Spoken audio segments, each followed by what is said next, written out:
Chapter 4:12. In the primordial world, it was easy to survive the immeasurable calamity. Not only could Feng Zichen not think of a way to solve this matter, but even the many great divine powers and the high and mighty saints could not solve it. The only thing they could do was to cultivate hard, hoping to reach the realm of primordial chaos Daluo Jingxian before the immeasurable calamity and transcend everything. Under the immeasurable calamity, everything would return to chaos. Nothing and everything would be the same. Only primordial chaos Daluo Jingxian could escape. The so-called immortality of the primordial world relied on the primordial world. It could only be said that as long as the world was not destroyed, Daluo would not die. If the world was destroyed, Daluo Jingxian would lose his support and die.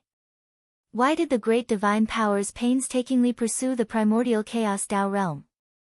They did not want to die in the immeasurable calamity. After becoming Daluo Jingxian, the only thing that could worry them was the immeasurable calamity. Although they did not know when the immeasurable calamity would come, they knew that it would definitely come. This was a calamity that all worlds could not escape. Sigh. The sins of the world should be suffered by all living beings. Under the immeasurable calamity, primordial chaos Daluo Jingxian could survive, but countless living beings below would be destroyed along with the primordial world. Born in the primordial world and die in the primordial world. This was a cycle and also a cause and effect. Unless the primordial world could be promoted to an eternal world, it could jump out of this cycle. It's not that there's no way. Thinking of the eternal world, Feng Zichen could not help but think of a way. That was to continuously raise the level of the primordial world before the immeasurable calamity so that it could bear more karma and not be implicated by karma and enter the realm of the end. Although this method was somewhat like drinking poison to quench thirst, it was the only way Feng Zichen could think of. At the same time, this was also the method that the heavenly Tao was currently using. The purpose of launching the immeasurable calamity was not only to end karma, but also to harvest a wave of origin of the world. However, although the heavenly Tao's plan was very good, reality was often different from expectations. In the untainted land, even the way of heaven could not truly control everything. After all, the water in the untainted land was too deep. There were too many people and things that were out of control. Maybe there was a backup plan left by the chaos-fiend god somewhere. Moreover, the great adepts were too powerful. He was strong enough to destroy the world. As a result, the origins that the heavenly Tao reclaimed were far from enough to make up for the damage caused to the primordial world during the battle between the great divine abilities, let alone being used for advancement. Therefore, after each cultivation tribulation, the untainted land, which was supposed to be stronger, became weaker. From this, it could be seen that having too many powerful beings was not necessarily a good thing. If they were to really cause a ruckus, perhaps the world would be destroyed by them before the immeasurable calamity arrived. Therefore, if Feng Zichen wanted to upgrade the level of the untainted land, the first thing he had to do was to strengthen the untainted land so that it could withstand the impact of the great mediums. Of course, Feng Zichen could not do this. Even Dao ancestor Hung Jun could not do it. He was the Daluo Jingxian, who was still thousands of miles away from the primordial chaos Dao realm. If he wanted to do it, wouldn't he be dreaming? However, although Feng Zichen could not do it, Pangu could. The Tree of World was prepared for this. This was the backup plan that Pangu had prepared for the untainted land. Every time he thought of this, Feng Zichen admired Pangu in his heart. When the untainted land had just been created, he had seen all kinds of things in the future and left a solution. How could such a realm and such strength not be amazing? It seems that the matter of upgrading the Tree of World can't be delayed any longer. I have to hurry up and upgrade its strength to the primordial chaos Dao realm. Thinking of this, Feng Zichen had a headache. If the Tree of World wanted to support the untainted land, it had to be at least at the primordial chaos Dao realm. Otherwise, no matter how extraordinary its essence was, it would be crushed under the heavy pressure of the untainted land. It would be difficult for it to support the untainted land. But the primordial chaos Dao realm. How could it be so easy? Feng Zichen had spent so many treasures, but he had only managed to upgrade the level of the Tree of World to the half-step primordial chaos Tao realm. After that, no matter what price he paid, it was like a clay ox entering the sea. The level of the Tree of World did not change at all. It was useless. Although the half-step primordial chaos Tao realm and the primordial chaos Tao realm were only half a step apart, the difference was like heaven and earth. One was detached from everything and smiled at the changes of time. The other was still struggling in time and space. It was restricted by heaven and earth and could not transcend. It was too difficult to advance. It was not enough to rely on treasures. It needed more opportunities. What the Tree of World lacked was opportunities. It was not just the Tree of World. In the untainted land, all the great mediums who had reached this realm lacked opportunities. Once the opportunity arrived, they could be reborn and achieve the primordial chaos Tao realm that transcended everything. I wonder what opportunities the Tree of World lacks. There's not much time left for me. At this time, even Feng Zichen could not help but feel a little anxious. With the establishment of the 6 paths of reincarnation, the shaman demon tribulation was not far away. If he did not think of a way to upgrade the level of the Tree of World, when Mount Buzhou broke, the Tree of World would not be able to support the untainted land. Then, he would end up miserable. Ever since Feng Zichen obtained the seed of the Tree of World, he had received countless benefits. Moreover, these benefits were each greater than the other. It was not an exaggeration to say that he had become who he was today. However, if these benefits were really calculated, it could be said that Pangu had paid him in advance. It was his reward for cultivating the Tree of World. Originally, these benefits should have been given to Feng Zichen after the Tree of World reached the primordial chaos Tao realm. However, Pangu felt that it was not easy for him to cultivate. It was too difficult to cultivate the Tree of World, so he paid him in advance. However, if Feng Zichen did not cultivate the Tree of World to the primordial chaos Tao realm at the last moment, he would be in big trouble. Thinking about the benefits he had received over the years, Feng Zichen could not help but feel his scalp go numb. A gust of cold air rose from the soles of his feet and rushed straight to his head, causing him to shiver uncontrollably. This karma was too great. It was so great that he could not bear it. If he really wanted to settle the score, it could be said that the more glorious he was now, the more miserable his future would be. No one would be able to save him. At that time, it would be difficult for him to die even if he wanted to. Just thinking about it was terrifying. No. No matter what, I have to think of a way to upgrade the level of the Tree of World. With a sudden shiver, Feng Zichen woke up from his terrifying expectations and said fiercely. He had to be afraid. If that really happened, he would have no future. The great emperor of Ziwei, the great emperor of North Star, the 6 imperial emperors of the heavenly court, the primordial chaos human emperor, they would all become illusions. It doesn't matter if there is no opportunity. Then find more innate sources. The quantity changes will cause a qualitative change. It will eventually succeed. After a while, Feng Zichen gradually calmed down and had an idea in his heart. After all, the Tree of World was a chaos spirit root. After all, it was different from the great mediums. It did not have any bottlenecks or anything like that. Even if there was no opportunity, it could rely on the unimaginable innate source or even the chaos source to forcefully upgrade to the primordial chaos level. The upgrade of the Tree of World was not as difficult as the great mediums. It only needed enough resources. Besides, it was said that the great battle between the liches and demons was not far away, but there was still some time. Perhaps during this period of time, the opportunity would arrive. F*CK, if it really doesn't work, at most, I'll destroy a few innate spirit treasures and let the Tree of World devour them. That should be enough. For a moment, Feng Zichen thought fiercely in his heart. When people were forced into a corner, they could think of any way. In his anxiety, Feng Zichen forced him to think of a solution. Although the price to pay for this method was a little beyond imagination, it was indeed very feasible.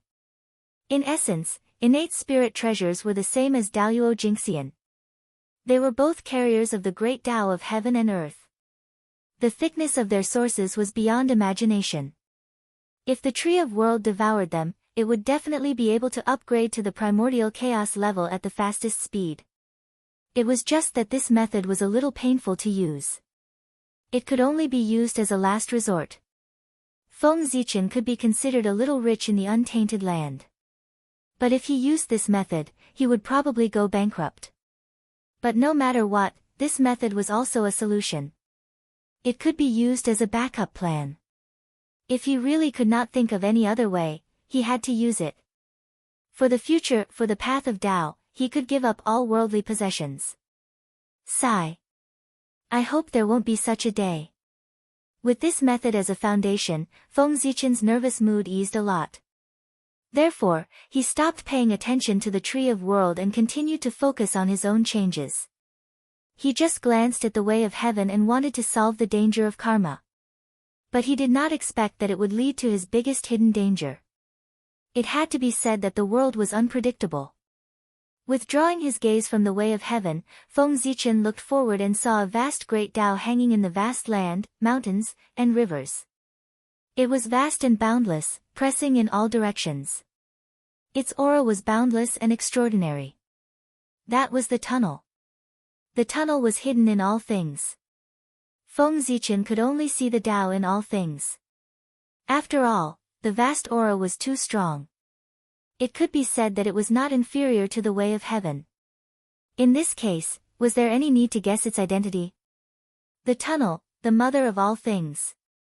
It can command the boundless veins of the earth, mountains, rivers, and the cycle of life and death. It is the Lord of all things, the highest God in charge of creation. In a trance, Feng Zichen saw a supreme Tao fruit in the tunnel.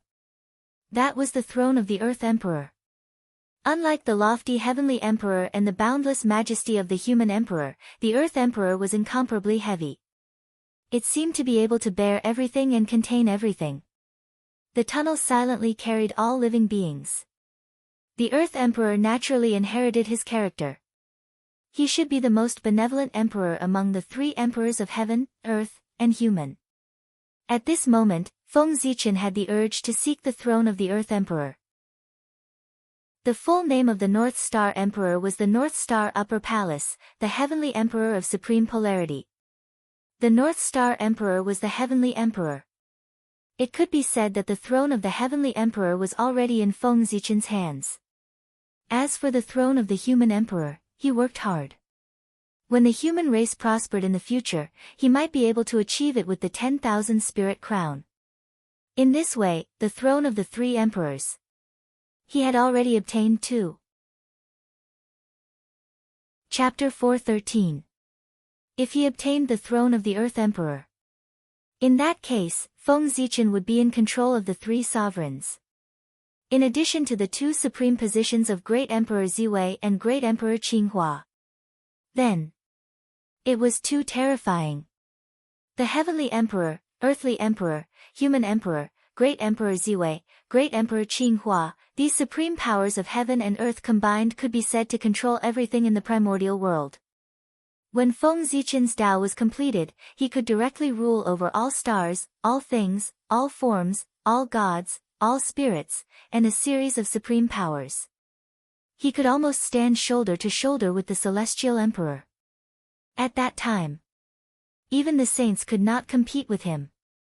This was not a gap in strength, but a gap in status. No matter how strong the saints were, in the primordial world, the most powerful was still the Celestial Emperor. This was the strongest karmic position in the primordial world, the highest ruler of the primordial world, the controller of everything. The Celestial Emperor, heaven and earth. He was the primordial world. Who could humiliate him? Who could look down on him? Who dared to say that they were more noble than him? Did they not want to live anymore? Even the saints could not. Even in the future, when Haotian became the Celestial Emperor, although the saints looked down on him, they could only ignore him and could not do anything to him. It was not until later, when the 6 royals appeared and split the power of the Celestial Emperor, causing Emperor Haotian to become the Jade Emperor, that the saints and their disciples dared to look down on Haotian. In the primordial world, the Celestial Emperor was the most powerful. The saints were second, Great Emperor Ziwei was second, and the 3 emperors were third. And when the 3 emperors were combined, their power was close to that of the Celestial Emperor.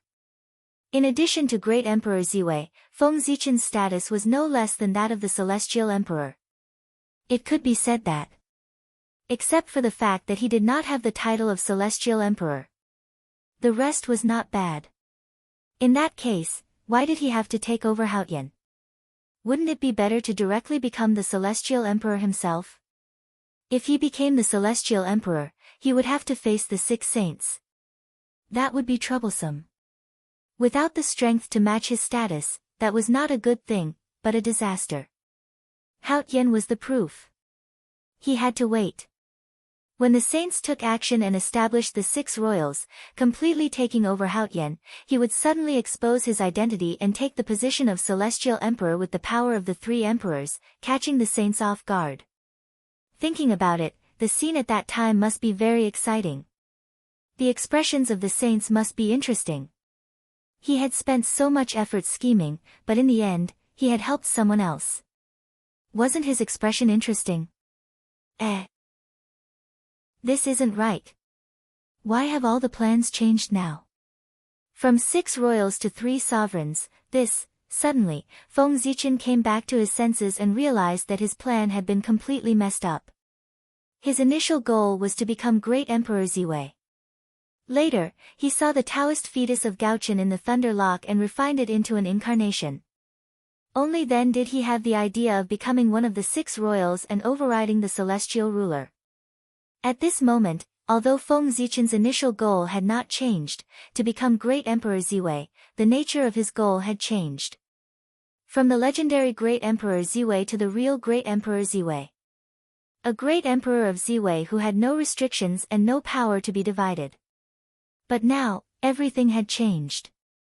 The 6 royals had yet to be born, but he was about to become one of the 3 emperors. This is really, for a moment, Feng Zichen was speechless. All of his plans were prepared to become Great Emperor Ziwei. He did not consider the throne of the 3 emperors at all. However, the 6 royals that he had meticulously planned had yet to be seen. The throne of the 3 emperors that he had no plans for at all was about to be achieved by accident. What the hell is going on? Moreover, Feng Zichen vaguely felt that there was something wrong with his state today. He was too arrogant. He actually dared to scheme against a saint. No. According to what he thought, that was not scheming, that was provocation. This was not just arrogance, it was simply arrogance, wasn't it? Did he really think that he was Pangu in the world? He was too arrogant. He was not like the low-key him at all. Feng Zichen, who came from the future, knew better than anyone else how powerful the saints were after the calamity of witches and demons. It was not an exaggeration to say that they had no opponents. How could such powerful them let a true celestial ruler be born in the primordial world and suppress them? Therefore, if anyone had this intention, they would immediately join forces to suppress them. The overlapping of the powers of the 6 royals great emperors in the future was one of the methods that the saints used to prevent the birth of the celestial emperor. The saints were cunning. Feng Zichen did not think that he could defeat them. What celestial emperor, what replacing the primordial world, what jumping out to slap the saints in the face when they were at their proudest, this was impossible. Did they really think that the saints were all good people who would not kill? To dare to jump in front of the saints, they really did not know how to write the word, death. Therefore, Feng Zichen was a man hiding in the shadows of the primordial world. Didn't Haotian like the celestial emperor? Then let him be. Use him to attract the firepower while he hid in the dark to scheme. If he really wanted to be the celestial emperor, he had to wait until he reached the primordial chaos Tao realm and had the strength to contend with the saints before he could jump out. Otherwise, the saints could completely arrange everything clearly. In the primordial world, strength spoke. Strength was the most important thing. I'm too arrogant.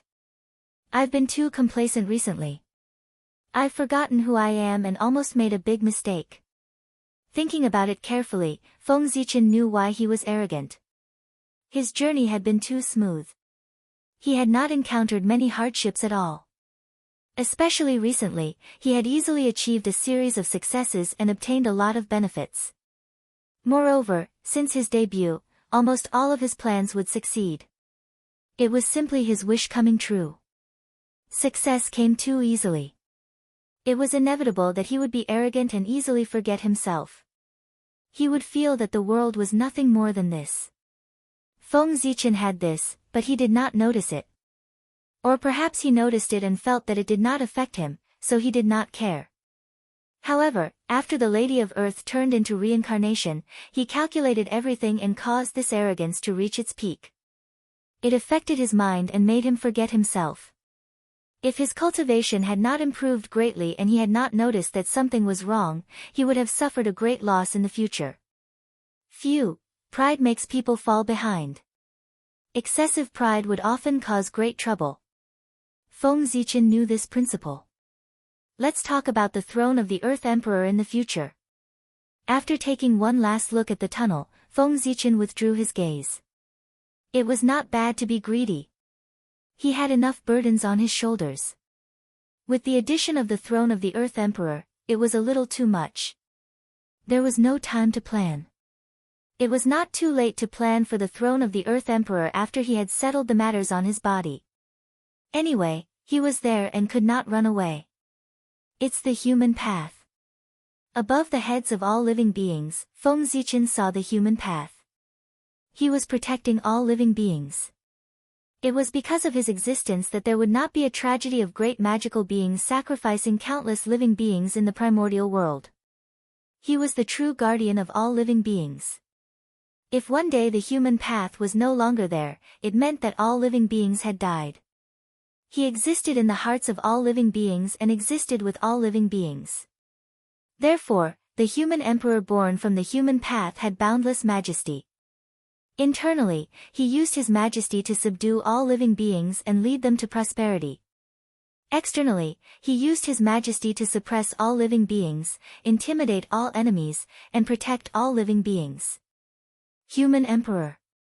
Whether I can succeed or not depends on the future of the human race. In the future, if the human race prospered and redefined the human path, then Feng Zichen would naturally become the human emperor. If the human race fell, everything would be for naught. The myriad Tao of heaven and earth. Billions of laws. And the origin of heaven and earth. Oh my God, this, after looking at the three paths of heaven, earth, and man, Feng Zichen looked around. This look gave him a fright. In the void, the myriad Tao appeared, and the rules of heaven and earth were clearly visible. In the deepest part of the void, in the center of the primordial world, the origin of heaven and earth also appeared. Everything was clearly presented in front of Feng Zichen. It was as if the entire primordial world had no secrets to him. Everything in this world was for him to explore. After staring at the great Tao for a while, the Tao runes in it automatically appeared in his mind. He turned his head and looked at the rules of heaven and earth. The true meaning in it also appeared in his mind. After turning his head, Feng Zichen looked at the mountains, the water, and the clouds. They were indeed different. In his eyes, the clouds were no longer clouds, the mountains were no longer mountains, and the water was no longer water. It was the innate Qi and the innate Tao pattern. All things were presented in front of him in their most primitive form, showing their essence. Seeing this, Feng Zichen seemed to have understood something. He first calmed his Qi and focused his mind, and then looked at the origin of heaven and earth. Swish! A bizarre scene appeared in front of Feng Zichen's eyes, pulling him into a wonderful world, showing him the evolution of the primordial world and the evolution of the universe. Is this the great Taoist priests? It's really a great fortune. No wonder it's said that if I become the great Taoist priests, I'm destined to become the primordial chaos Daoyuo Jingxian. Isn't that so? Under such conditions, if I can't become the primordial chaos Daoyuo Jingxian, I can just commit suicide and save myself from embarrassment. At this time, Feng Zichen understood that he had become the great Taoist priests. There was no sign of any phenomenon, and it was completed silently. At this time, all his changes were brought about by becoming the great Taoist priests. Feng Zichen hadn't felt the invincible power of the Daluo Jingxian for the time being, but he understood the origin of the Daluo Jingxian. After becoming the great Taoist priests, everything in the primordial world was no longer guarded against him. He could see the most essential primordial world. The three paths of heaven, earth, and man appeared in front of him most directly, allowing him to feel the greatness of Tao. The origin of heaven and earth, all the innate paths of the primordial world, and the rules that operated heaven and earth appeared in front of him without reservation, allowing him to observe and understand the principles contained in them. What a great opportunity this was! If becoming the primordial chaos Daluo Jingxian was a test, then after becoming the Great Venerable, it was equivalent to obtaining the answers to the test paper. In this way, if he still couldn't achieve Tao, he could only be said to be as stupid as a pig. If he couldn't achieve Tao, he deserved it. He couldn't blame others. Ha! The true meaning of heaven and earth is in front of me, allowing me to take it. My Tao has been achieved. Looking around, Feng Zichen felt carefree and couldn't help but laugh. Chapter 4:14. This was the joy of being about to achieve the Tao. Achieving the Tao. 2 short words. But who knew how many heroes had been trapped? This was an unparalleled joy. It could be said that ever since Feng Zichen came to the primordial world, he had never been as happy as he was today. His path had been set. In the future, he would definitely become the primordial chaos Daluo Jingxian. This was a destiny that could not be changed or defied. From now on, it would be difficult for Feng Zichen to die even if he wanted to. Great Taoist Priests. Pangu's former title. Now, it officially belonged to Feng Zichen. His glory was destined. In the primordial world. Except for saints. Who dared to say that they would not die? No one. No matter how you dominate the primordial world, suppress the world, and amaze the past, present, and future. If you don't become a saint, you will still die when the great calamity comes. But there wasn't in the past, but now there was. It was Feng Zichen. In a sense, the title of great Taoist priests was more honorable than saints. Because saints represented the way of the heavens, but the great Taoist priests represented Pangu. With this title, as long as the name of Pangu did not completely disappear in the primordial world. Then, even if one day, Feng Zichen accidentally died, he could still use it as a basis to reappear from the ashes. This was not a resurrection, but a reappearance. A complete reappearance, a reappearance in his peak state, returning to the world. Compared to Daluo Jingxian's self-resurrection, there was still a period of low spirits. It was obviously different. Such an ability was no different from that of saints. The only difference was the difference in strength. The great Taoist priests was so extraordinary. Otherwise, how could he be called a great sage? How could he be called Pangu so respectfully? It was because he didn't have this ability before, but after he hooked up with Pangu, he naturally had this ability. Even if he didn't have it, he had to have it. Pangu's strength was unparalleled since ancient times. From this, it could be seen. Ha! Feng Zichen laughed for a long time before he gradually stopped laughing. However, he still felt incomparably carefree in his heart. He just wanted to let out a long howl to release the carefree feeling in his heart. In fact, he did so. Boom! That long howl was like the rumbling of thunder, and it even resonated with the essence of the world and the endless grand Taos, causing them to tremble together. This aura is, great Taoist priests. Sword Ancestor, success. Such a huge commotion naturally alarmed those great mediums. However, before they could get up to investigate what had happened, they heard a long howl that rolled over.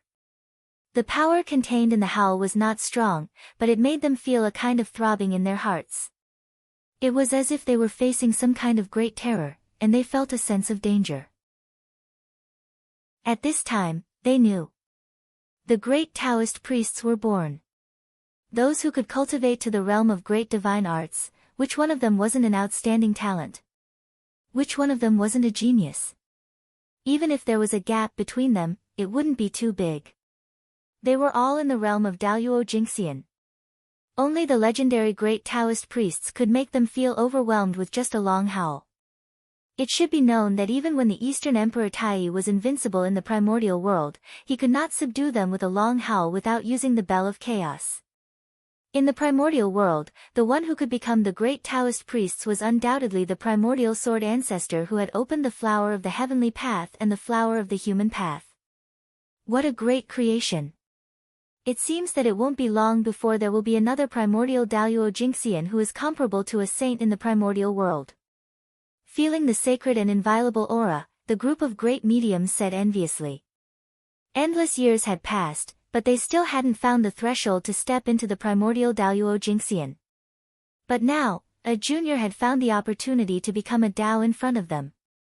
How could they not be envious? What kind of power is this? So powerful, not to mention how the great mediums felt. After Feng Zichen let out a long howl, he suddenly felt that there was an incomparable power in his body.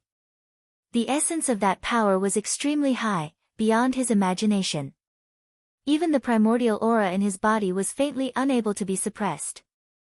This time, Feng Zichen was really shocked. What was the Hongmeng Qi?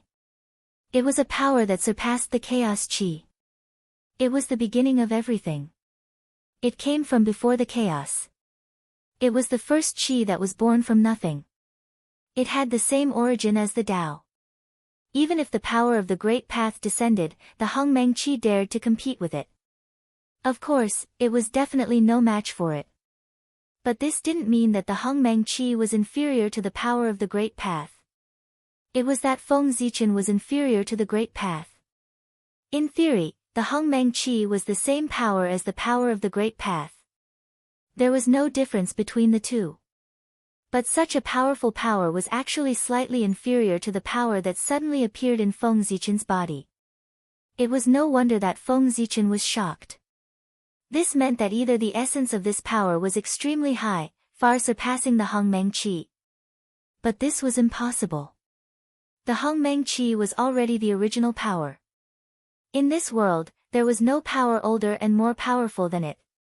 Then there was only one situation left. The owner of this power had an extremely high realm, beyond Feng Zichen's understanding, and was close to the Great Path. Only in this way could this power suppress the primordial aura. Feng Zichen's realm was too low. Being burdened by him, the Hongmeng Qi, which was supposed to be invincible in the world, could not show its ability to its heart's content. It could only dominate a small place and was even bullied by others. It was simply wrong to the extreme. How pitiful. Is this Panga's power? Why is it different from what I felt before? At this time, Feng Zichen's heart was filled with doubts. In the primordial world, only Pangu could have such powerful power. However, in terms of understanding of Panga's power, Feng Zichen could be said to be the third in the primordial world, if not the first. Since his debut, he had come into contact with Panga's power the most. It was the path of gods and demons that he opened up. Its final achievement was also to prove Panga's Tao fruit. Logically speaking, Feng Zichen should be very familiar with Panga's power. If the power in his body was really Panga's power, he would have felt it. However, although this power was similar to Panga's power, Feng Zichen was sure that it was definitely not Panga's power. He had even seen Panga's divine consciousness before. How could he be wrong? Moreover, this power was too strong. After mastering it, Feng Zichen could clearly feel that he could shake everything in the primordial world. The laws of heaven and earth could be changed, and billions of great Daos were in his heart. With a thought, he could crush his previous self to death. This was the power of Daluo Jinxian's invincible realm. Standing there, Feng Zichen seemed to be standing at the peak of the primordial world, overlooking the long river of time and space, sitting and watching the changes of time. Nothing in this world could shake him in the slightest. It was as if he could break free from everything with a step, leave from the peak of the primordial world, and surpass everything. Chapter 4:15. Once one's cultivation reached the great perfection of the sage-to-be, one could be said to be standing at the peak of the primordial world. One step further and one would be the legendary primordial chaos Daoyuo Jingxian. As for the primordial chaos Daoyuo Jingxian, he focused on the integration of primordial chaos. He needed to restrain the timeline, restrain his karma, and restrain everything about himself. He had to retrieve all the information about himself from the primordial world and destroy all traces of his existence. Only then could he jump out of the primordial world and become the primordial chaos Daoyuo Jingxian in the most flawless state. This was one of the necessary conditions to become the primordial chaos Daoyuo Jingxian. Only when one was unrestrained and had no connection to the primordial world could one achieve the Tao. Otherwise, how could one transcend?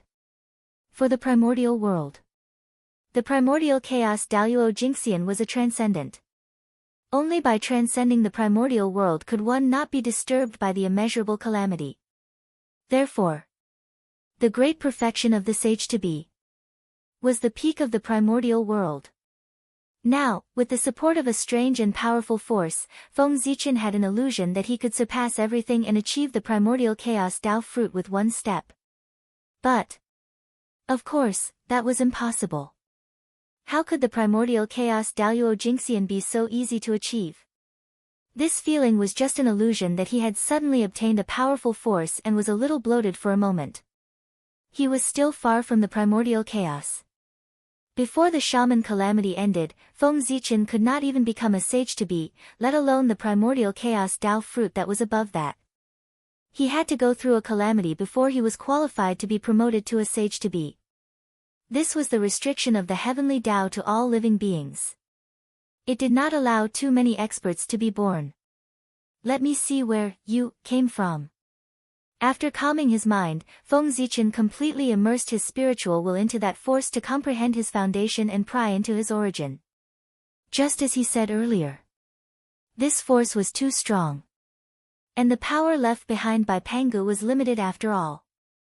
After a few major changes, it had been almost exhausted.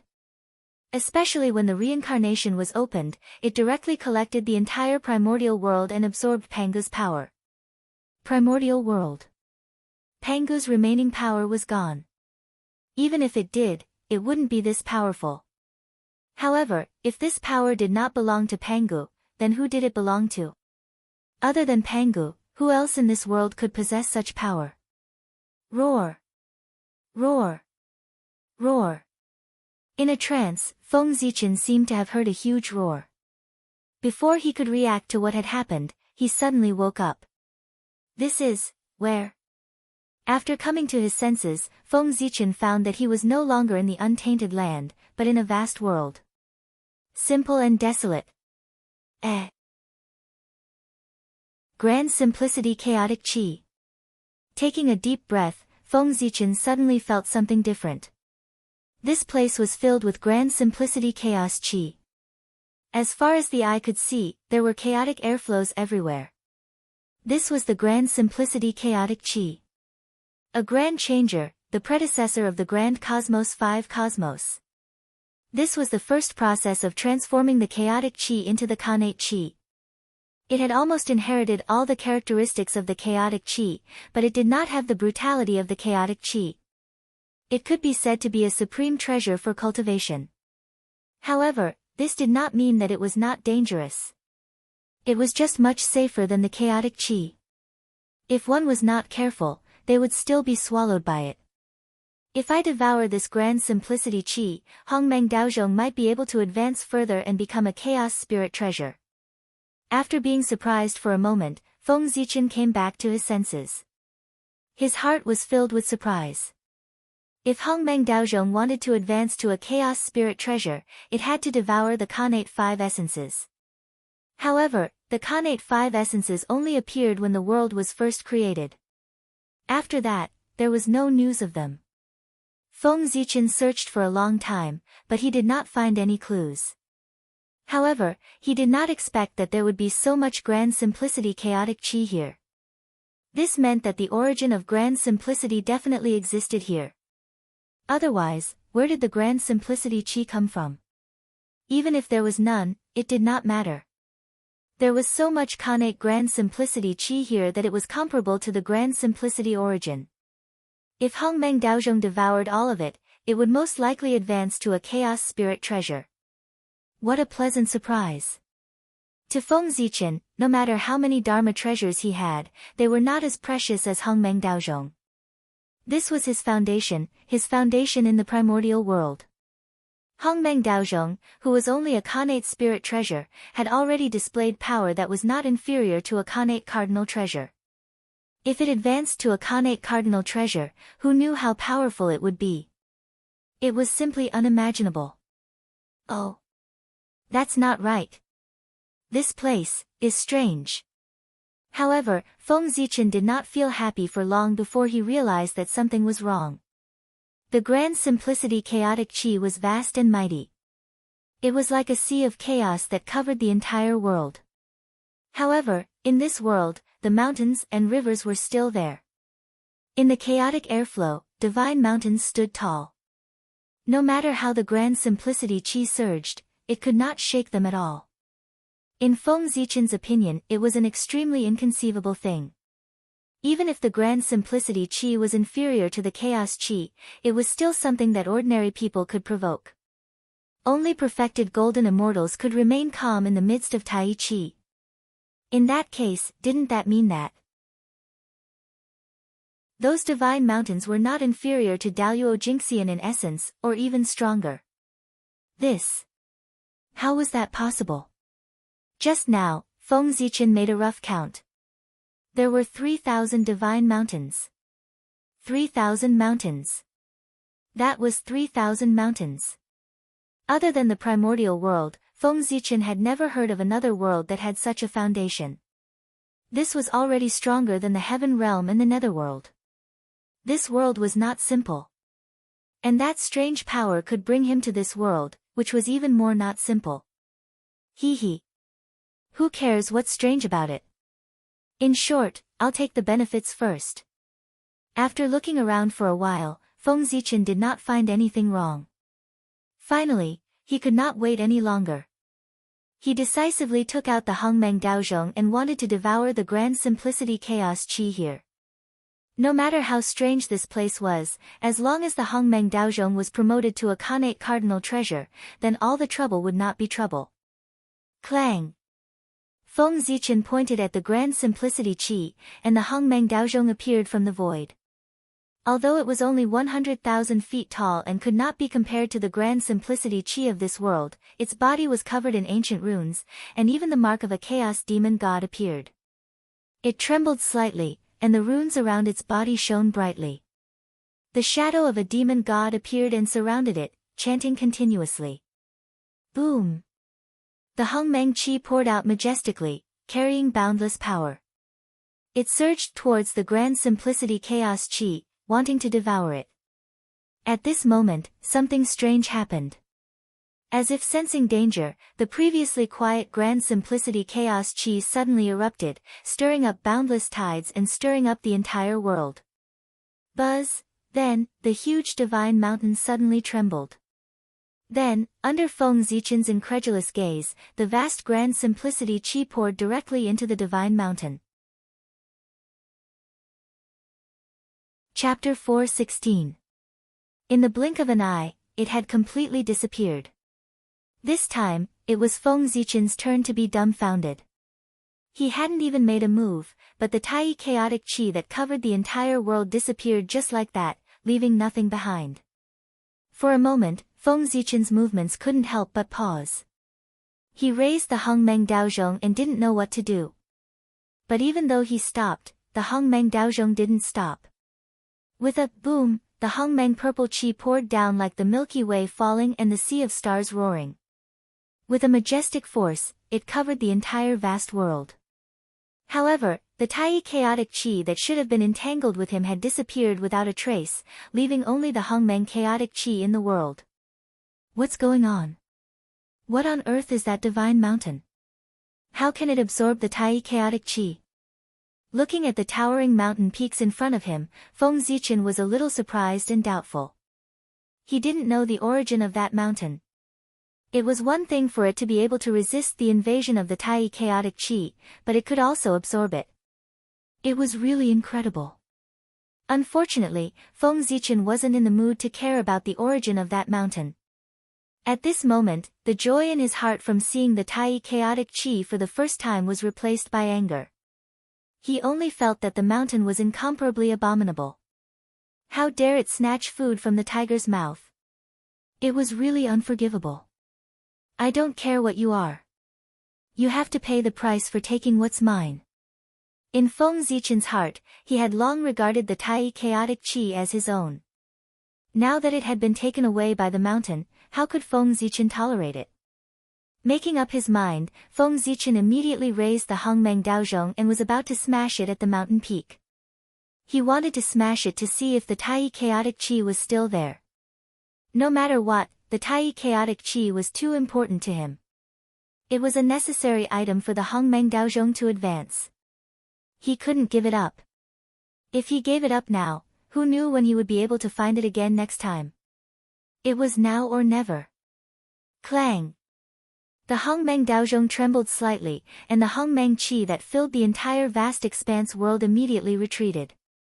Then, the Hongmeng Daozhong suddenly expanded until it was as tall as the sky. It hung high in the sky with the mouth of the bell facing downwards, shrouding a mountain peak. Clearly, Feng Zichen wanted to refine the mountain and see if he could refine the grand simplicity chaotic qi from it. Although the mountain peak was huge and towered into the clouds, it seemed a little small compared to the current Hongmeng Daozhong. The difference between an ant and an elephant was more than enough to cover it. However, there was one thing. Feng Zichen had miscalculated. That mountain peak was obviously not easy to bully. As if sensing danger, before the Hongmeng Daozhong could cover it, the mountain suddenly trembled violently. Then, with a flash of purple brilliance, the mountain shook and transformed into the shadow of a demon god. Bang! After the demonic god projection appeared, it did not say anything. It clenched its right fist and threw a punch at the descending Hongmeng Dao bell. Clang! After that, a loud bang was heard. The primordial chaos Dao bell was actually sent flying by a single punch from the demonic god's shadow, smashing into the boundless void. What? This sudden change really gave Feng Zichen a fright. But in the end, he reacted quickly. Without hesitation, he took out the purple imperial sword and fiercely swung it at the demonic god's shadow. Whoosh! Resplendent sword light surged out like a sea of stars, vast and boundless. It was also like the Milky Way hanging upside down, falling from the 9 heavens with a majestic aura. This was the stellar sword technique. It was a unique skill that Feng Zichen created himself. It was a combination of the stellar path and the connate sword path. It represented his achievements in these two paths. Although this was not the most powerful skill that he had mastered, it was the most powerful one among the unique skills that he created himself. Its power was so great that it could kill Daluo Jingxian and severely injure a sage to be. Ha! Unfortunately, although Feng Zichen's skill was powerful, the demon god's shadow was even more extraordinary. He smiled contemptuously, raised his right hand, and punched out again. Boom! Suddenly, a terrifying power came. It was almost endless. It swept across the entire void and directly shattered the starry sword light. And it did not slow down and went straight for Feng Zichen. Clang! At the critical moment, Feng Zichen called back the Hongmeng Daozhong from the void. It hovered above his head and blocked the terrifying attack. Chaos Demon God. He is the Chaos Demon God. After a round of fighting, Feng Zichen recognized the origin of the demon god that the mountain transformed into. Arrogant, domineering, fierce, and superior aura, as well as the charm of the great way flowing all over his body. What else could he be if not the legendary Chaos Demon God? Oh no! This mountain has turned into a demon god shadow. Doesn't that mean the other mountains may also turn into demon god shadows? Hiss! Suddenly, Feng Zichen seemed to have realized something. He looked at the other mountains and felt the terrifying aura flowing over them. He could not help but gasp. What is this place? There are 3,000 demon god shadows here. How terrifying. If I accidentally startled them, I would be blown to pieces in an instant. One demon god is enough to make people tremble, let alone 3,000 demon gods. Even Hongjun would turn around and run away if he saw them. Unless Pangu is still alive, who can defeat them? Thinking of this, Feng Zichen felt a lingering fear when he thought of what he had done just now. Fortunately, he was vigilant enough to only attack one mountain instead of being careless and attacking all of the mountains. Otherwise, if 3,000 demon gods attack me together, I would not even be able to withstand one punch from each of them. On the other side, seeing that Feng Zichen did not move, the demon god Shadow moved and took the initiative to attack him. Not fighting back. That is not the style of a chaos demon god. Roar. With a loud roar, the demon god Shadow moved.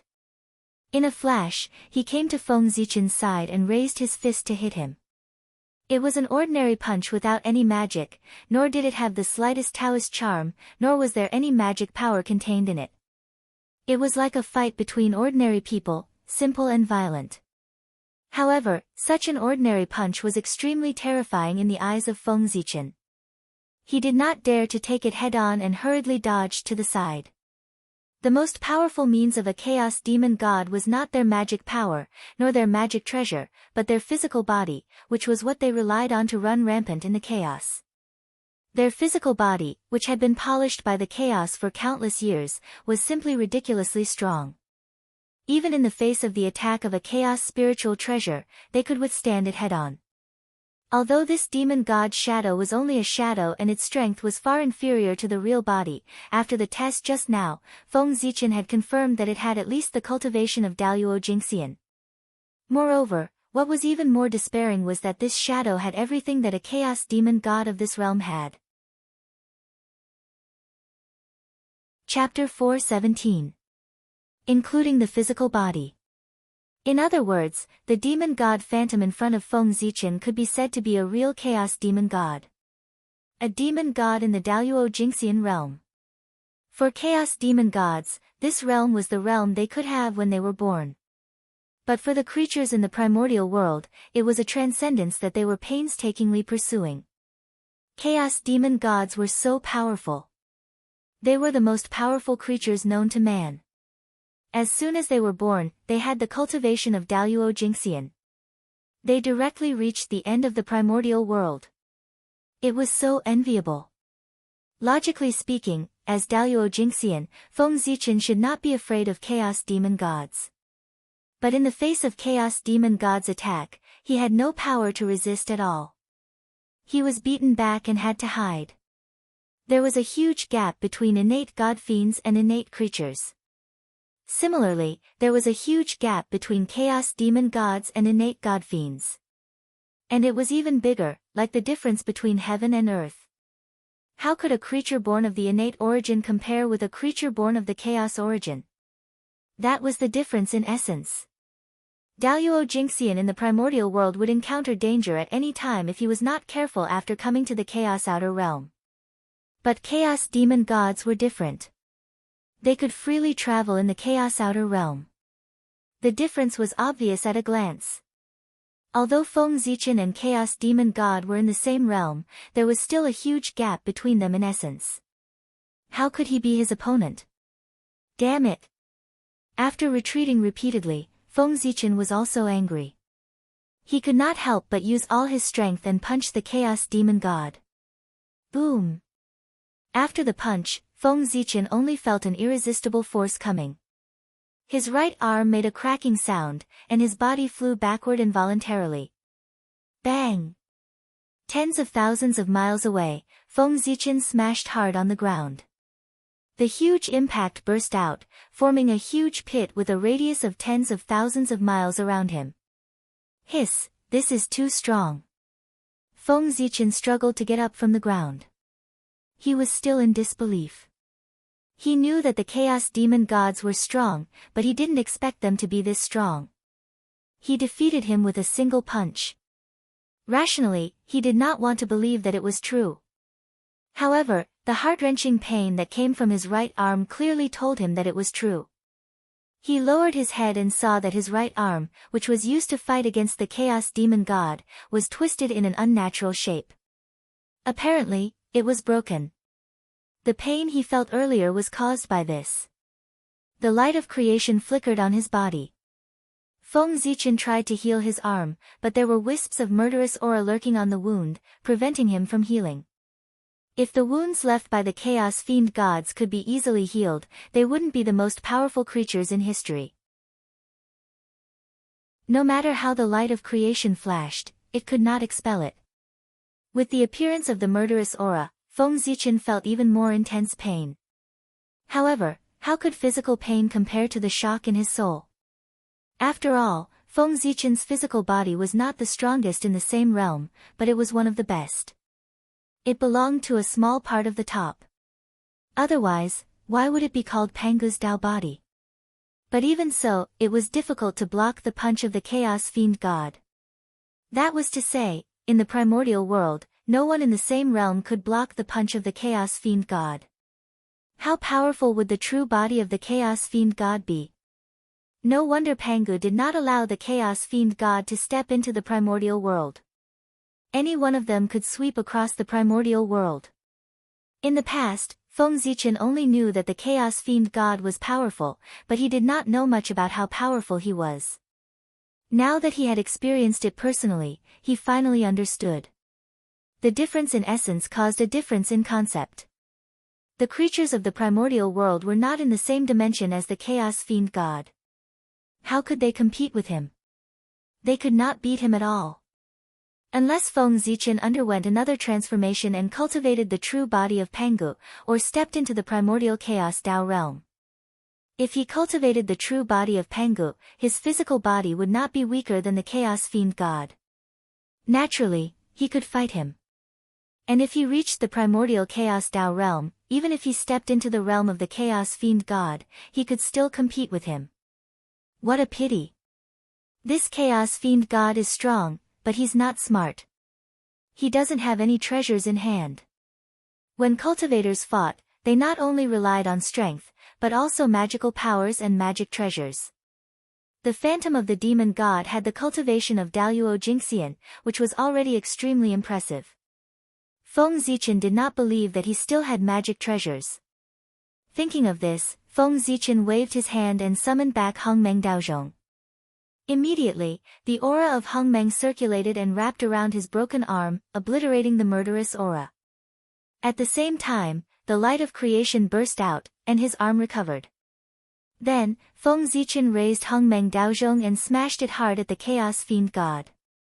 Dong! The violent impact, accompanied by the melodious sound of the bell, caused huge ripples, and directly sent Feng Zichen flying. At the same time, Hongmeng Daozhong flew back faster than it came.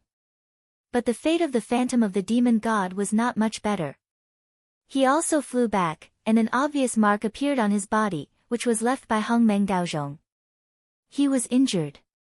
Speaking of which, Hongmeng Daozhong's essence was the highest and was equal to the Great Tao. Feng Zichen could not hurt the Chaos Fiend God, but he could. Ha! Again. Seeing that Hongmeng Daozhong was useful, Feng Zichen stood up, grabbed Hongmeng Daozhong, rushed to the side of the Phantom of the Demon God, and smashed it hard. Dong, dong, dong, dong, a series of rapid bell sounds rang. That was the sound of Hongmeng Daozhong smashing the Phantom of the Demon God. Previously, Feng Zichen was severely suppressed by the Phantom of the Demon God. Now that he had gained the upper hand, he naturally wanted to take revenge one by one. Fortunately, the Phantom of the Demon God did not have intelligence for some reason. In the face of Feng Zichen's attacks, it could only resist with all its might and did not know how to dodge. Otherwise, he would have escaped long ago. But even so, Feng Zichen did not feel good. When Hongmeng Daozhong hit the Phantom of the Demon God, the rebound force was not weak. It shook his body until it was a little numb, and he almost lost his grip on Hongmeng Daozhong. This body is too strong. After fighting for a while, Feng Zichen was surprised to find that the phantom of the demon god looked very miserable, but other than more marks on his body, he did not suffer any serious injuries. In other words, after fighting for so long, he only made the phantom of the demon god suffer some superficial wounds and feel some pain. Nothing else. Realizing this, Feng Zichen's body trembled faintly. It was not fear, but excitement. Because he saw a trace of his future from the phantom of the demon god. Strong. Absolutely strong. The strength of his physical body was enough to sweep across the untainted land. Chapter 4:18. No one was more powerful than Pangu in the world. The body of the demon god of chaos could be invincible in the untainted land. What about Pangu's body? Absolutely invincible in the untainted land.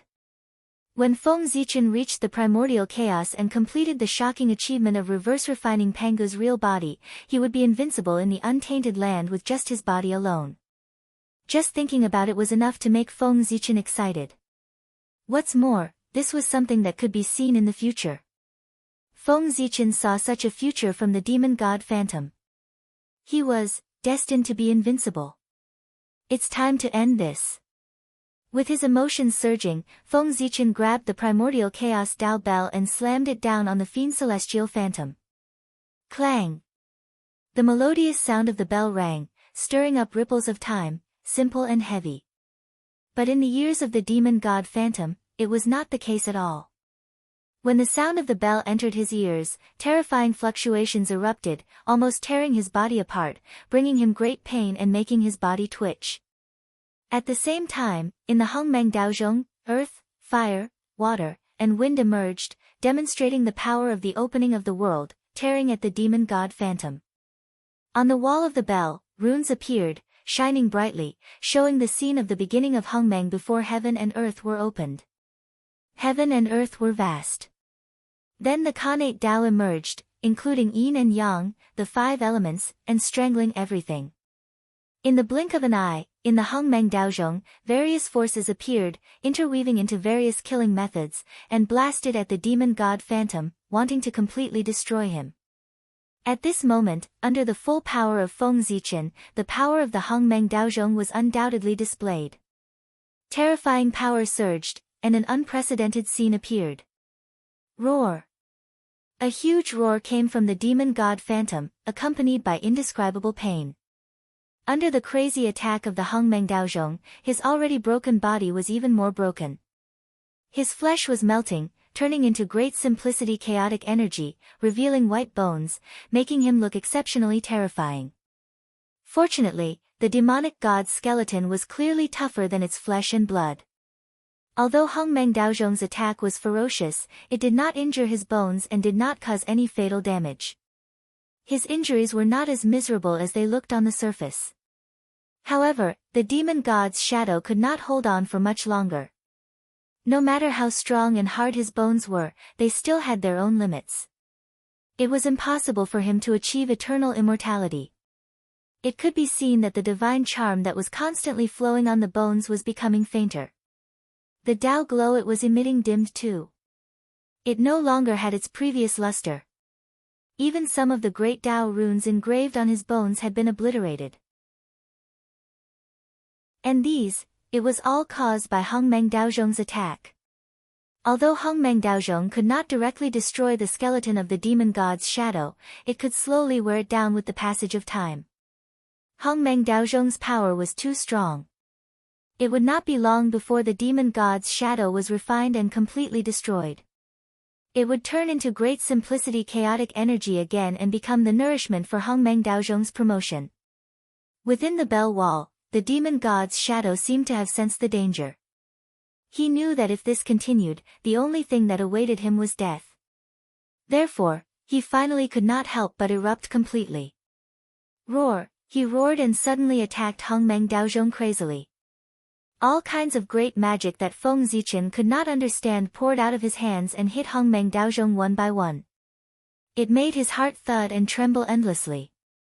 Unfortunately, although Hongmeng Daozhong's background was unknown, it was definitely stronger than the Chaos Demon God. Just by looking at the level of an innate spirit treasure, it had the power that even an innate cardinal treasure could not compare to. One could tell that it was not simple. The hardness of its bell body was naturally stronger than that of the chaos demon god. The magic of the demon god's shadow hit Hongmeng Daozhong's body, causing a big commotion. The earth, fire, water, and wind were swept away, the innate Tao was shattered, and the Hongmeng Qi mass was destroyed. It was really fierce. But that was it. Although the commotion was big, there was no harm at all. It was completely unable to break the bell and could only be trapped in it, waiting for death to come. Moreover, with the attack of the demon god's shadow, Hongmeng Daozhong trembled violently. A powerful counterforce came, stronger than the magic of the demon god's shadow. It hit his body one after another, causing fatal damage to him. How could the mystery of Hongmeng Daozhong be described in a few words? Any attack that landed on his body would be countered with even greater power.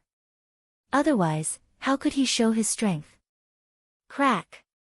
The demon god's shadow did not understand this and immediately suffered a great loss. His incomparably hard divine bones were directly cracked by the huge counterforce. And as he attacked more and more, the counterforce increased, and the power of each attack was stronger than the previous one. When the demon god's shadow finished a set of magic, the counterforce had accumulated to a terrifying degree. A vast power erupted, sweeping everything and shaking the demon god's shadow into pieces. How pitiful! The invincible demon god's shadow was actually indirectly killed by his own magic. It was really lamentable. Otherwise, Feng Zichen would have to spend a lot of effort to kill him. This could be considered as saving him a lot of trouble. You still want to be resurrected?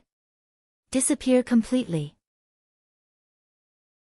In Hongmeng Daozhong, the demon god's shadow, which had been shattered into countless pieces, suddenly gathered into a ball and wriggled crazily, as if to reform his body. Seeing this, Feng Zichen's eyes turned cold. He took out the human emperor's seal and smashed it toward Hongmeng Daozhong. It was not easy to shatter the demon god's shadow. How could he let it recover? Wasn't this looking for trouble for himself? Dong! After a loud sound, the primordial chaos Tao bell emitted a bright light. It was like a purple sun, and boundless primordial chaos hung down. Countless mysterious runes appeared on its body, showing the scene of the opening of heaven and earth. Boom! It was as if the sea of stars had exploded and the universe had collapsed. All kinds of Khanate Tao were born, mysterious and unpredictable. They surged toward the fragments of the demon god's shadow, completely drowning it and shattering it again. Dong, dong, dong, without hesitation, Feng Zichen raised the human emperor's seal and smashed it several times toward Hongmeng Daozhong. In an instant, the Khanate Tao was vast and mighty, showing all kinds of mysteries, and completely obliterating the demon god's shadow. At this time, Feng Zichen's arms drooped down weakly, and his body was trembling. This series of actions seemed easy, but in fact, it was a great burden on Feng Zichen. The recoil of Hongmeng Daozhong was not so easy to bear. In particular, the human emperor's seal was a Khanate ultimate treasure. It was even more powerful when it hit Hongmeng Daozhong.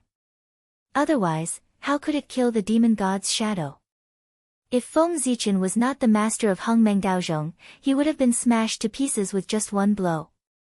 He would not be any better than the demon god's shadow, or even worse. But fortunately, the demon god's shadow was finally dead. After a long while, Feng Zichen finally caught his breath and had time to check on Hongmeng Daozhong and collect his trophies. As expected. Tai Chaotic Qi. It's inside the demon god's shadow. He took out Hongmeng Daozhong and saw a black airflow floating in the bell. If it was not Tai Chaotic Qi, what else could it be? Then, Feng Zichen understood the origin of the demon god's shadow. That divine mountain. It carried the mark of the chaos demon god. It looked ordinary, but once it was in danger, it would absorb Tai Chaotic Qi and summon the demon god's shadow to kill the enemy. Refine. Shaking Hongmeng Daozhong lightly, Feng Zichen spat out a word coldly. Immediately, Hongmeng's qi surged out, drowning and devouring the Tai chaotic chi, turning it into nourishment for his own promotion. However, this ball of Tai chaotic chi was still too little. After completely devouring it, the primordial chaos Dao Bell did not obtain too many benefits. Other than its own spiritual light becoming brighter, there were no other changes. Of course, this result was not out of Feng Zichen's expectations. If it was so easy to obtain a primordial treasure, there would be more than a few in the untainted land. If one Tai chaotic chi was not enough, it did not matter. There were at least 2,000 Tai chaotic chi here. If he devoured all of them, it should be enough, right? Thinking of this, Feng Zichen turned his head to look at the other mountains. The rest of the Tai chaotic chi was hidden in these mountains. If he guessed correctly, these mountains were the same as the previous one. They were also the incarnations of the demon god's shadow. Before Feng Zichen could verify it, what happened next confirmed his guess. Among the mountains, one of the mountains suddenly shook violently, and then turned into a powerful demon god's shadow.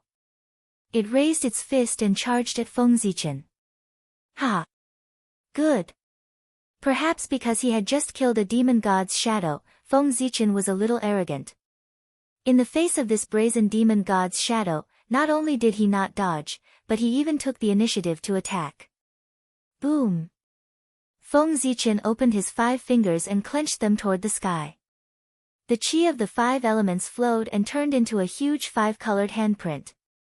At the same time, the Tao of the primordial 5 elements hung down, and behind it, there were 5 terrifying demon gods' shadows. They were imprinted on the huge 5-colored handprint to enhance its power.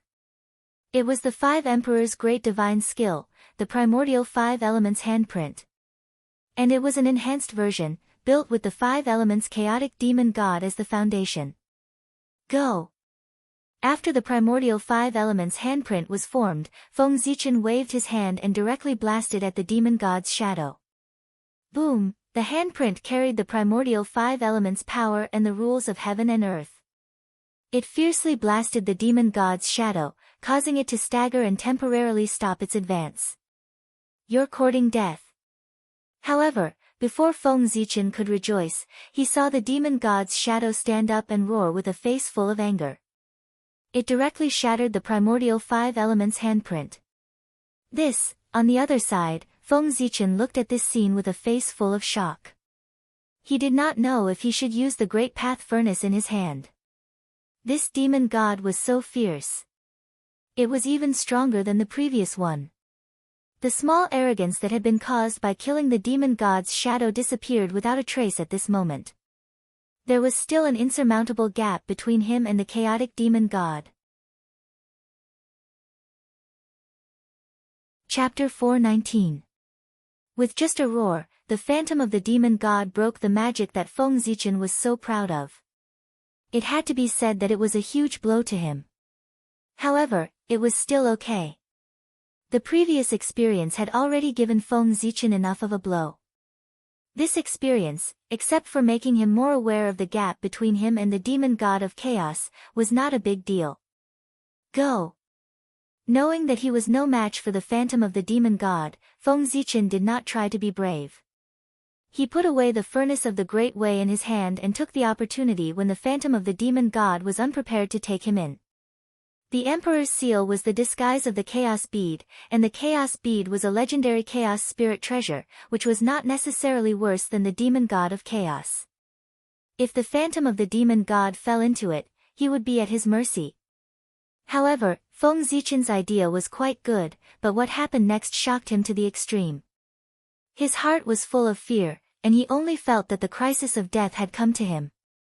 After Feng Zichen took out the Emperor's seal, the rest of the mountains, which were originally quiet, suddenly moved together. All of a sudden, they all turned into phantoms of the demon god and attacked him. Seeing this scene, Feng Zichen was really shocked and angry. He quickly called back the Emperor's seal and hung it over his head. At the same time, Hongmeng Daozhong also flew out and covered him. Together with the Chaos Bead, it protected him firmly. After that, Feng Zichen did not care whether it was useful or not.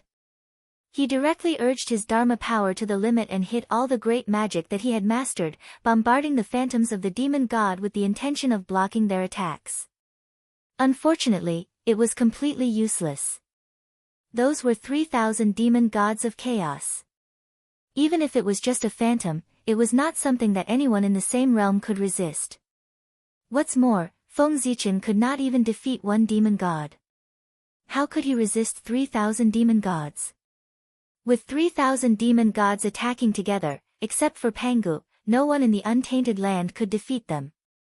Boom! Fist seals flew over one after another. Feng Zichen's great divine ability was completely unable to resist and was shattered one by one. This included his most powerful divine ability, the heaven-opening sword art. The gap was too big. F***ck. Seeing this scene, Feng Zichen couldn't help but curse, and then he didn't know anything else. This was because he had been smashed into pieces and had completely left this world.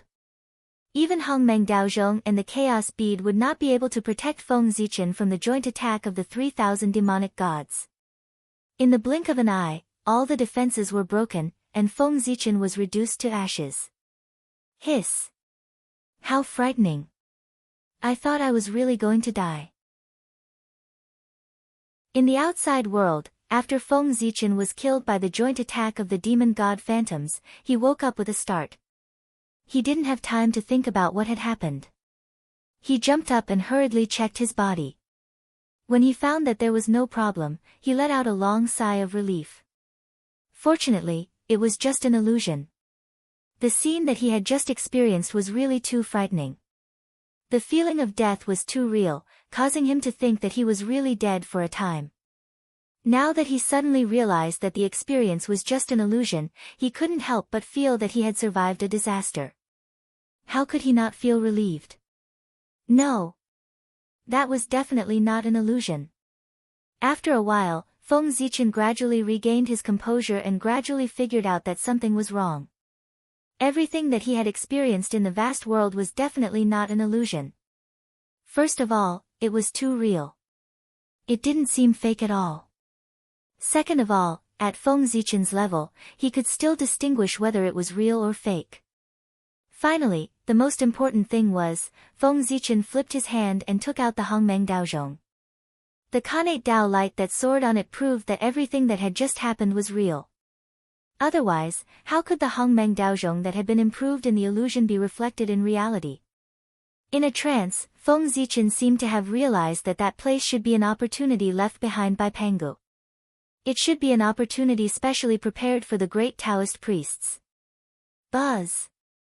Suddenly, there was an inexplicable throbbing between heaven and earth, which made Feng Zichen understand everything. The origin of the terrifying power in his body and the cause of the vast world. It was indeed left behind by Pangu. In the past, Pangu opened the sky and died of exhaustion. Although his body had turned into the primordial world, there was still a part of his power that didn't turn into Tao but dissipated between heaven and earth. Pangu was like that. So was the chaos demon god. Although his body and origin had become nourishment for the growth of the primordial world, there was still a part of his power that was left behind to create chaos in the primordial world. Pangu noticed this, so before he turned into Tao, he mobilized a wisp of power and suppressed it in the depths of the boundless void, a mysterious unknown place. He wanted to use the power of the primordial world to obliterate it. However, countless years had passed. Although the power of the chaos demon god had almost been obliterated, there was a wonderful change at the last moment. After many years of tempering, they had merged tightly with Pangu's power, forming a power that was the closest to Tao with Pangu's power as the lead. This was an unforeseen event that even Pangu had not expected. The power of the 3,000 demon gods came from the great Tao. They were different manifestations of the great Tao. It was not an exaggeration to say that their combined power was the power of the great Tao. Moreover, the power that could still be preserved under the obliteration of the power of the primordial world was probably the purest part of it, the essence of it. Obliteration was only obliteration if used well. If not used well, it would become a training. It was a blessing, not a disaster. It was also because of this that this power could be preserved. Because the power of the primordial world could no longer obliterate it. The essence was too different.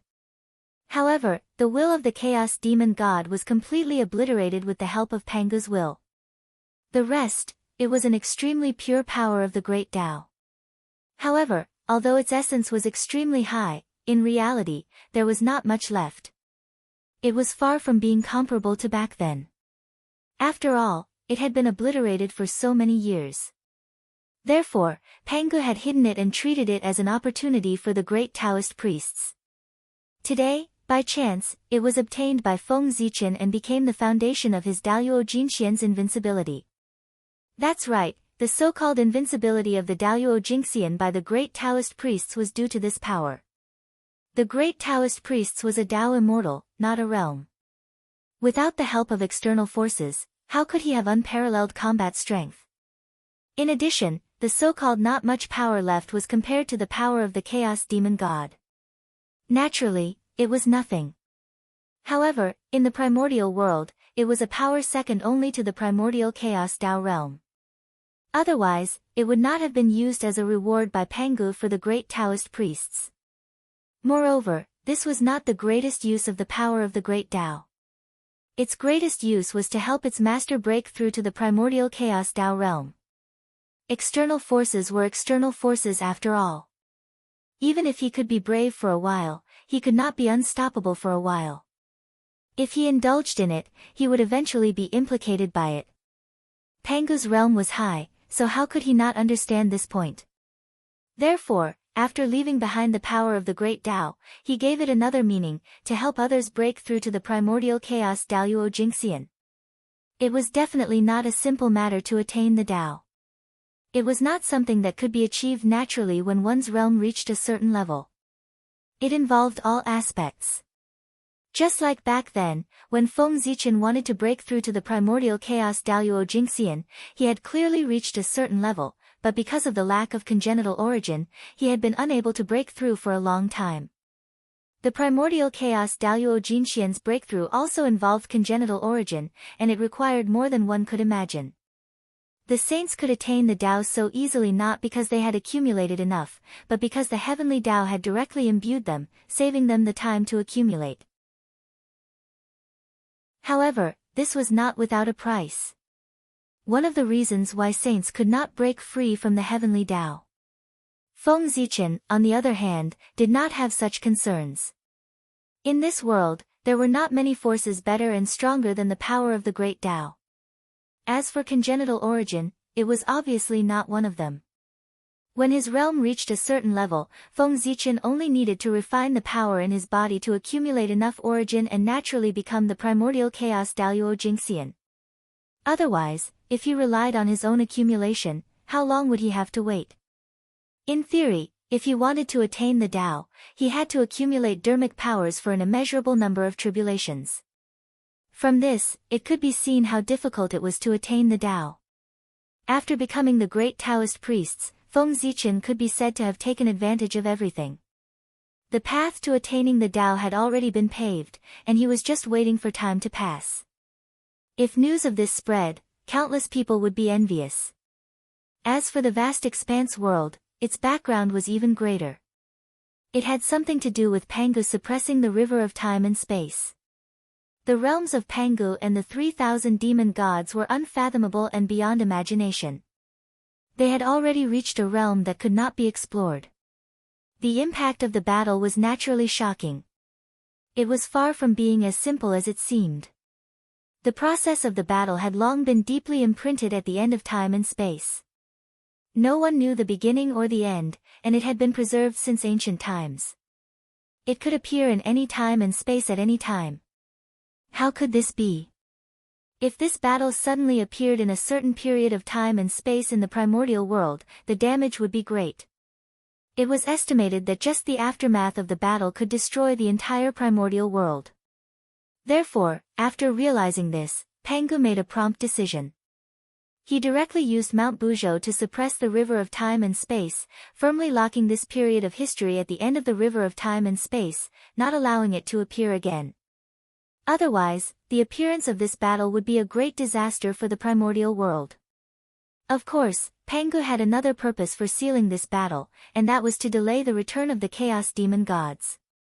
Imagine, if that battle appeared openly in the primordial world and was constantly being talked about by all living beings, there might be a Chaos Demon God who obtained an opportunity and returned from the wishes of all living beings.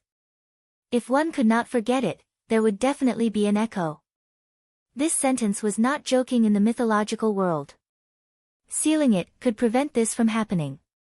Moreover, Pangu's intention was not only that. The Chaos Demon Gods did not have a past or a future. They only had the present. However, Pangu sealed the battle of splitting open the sky and forcefully tore apart the foundation of their existence, creating a past for them. With a past, there would be one more concern, and their strength would be scattered. The resurrection of the Chaos Demon Gods would be greatly delayed. Moreover, those resurrected Chaos Demon Gods would be unable to take back their past, and their cultivation would definitely be affected, making it difficult for them to advance. This might not be the reason why the Chaos Demon Gods wanted to destroy the primordial world. From this, it could be seen that Pangu's methods were superb. The 3,000 demon gods prevented him from achieving the great Tao, causing him to have no choice but to transform the world. He pulled them into the river of time and space, making it difficult for them to cultivate.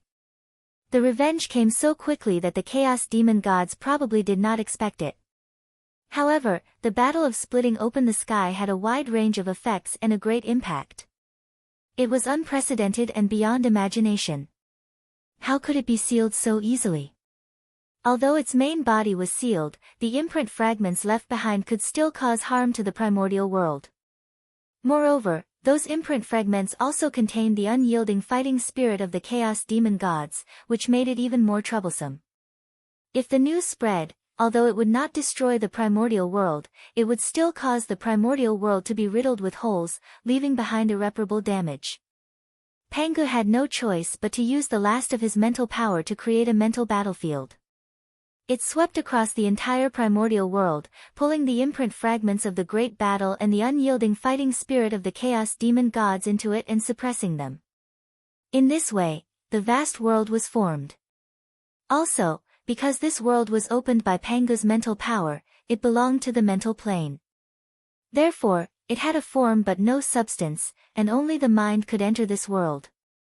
To put it bluntly, this was another battlefield that continued the battle of splitting open the sky, a contest on the mental plane. It was a war launched by the Chaos Demon Gods because they were unwilling to accept their death and their indestructible spirit wanted to destroy the primordial world.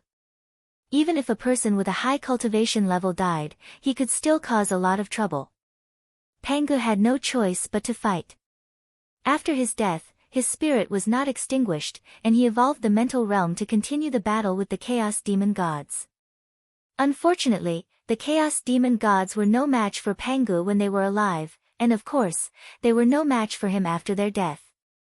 Not long after, they were suppressed by Pangu one by one.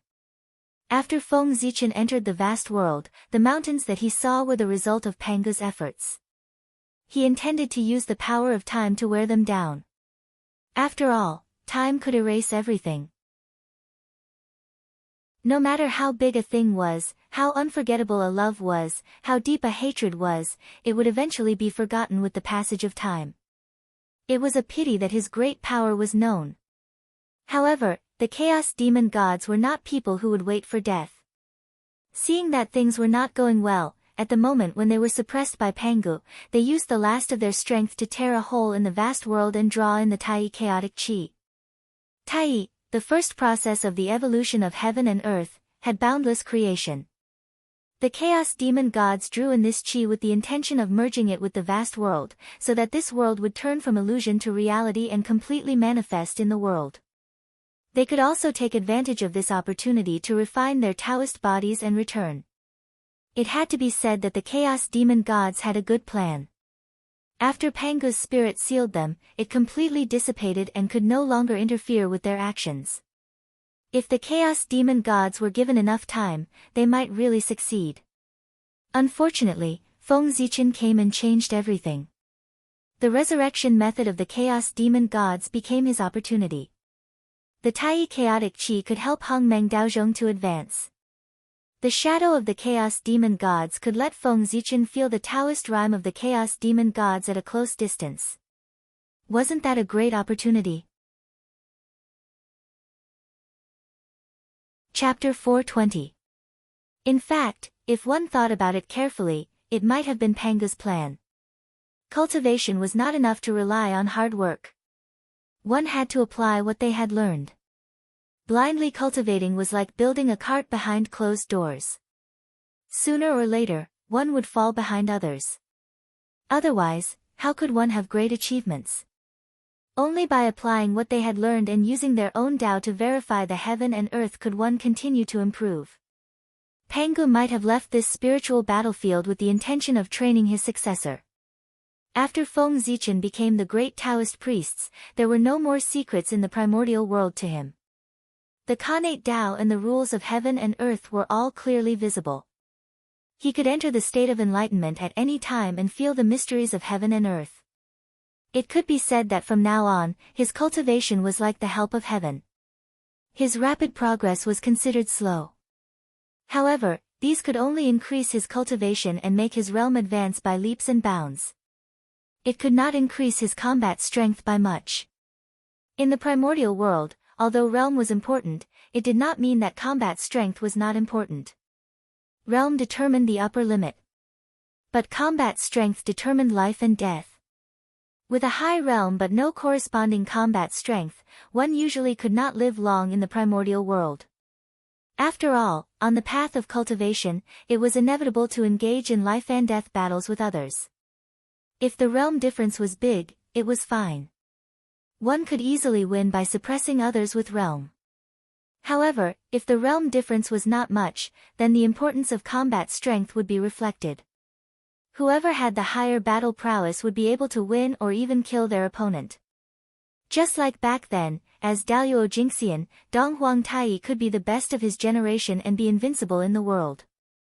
It was because his combat strength was unparalleled in the world.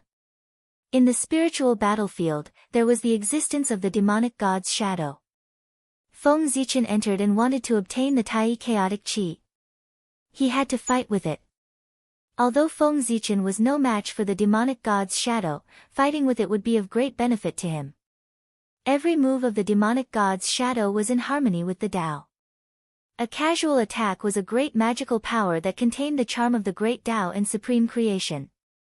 Feng Zichen's confrontation with them could be used to sharpen his supernatural powers and transform them beyond the scope of the primordial world. Moreover, if he could comprehend some mysteries from the magic of the demonic god's shadow, there would be indescribable benefits.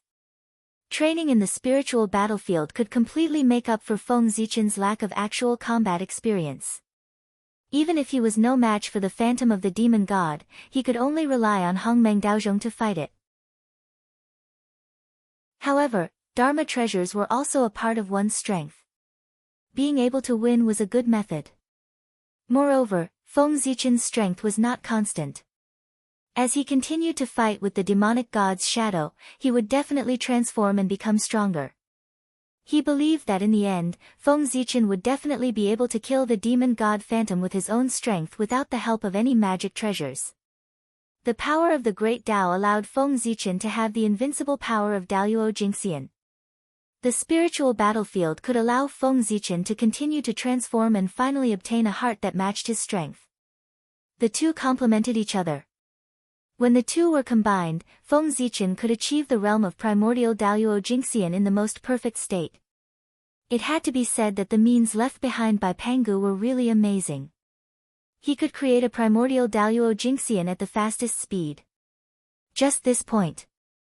This proved how powerful he was. The primordial Daluo Jingxian, who was at the peak of the primordial world, could be created just like that.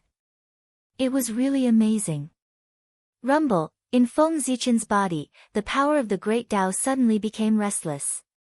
A very small part of the power completely integrated into his body and became a part of his power. Seeing this scene, Feng Zichen was slightly surprised. Such a situation had never happened before. One had to know that the power brought by the karmic rank, whether it was the power of destiny, the power of heaven and earth, or other forces, were all external forces that were borrowed from heaven and earth. They did not come from his own hard work and did not belong to him at all. In general, this was the power that he only had the right to use, but not ownership. He could use this power to fight against enemies, to assist in cultivation, and to do many things. However, he could not refine it and turn it into his own power. This was the power of heaven and earth, which he had borrowed. If he took it for himself and harmed heaven and earth to enrich himself, wouldn't he be afraid of being punished by heaven? Therefore, even though Feng Zichen's body had all kinds of powers that could quickly increase his strength, he did not dare to refine it. That was exactly what he was afraid of. But now, the power of the great Tao had actively integrated into his body and become a part of his power to increase his strength. This was something that Feng Zichen did not expect. Yes. I see. After deducing in his heart for a while, Feng Zichen gradually understood. The power of the great Tao was originally the power that Pangu had prepared for him. It was the power to help him break through the primordial chaos Daluo Jingxian. So, this power, originally belonged to him, he could refine it without worrying about the punishment of heaven. As for why the power of the great Tao would take the initiative to separate a part of it and integrate into Feng Zichen's body, it had something to do with killing the demon god Shadow. Although this power of the great Tao was mainly based on Pangu's power, he only occupied a very small part of it. More of it was the power of the 3,000 demon gods. And this power had an inexplicable connection with the demon god Shadow in the spiritual battlefield. Therefore, when Feng Zichen killed a demon god Shadow, the power of the great Tao had a reaction. The power that belonged to this demon god Shadow lost its existence. It automatically integrated into Feng Zichen's body. What is this? Passing the game. There's a reward for passing every level. After thinking about it, Feng Zichen felt that this scene was somewhat similar to some of the passing games in the later generations. Every time he killed a demon god Shadow, it was like passing a small level, and he would receive a corresponding reward. After killing all the demon god Shadows, he would be considered to have passed the level and would receive the final reward, Primordial Chaos Tao Fruit. After killing all the demon god Shadows, the power of the great Tao would be completely controlled by him. At that time, it would be time to break through to the primordial chaos Tao realm. This is interesting. No matter what, Feng Zichen had one more reason to kill the demon god Shadow. Whether it was for the promotion of Hongmeng Daozhong or for his own breakthrough. He would definitely kill the demon god Shadow. As for safety, Feng Zichen was not worried about this. The spiritual world where the demon god Shadow was located was a spiritual world, not a real world. The battle there was a spiritual confrontation. Even if he died, he would not suffer much damage and would not affect his body. At most, his mind would be damaged and his spirit would be sluggish for a period of time. Moreover, the spiritual world was not as simple as it seemed on the surface. With 3,000 demon gods gathered together, how could Pangu be at ease? He must have other tricks up his sleeve. Faintly, in the depths of the spiritual battlefield, Feng Zichen felt a familiar and powerful force. That was the power that belonged to Pangu. Even if it wasn't, it had something to do with Pangu. What was hidden in the depths of the spiritual battlefield? Perhaps only after Feng Zichen had killed all the demonic gods' phantoms would he know. After all, in the eyes of an expert like Pangu, only the primordial chaos Daluo Jingxian had the qualifications to enter the room. Unlike the primordial world, where Daluo Jingxian could dominate a region. Sigh. Now it seems that the hatred between me and the chaos demon god is getting deeper and deeper. I'm afraid that when they return and find that they can't do anything to Pangu, they will be the first to attack me. Suddenly, Feng Zichen realized something and couldn't help but shiver. Since his debut, he had ruined the plans of the chaos demon god countless times. The world tree in his hand was snatched from the true spirit of the demon god back then. This was one of the means used by the chaos demon god to destroy the primordial world, and he had unintentionally destroyed it. Now, He had ruined the plan of the Chaos Demon God's resurrection, causing their countless years of efforts to turn into flowing water. No, he had made a wedding dress for Feng Zichen. The Tai Chaos Chi was brought in from the outer realm by the Chaos Demon God for resurrection, but it was swallowed by Hongmeng Daozhong and became the nourishment for his growth. If the Chaos Demon God knew about this, he would explode with anger. Even if Feng Zichen wanted to end it, they probably wouldn't agree. This hatred could not be vented without killing. Revenge, it was getting bigger and bigger. Now, most of the Chaos Demon Gods were still in a state of death and couldn't detect what was happening in the outside world.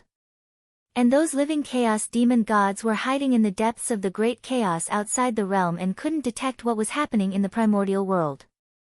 Therefore, Feng Zichen was still safe for the time being. But if those Chaos Demon Gods were resurrected, Feng Zichen's actions would definitely be sensed by them, and he wouldn't be able to hide it. At that time, what awaited him would be despair. Even Pangu couldn't protect the person that the 3,000 demon gods wanted to kill. After all, killing a person was far simpler than protecting a person. If such a day really came, Feng Zichen could only rely on himself. When the Chaos Demon God was resurrected, his strength had to at least reach the point where he could contend with him. Otherwise, it would really be over. No matter how much he schemed, he couldn't defeat the majesty of the Chaos Demon God. In the face of absolute strength, all schemes and tricks were like clay chickens and pottery dogs, unable to withstand a single blow. But how could it be easy to reach the realm of the Chaos Demon God? Until now, Feng Zichen didn't even know what the realm above the primordial chaos was. He only knew that the highest realm known was the Great Tao realm. This was the realm that Pangu was pursuing. As for the few realms between the Great Tao realm and the primordial chaos realm, Feng Zichen didn't know what kind of abilities they had. And these realms that he didn't know were the realms of the Chaos Demon God. The gap was too big. Feng Zichen didn't know if he could reach such a realm. Moreover, who knew when the Chaos Demon God would be resurrected? How much time was left for him? So, how could he not be afraid? F***ck. How did I become a mortal enemy with the Chaos Demon God for no reason? Thinking of the situation he would face in the future, Feng Zichen shuddered. Chapter 421. That was an indescribable horror. No. Absolutely not. The demon god of chaos must not be resurrected. At the very least, before I have the strength to protect myself, they must not be resurrected. As his thoughts raced, Feng Zichen made a decision in his heart.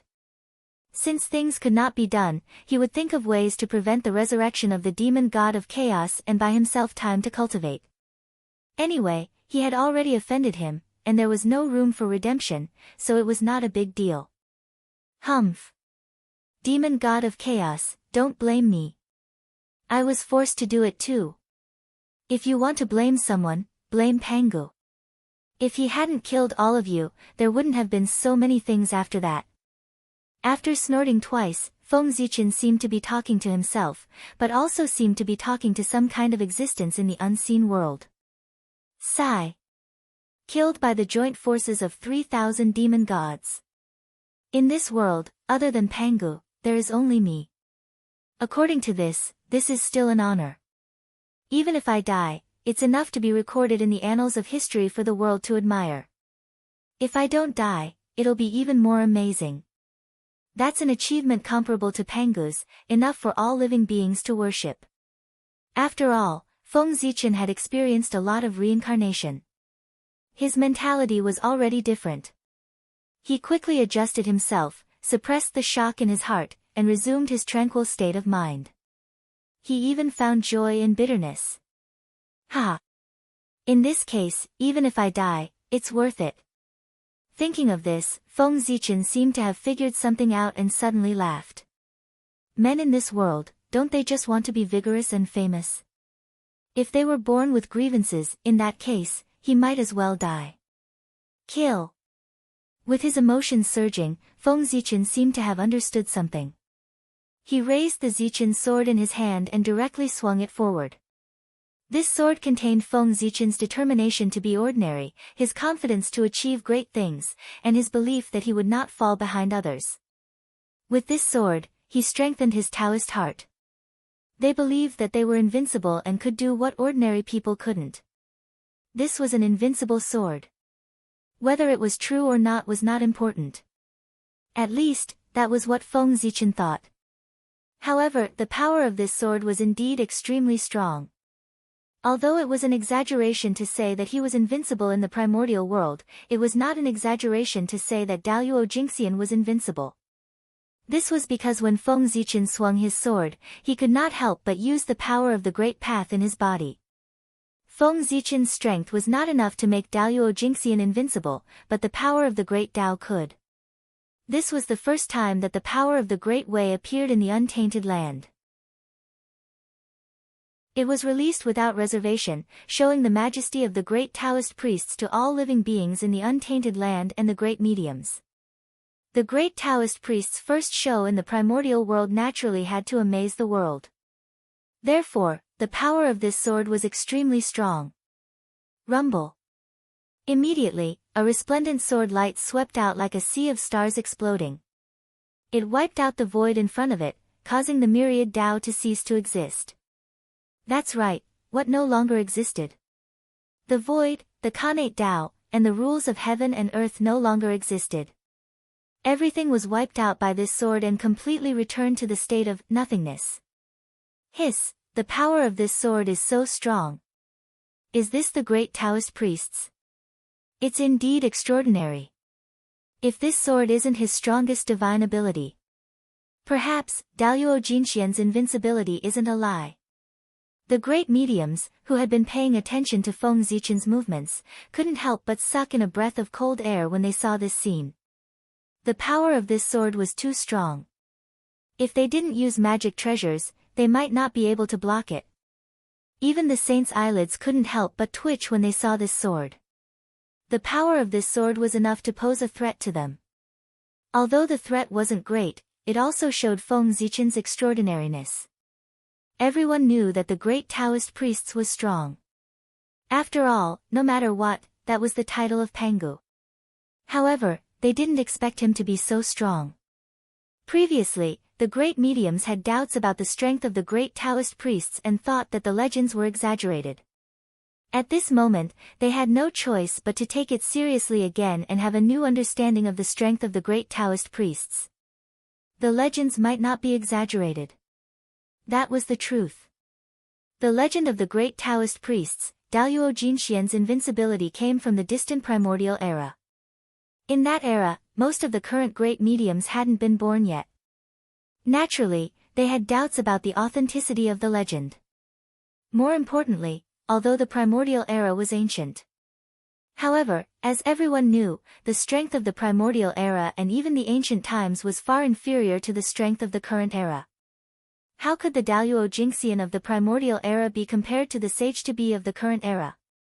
Therefore, some great mediums thought that the so-called great Taoist priests, Daluo Jingxian, was just a short person growing taller. Even if he was strong, there was a limit to his strength. It was also because of this that the great mediums didn't pay too much attention to the strength of the great Taoist priests. Instead, they focused on the effect of definitely becoming a primordial chaos. Now, Feng Zichen's sword had attracted their attention and attracted their attention. They had to pay attention. It was fine if they didn't know that he was so strong. But knowing that he was so strong, who dared not to take it to heart? After all, he was an expert second only to a saint. His appearance was enough to affect the current situation of the primordial world and bring about great turmoil to the world. After swinging his sword, Feng Zichen's mood couldn't help but be a little better. But immediately, he realized that there were many more gazes on his body, and his mood immediately sank. No one would be happy to be stared at, let alone Feng Zichen, who was already in a bad mood. However, he didn't chase these gazes away. Instead, he raised the Zichen sword in his hand and continued to practice his supernatural powers. He had just become the great Taoist priests and hadn't completely familiarized himself with the power of the great path in his body. He could take advantage of this time to familiarize himself with it. Didn't those great mediums want to see it? Then let them take a good look. It was just right to attract all their attention and make them unable to do anything else, so that it would be convenient for him to start another plan. Set up the Een court. The attention of the great mediums of the primordial world was all focused on him, the great Taoist priests. Wasn't it a good time to set up the Een court?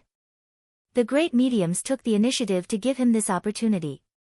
Feng Zichen couldn't let their good intentions down. He would definitely make good use of it and strive to maximize the effect. Otherwise, how could he face them? What? Set up the Een court. Beside the 6 paths of reincarnation, Hudu asked in surprise. That's right. It's the Een court. The heaven realm has the heavenly court ruling the world, and the netherworld realm should have the Een court. Only then will it conform to the principle of balance between yin and yang and be beneficial to the primordial world. As if hearing Huda's confusion, Fengdu's incarnation explained in a deep voice. The world valued balance the most. If there was heaven, there would be earth. If there was yin, there would be yang. If there was life, there would be death. If there were men, there would be women. Then, if there was a heavenly court, there would naturally be a Een court. Otherwise, yin and yang would not grow alone. There was only one heavenly court in the primordial world, and there was no Een court that opposed it. Then, it would cause an imbalance between yin and yang. This was a disaster and not a blessing for the primordial world. Fellow Taoist, you're right. But this Een court is not a small matter. It's not something that Huda can decide alone. I have to discuss it with my brothers and sisters. Only then can I make a decision. After hearing Fengdu's words, Huda deduced for a moment and understood the meaning of the Een court's appearance. However, establishing the Een court required the power of the Magi. This was not something that she could decide alone. She had to get the consent of the other ancestral Magi. Of course. The netherworld was originally prepared by Father for the Magi. The establishment of the Een court can't be helped by the brothers of the Magi. This matter naturally requires their participation. Nodding his head, Fengdu was indifferent. The Een court was originally prepared for the Magi. Otherwise, how could he and Hudu establish the Een court?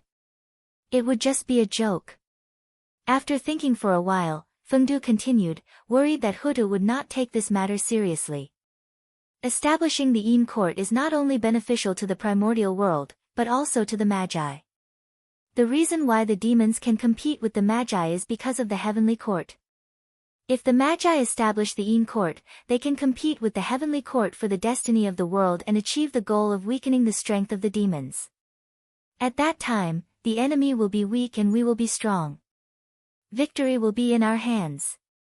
Besides, at this point, Fengdu carefully glanced at Hudu and stopped talking. He silently organized his words in his heart and thought about how to say the next words without provoking Hudu. What he had said previously was nonsense. He had chosen some pleasant words to foreshadow what he was going to say next. That was because what he was going to say next was the real reason. It was just that it was a little unpleasant.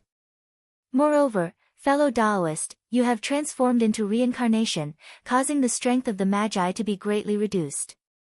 It will be difficult for the 12 divine fiends array to form. As a result, the Magi have lost their greatest trump card. Facing the demons, they no longer have an absolute advantage. They might even be at a disadvantage. If we don't establish the Een court to increase the strength of the Magi and fight against the demons, then, the future of the Magi is worrying. After thinking for a while, Fengdu decided to tell the truth. That was because he could not find the right words. It was Huda's fault to begin with. As expected, after hearing Fengdu's words, an unnatural look flashed across Huda's face. Although it was fleeting, it was still noticed by Fengdu, who had been observing her. However, Huda did not flare up. Instead, she informed the other ancestral Magi as if nothing had happened and asked them to come here for a chat. Hudu also understood that she was in the wrong. After transforming into reincarnation, Hutu had not let down the primordial world that gave birth to her. She had also let down all living beings. However, she had let down the Magi who respected and loved her. His departure directly destroyed the great situation of the sorcerer tribe. She had even pushed them into danger. From the strong Magi and the weak demons to the strong Magi and the weak demons. It was so fast and so unexpected. Moreover, this was not caused by the strength of the demons. It was caused by the destruction of the Magi's foundation and the great reduction in strength. A few years ago, the Magi had made one big move after another. They were about to completely destroy the demons and unify the primordial world. Chapter 422. But unexpectedly, the situation changed, and Hutu could not restore the witch. The situation was completely reversed, which shocked many people. Things were really unpredictable. Hutu's reincarnation had a huge impact on the wizard tribe. Not to mention that the 12 divine beings killing formation could not be formed because of this. The 12 ancestors of sorcery had practiced many kinds of supreme magic to deal with the demon tribe. But Hutu's departure directly destroyed these magic, making the efforts of the ancestors of sorcery in vain. It was too late to find a replacement. The 12 ancestors of sorcery had the same origin, so they could have the same mind. They could combine to perform magic because of this characteristic. If they found another person to replace Hutu, how could this person be connected with the other ancestors of sorcery like Hutu? They might be able to cooperate with each other by practicing, but how long would it take? The great war of sorcery and demon tribe would break out at any time. How could they have so much time to practice their magic? Hutu's reincarnation had reduced the strength of the wizard tribe by at least half. The loss was not small. Even so, the sorcerer tribe's attitude towards Hutu was still the same as before. There was no change at all. It had to be said that the ancestors of sorcery were very affectionate. Set up the Yin court. That's a good idea. But, hearing about the Yin court, Dijiang was puzzled at first, but then he realized that setting up the Yin court could bring a lot of benefits to the wizard tribe. Unfortunately, after thinking about it for a while, he found something wrong with this matter. He could not help but hesitate in his heart. Big brother, what's the problem? Please speak your mind. Seeing Dijiang's hesitation, Hutu thought that he had some concerns, so she asked directly. The 12 ancestors of sorcery were very close to each other. There was not so much intrigue between them, so they could speak frankly. Sister. Although your method is good, you need masters to set up the Yin court. But the masters of the wizard tribe still need to guard the untainted land against the demon tribe. This, I'm afraid the wizard tribe can't spare too many masters to guard the Yin court. After hesitating for a moment, Dijiang said. Of course, he knew the benefits of setting up the Yin court, but it was impossible to give up the untainted land for the Yin court. It was not easy for the sorcerer tribe to drive the demon tribe from the untainted land to the 9 heavens. How could they give up the untainted land for a mere Yin court? The untainted land was the foundation of the sorcerer tribe. Compared to it, the netherworld was really nothing. Yes. I didn't think this through. He thought for a while. Hutu also felt that Dijiang's words made sense. If the Yin court was established, the sorcerer tribe would have to send some of their experts to guard the nether realm to prevent any unexpected changes. However, although the Magi were strong, they relied on quality to win. They did not have as many experts as the demon clan. Therefore, if a portion of the people were to go to the Yin court, they would definitely have no time to care about the primordial world. The demon race would definitely not let go of this opportunity. They would definitely counterattack the untainted land. At that time, the sorcerer tribe would be in a passive position. In the end, it was because there were too few sorcerer tribe members.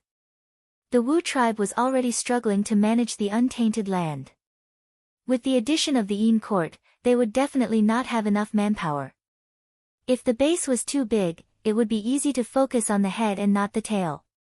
In the end, it was likely that the gains would not make up for the losses. Dijiang understood this very well. It was best to keep what was in front of him. Therefore, although Dijiang agreed with the establishment of the Yin court, considering the current situation of the sorcerer tribe, it was very difficult for him to agree. Ha! I was wondering what it was about. So it's about this. Brother Dijiang, don't worry. This matter is easy. At the side, after hearing Dijiang's words, Fengdu suddenly laughed out loud. In his words, he did not take Dijiang's worries seriously at all. Who is this fellow Taoist? Seeing Fengdu suddenly speak, Dijiang said with some displeasure. At the same time, the other ancestral sorcerers also glared at Fengdu angrily. If it weren't for the fact that he was Huda's friend, they would have already made a move and taught this kid who didn't know the immensity of heaven and earth a good lesson. It was about the sorcerer tribe. When did they need an outsider to speak? For a moment, Fengdu choked. He had forgotten that he had not told the person in front of him his identity. The pride of the ancestral sorcerer. It was famous in the primordial world. Even Tao ancestor Hung Jun was not taken seriously by them. An outsider like him had rashly interfered in the affairs of the sorcerer tribe. They did not directly attack him because of Hutu. Otherwise, Fengdu would have been beaten out by them long ago. Forget it. Should I tell him? After thinking for a moment, Fengdu decided to reveal his identity to Dijiang. The identity of a sorcerer could save him a lot of trouble. It would also be of great help to the establishment of the Yin court. Otherwise, with the identity of Fengdu, it would be difficult to gain the trust of the sorcerer tribe. Brother Dijiang. Do you still remember me? As he spoke, Fengdu secretly activated the aura of Pangu's token and transmitted it to Dijiang. He also blocked the other ancestral sorcerers from prying and did not let them notice. In the Nether Realm, Fengdu was an expert at the great perfection of the quasi-saint realm. He was not weaker than the ancestral sorcerers. He could still block their perception. This is, sensing the familiar aura, Dijiang's expression suddenly changed. He pointed at Fengdu and said in shock, "It's you." So it's you. After the shock, Dijiang seemed to have understood something and muttered, "Yes, I should have thought of it. Who else could it be other than you?" "That's right, it's me." Seeing that Dijiang had calmed down, Fengdu replied with a smile. "What do you mean you're mine? Who exactly are you?" The question and answer of the two of them confused the other ancestral sorcerers who did not know the truth. At that moment, the most hot-tempered Zhurong directly asked Fengdu casually. It was as if he would beat him up if he did not say anything. "Sigh, sixth brother, don't mess around. This fellow Taoist is my best friend. Be polite." Without waiting for Fengdu to speak, Dijiang stopped Zhurong, who wanted to cause trouble, and took the initiative to cover for him. As the patriarch of the sorcerer tribe, Dijiang was naturally not a stupid person. Seeing that Fengdu only revealed his identity to him, he knew that he did not want to reveal his identity. As for the reason, it seemed that he had his own plan. Although he did not know what his purpose was, Feng Zichen was a sorcerer of the sorcerer tribe after all. He would prosper and suffer together with the sorcerer tribe. He would not harm them. Therefore, Dijiang did not reveal his identity, so as not to ruin his plan. "Friend? Big brother, don't joke. If he is really your friend, then why don't I know him?" Zhurong touched his head and asked with some confusion. It was not Zhurong's fault for asking this. The 12 ancestral sorcerers knew each other very well. If he was really Dijiang's friend, the other ancestral sorcerers would definitely know him. Chapter 423. What do you know? This is a good friend I made in my early years. We are true friends of life and death. When I met him, you weren't born yet. How could you know of his existence? I thought that he had long retreated from the world. I didn't expect him to come out again. As he spoke, Dijiang made a sorrowful expression, as if this matter was true. I see. Hearing Di Jiang's words, Zhurong really believed it. Because, Di Jiang was the first ancestral wizard to be born. Before the other ancestral wizards were born, he was already born and went out to travel in ancient times. This was an experience that the other ancestral wizards did not have. Moreover, Zhurong did not think that Di Jiang would lie to him. After listening to Di Jiang's explanation, the other ancestral wizards also nodded and smiled kindly at Fengdu. Since he was Di Jiang's friend, he was their friend. On the other hand, the Candle Dragon, the sage of the wizard race, had a strange light in his eyes. Obviously, he had guessed Feng Zichen's identity. However, just like Di Jiang, he did not expose Fengdu's identity. Instead, he continued to play dumb. Fellow Taoist, you said that it's very simple for the wizard race to establish the Yin court. What do you mean? Without giving the other ancestral wizards a chance to speak, Di Jiang asked Fengdu directly. Fellow Taoist, you forgot. The netherworld has the Lady of Earth guarding it. Who would dare to cause trouble here? Therefore, establishing the Yin court doesn't require the wizard race to send out many experts. What we need is to send some people over to maintain the normal operation of the Yin court. By the way, arrange a few great experts to support the Yin court. Fengdu smiled and replied. With the Lady of Earth, even if a saint came, he wouldn't be able to cause any trouble in the netherworld. It could be said that after the Yin court was established, it would be extremely stable. However, the establishment of the Yin court would definitely require a large number of people and some experts to maintain the facade. Therefore, Fengdu had set his sights on the sorcerer tribe. That makes sense. Nodding, Di Jiang said, then let's establish the Yin court. Reincarnation was established by the Lady of Earth. The experts guarding the netherworld should be selected by the Lady of Earth tribe. As for the clansmen who maintain the Yin court, the 12 tribes will each provide a portion. Is that okay? With a plan in his heart, Di Jiang directly arranged it. Very good. Di Jiang's words were in line with everyone's thoughts. How could they disagree? No matter how good the netherworld was, it was not as good as the primordial world. Moreover, the netherworld was not good for him.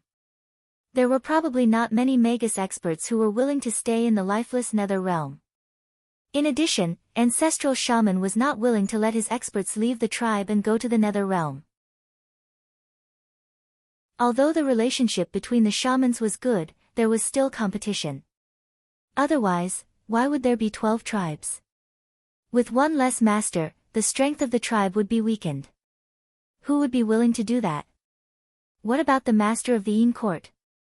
As the master of Samsara, Goddess Ho Tu has to guard the 6 paths of reincarnation. She has no time to deal with the Yin court. Therefore, we still need to choose a ruler of the umbral court. Fellow Taoists, who is willing to take up this position? Fengdu couldn't help but ask after seeing Di Jiang talking for a long time without getting to the point. Yin court. Most importantly, he was the master of the Yin court. That was an existence that could rule over the nether realm and bear the destiny of heaven and earth. Me? No. There are still a lot of things that we need to deal with in the primordial world. We don't have time to manage the Yin court. Upon hearing Fengdu's suggestion to let them be the masters of the Yin court, the ancestral shamans waved their hands and refused. The primordial world was vast and boundless. It was impossible to measure it with reason. Even the heaven realm and the nether realm together were not as vast as the primordial world. Therefore, every ancestral shaman ruled a vast territory that was even larger than the nether realm. They had no time to manage the Yin court. Fellow Taoist, you have nothing to do anyway. In my opinion, you should be the master of the Yin court. Suddenly, Di Jiang suggested. As a shaman, Feng Zichen was suitable for this position. It's not impossible. He thought that even if the ancestral shaman didn't want to be the master, he would let the first-generation great shaman do it. However, Feng Zichen didn't expect that Di Jiang would recommend him. Of course, he couldn't refuse. How could he refuse the benefits that were delivered to his door? Although Feng Zichen's original plan was to let the shaman clan experience a calamity for the future generations. However, plans couldn't keep up with changes. It wasn't impossible to dominate the Yin court in advance. That's good. I'll do as you say. Now that the attention of all living beings in the primordial world is attracted by the birth of the great Taoist priests, it's a good time to set up the Yin court. There's no time to lose. We should hurry up and pray to Father God and set up the Yin court. Feng Zichen wasn't a wishy-washy person. After making a decision in his heart, he immediately began to act. Fellow Taoist, you're so impatient. Then let's do as you say. We'll set up an altar and worship Father God. Di Jiang waved his hand and took out the altar used by the shaman clan to worship Pangu from the Panga Hall. He planned to worship Panga here. On the side, the other ancestral shamans who wanted to say something couldn't say anything when they saw this. At this moment, stopping Feng Zichen from becoming the master of the Yin court would be a slap to Di Jiang's face. Father God above. Today, the Nether Realm has appeared. As the home of the dead, it will fill the primordial world. However, the Nether Realm has just appeared. It is extremely chaotic and the rules are incomplete. Therefore, the shaman clan wants to set up the Yin court in the Nether Realm to govern the Death Realm and set the rules to manage the dead in the world. Please enlighten us, Father God. In front of the altar, Di Jiang first bowed and then swore loudly. Instantly, the primordial world shook. A vast divine light appeared out of thin air and shone in the center of the Nether Realm. It was like a heavenly pillar that pierced through the three realms of heaven, earth, and man and went straight into the chaos outside the heavens. That light was too dazzling. It was even more dazzling than the sun.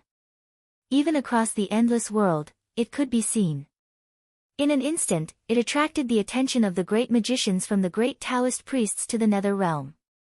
Yin court? What's that? Is it a force similar to the heavenly court? Yin court was an extremely unfamiliar word.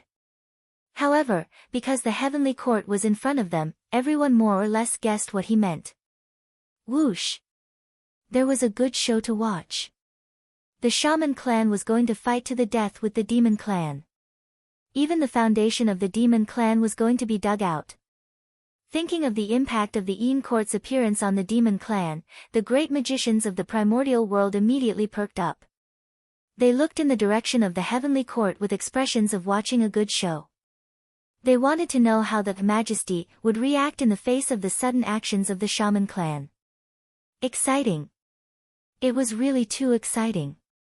The situation of the shaman clan was really changing day by day. Just as the shaman clan was about to suppress the demon clan, the shaman clan suddenly destroyed their foundation, causing their strength to plummet. However, before the demon clan could start to become strong, the situation was changing. The shaman clan set up the Yin court and wanted to break the foundation of the demon clan. Chapter 424. This time, it was the demons' turn to be candles.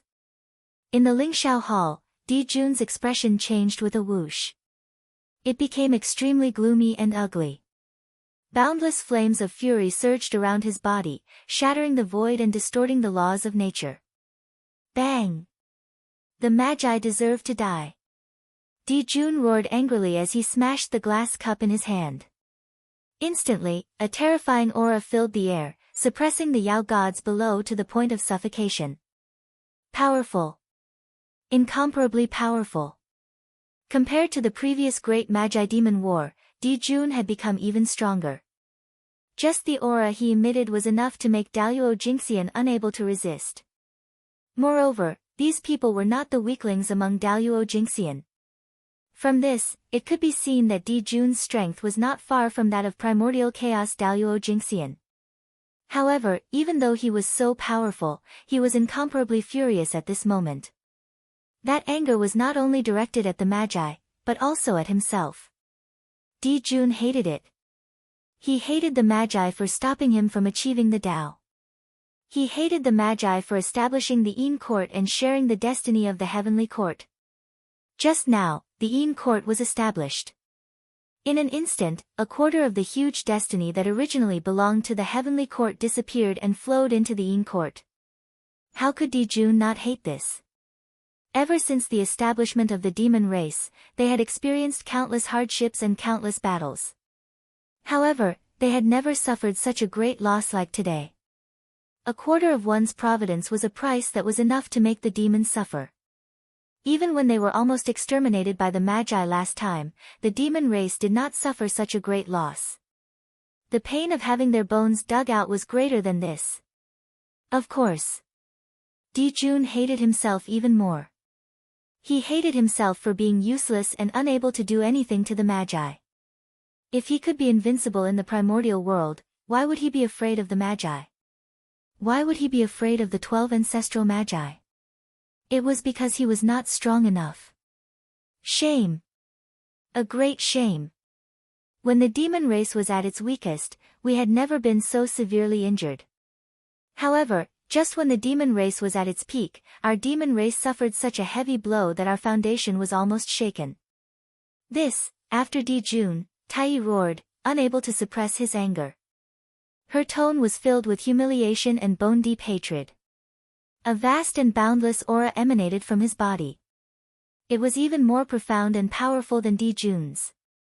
It distorted everything and interfered with the operation of the Great Path. Bang! The aura was too powerful, too majestic.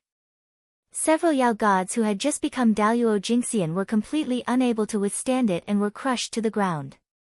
This was the Eastern Emperor Tai, the god closest to primordial Daluo Jingxian. He was also the only god who could rival the saints. His strength was well known in the primordial world. Done. Let's think about what to do first. The situation is not clear yet. It's not a good time to start a war with the shaman tribe.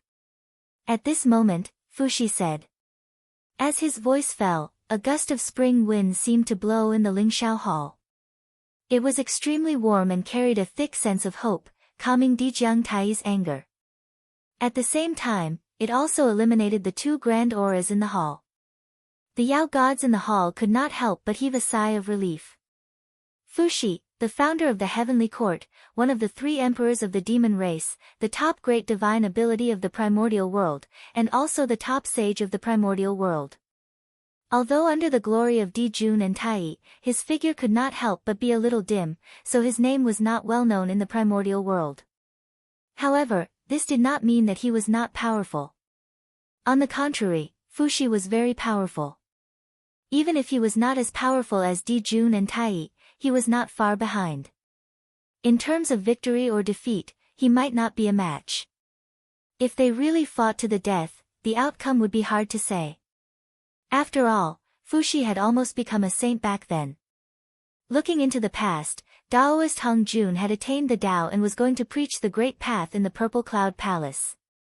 For a time, all the Daluo Jingxian in the primordial world set off and headed to the chaos outside the heavens to search for the Purple Cloud Palace and try their luck. Among them, the 3 pure ones were the first to arrive, followed by Fushi and Nuwa. At that time, Fushi could tell that the 6 seats were extraordinary and seemed to contain a great opportunity. With his ability, he could have occupied a seat. However, he refused and gave this great opportunity to his only sister. Fushi's strength was beyond imagination. The Khanate 8 trigrams was what he could show. The Zhouxing array was his achievement. Dijun and Tai could hide his light. It was not that he was not strong, but that he did not fight. The demon race. It was enough for them to shine and heat. The Fushi should be hidden under their light. In the hall, the atmosphere was extremely oppressive and unsettling. However, Fushi's words were like a spring breeze, silently dissolving Dijun and Tai's aura. Just this move showed that Fushi was extraordinary. His cultivation level was at least half a step into the primordial chaos Daluo Jingxian. In fact, Fushi was also very angry that the demon race had lost a quarter of their luck. However, the demon gods present were already in a weakened state. If he were to get angry again, some of the demon gods would probably make a fool of themselves on the spot. If that was the case, it would be a little ugly.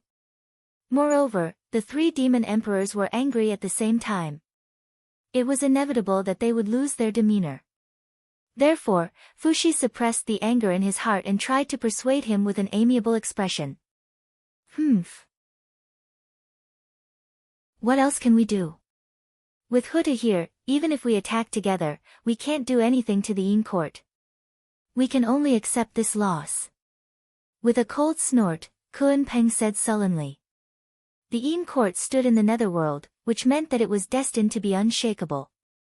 Because no one could defeat Hutu in the netherworld. Sigh, in my opinion, your majesties, you don't have to worry. To establish the Yin court, we must set rules and coordinate everything to operate the primordial world. However, the wizard race has developed limbs and simple minds. They are simply a group of boorish men. It's no problem for them to fight, but if they are allowed to rule the world, there will definitely be chaos. We demons don't have to interfere in the Yin court at all. We can sit and watch the wizard race do what they want. I believe that it won't be long before the netherworld becomes chaotic under the rule of the wizard race. In the end, the netherworld will even riot because of this, causing the dead to be uneasy and disturbing the order of the primordial world. At that time, the Yin court will no longer be the protection of the wizard race, but their death warrant. Under the backlash of heaven and earth, even saints can't treat it lightly, let alone the wizard race. In this way, the wizard race will collapse on its own. The wizard race is just a group of boorish men. They dare to establish the Yin court without comprehending the heavenly Tao. They are really courting death. Seeing that the three emperors had calmed down, Baizé walked forward and began to analyze the pros and cons of the wizard race establishing the Yin court in front of everyone. From what he said, the wizard race establishing the Yin court was not only useless, but also self-destructive. It sounded like a joke. However, everyone thought about it carefully and felt that what Baizé said made sense. Therefore, they all agreed.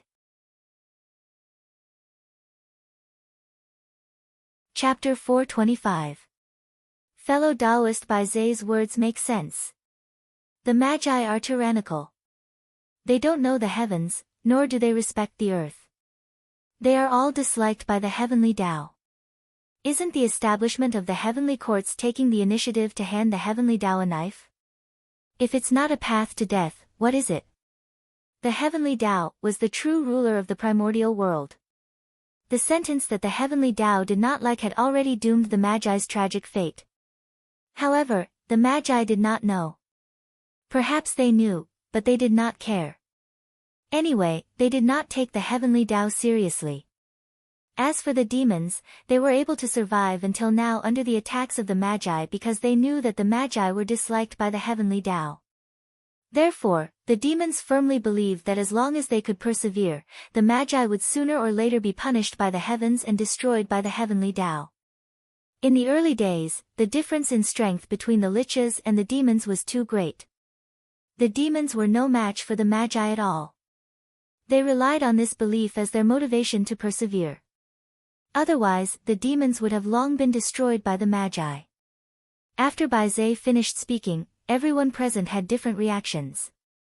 However, at the top, there were the three emperors and one master of the demon race.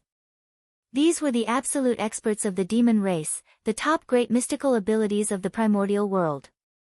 His heart skipped a beat. He knew that the battle between the liches and the demons had reached an irreversible stage. Especially when he saw the expressions of approval on the faces of the demon gods present. There was no noise at all. He could not help but feel a chill in his heart.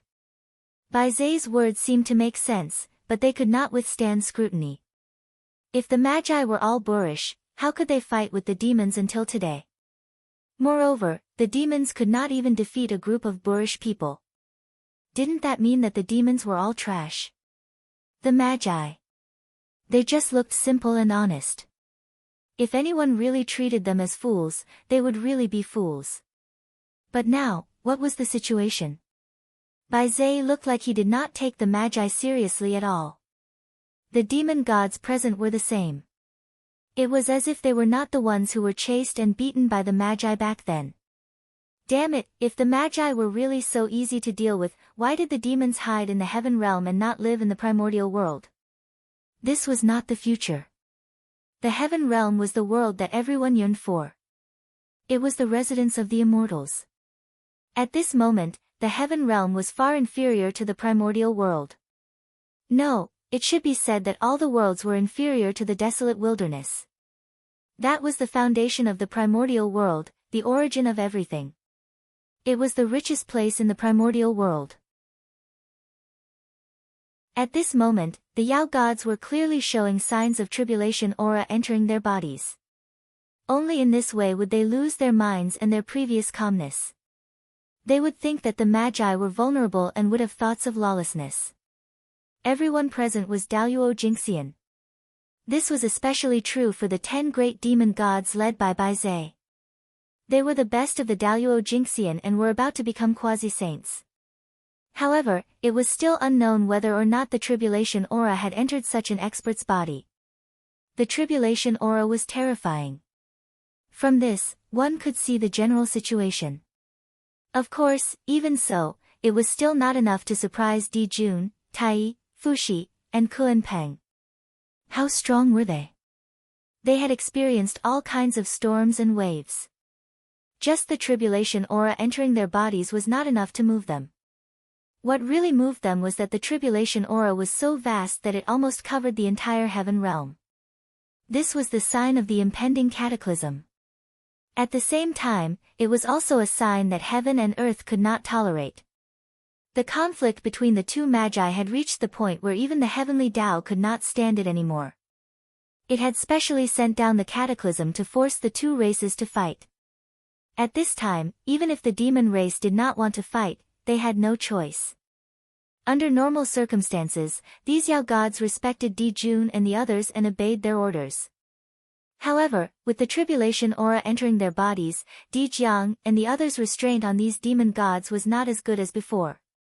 They might not listen to the orders of Di Jun and the others. Your Majesty, the Yin court has just been established. It will definitely be chaotic and unstable. Our demon race should send people to sneak in and lie low to wait for the future.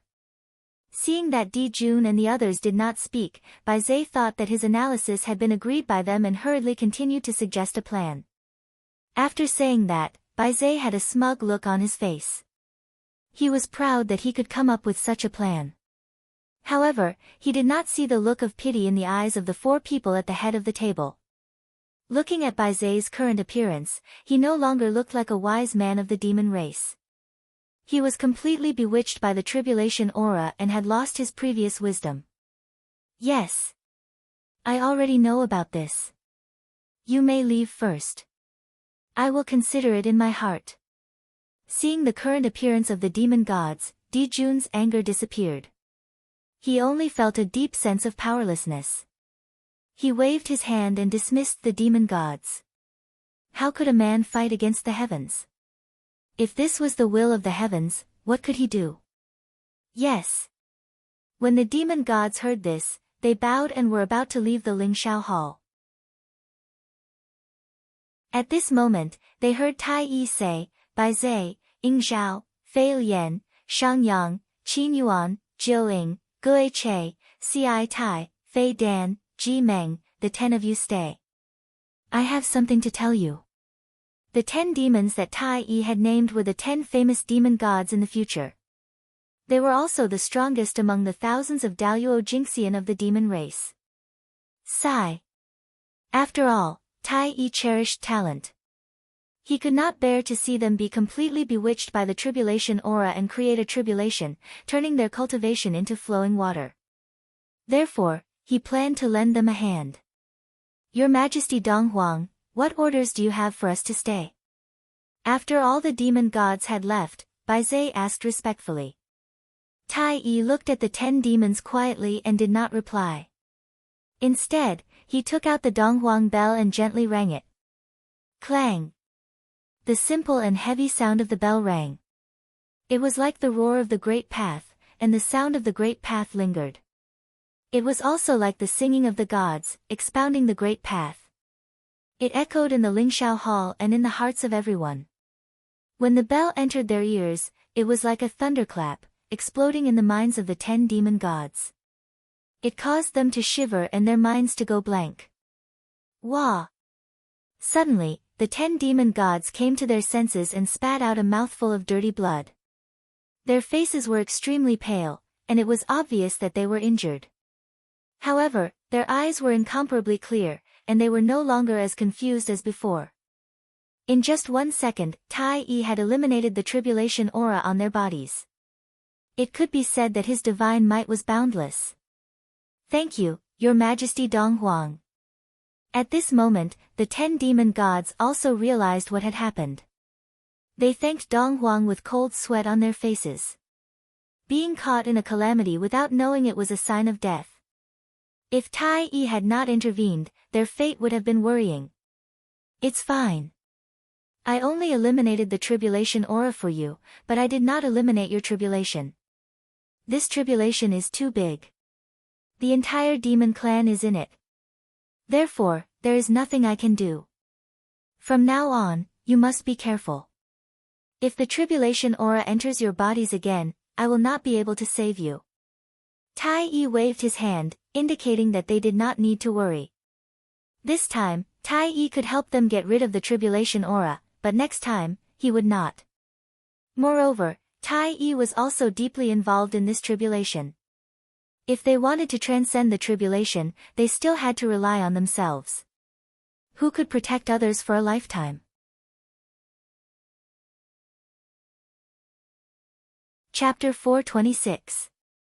Yes, we understand. Nodding, the 10 demons thanked him with a big bow. Okay. If there's nothing else, you can leave and heal your injuries.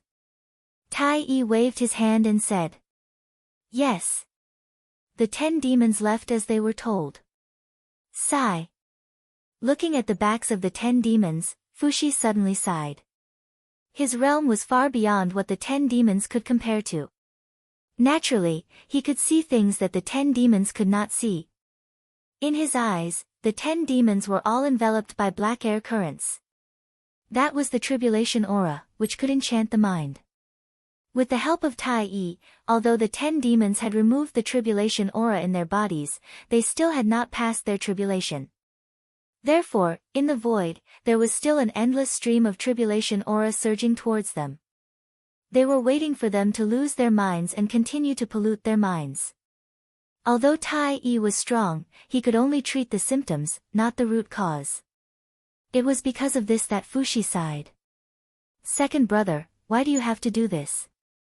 Everyone has their own fate. Why do you have to interfere? To change their fate, you have to bear the corresponding karma. It's not good for your cultivation. In the Lingxiao Hall, Di Jun said to Tai Yi helplessly. Tai Yi had removed the tribulation aura of Bai Zhe and the others, which was equivalent to changing their fate. He had to bear some karma for it. If it were any other time, some karma would be nothing to Tai Yi. But now, he was about to break through. It was the time to end all karma and pursue the fusion of primordial energy. Rashly interfering with their fate would definitely cause an unknown impact on his breakthrough.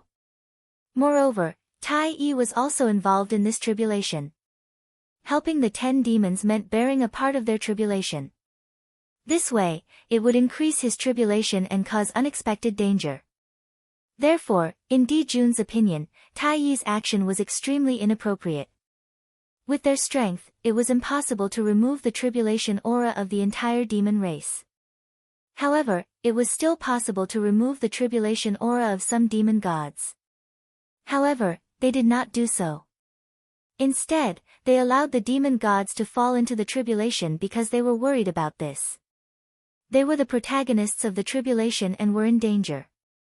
If they helped others transcend the tribulation, their chances of survival would be slim.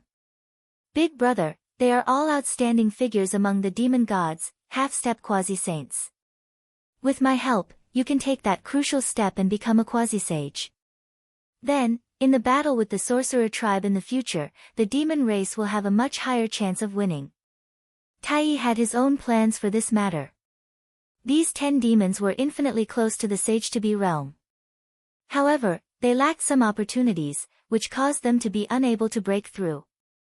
Today, with his help, his emotions were in turmoil. If he could calm his heart and comprehend, he would definitely gain something. He might even be able to take that crucial step. Even if only one of the 10 demons broke through to the Sage-to-be realm, the changes it brought to the demon race would be unimaginable.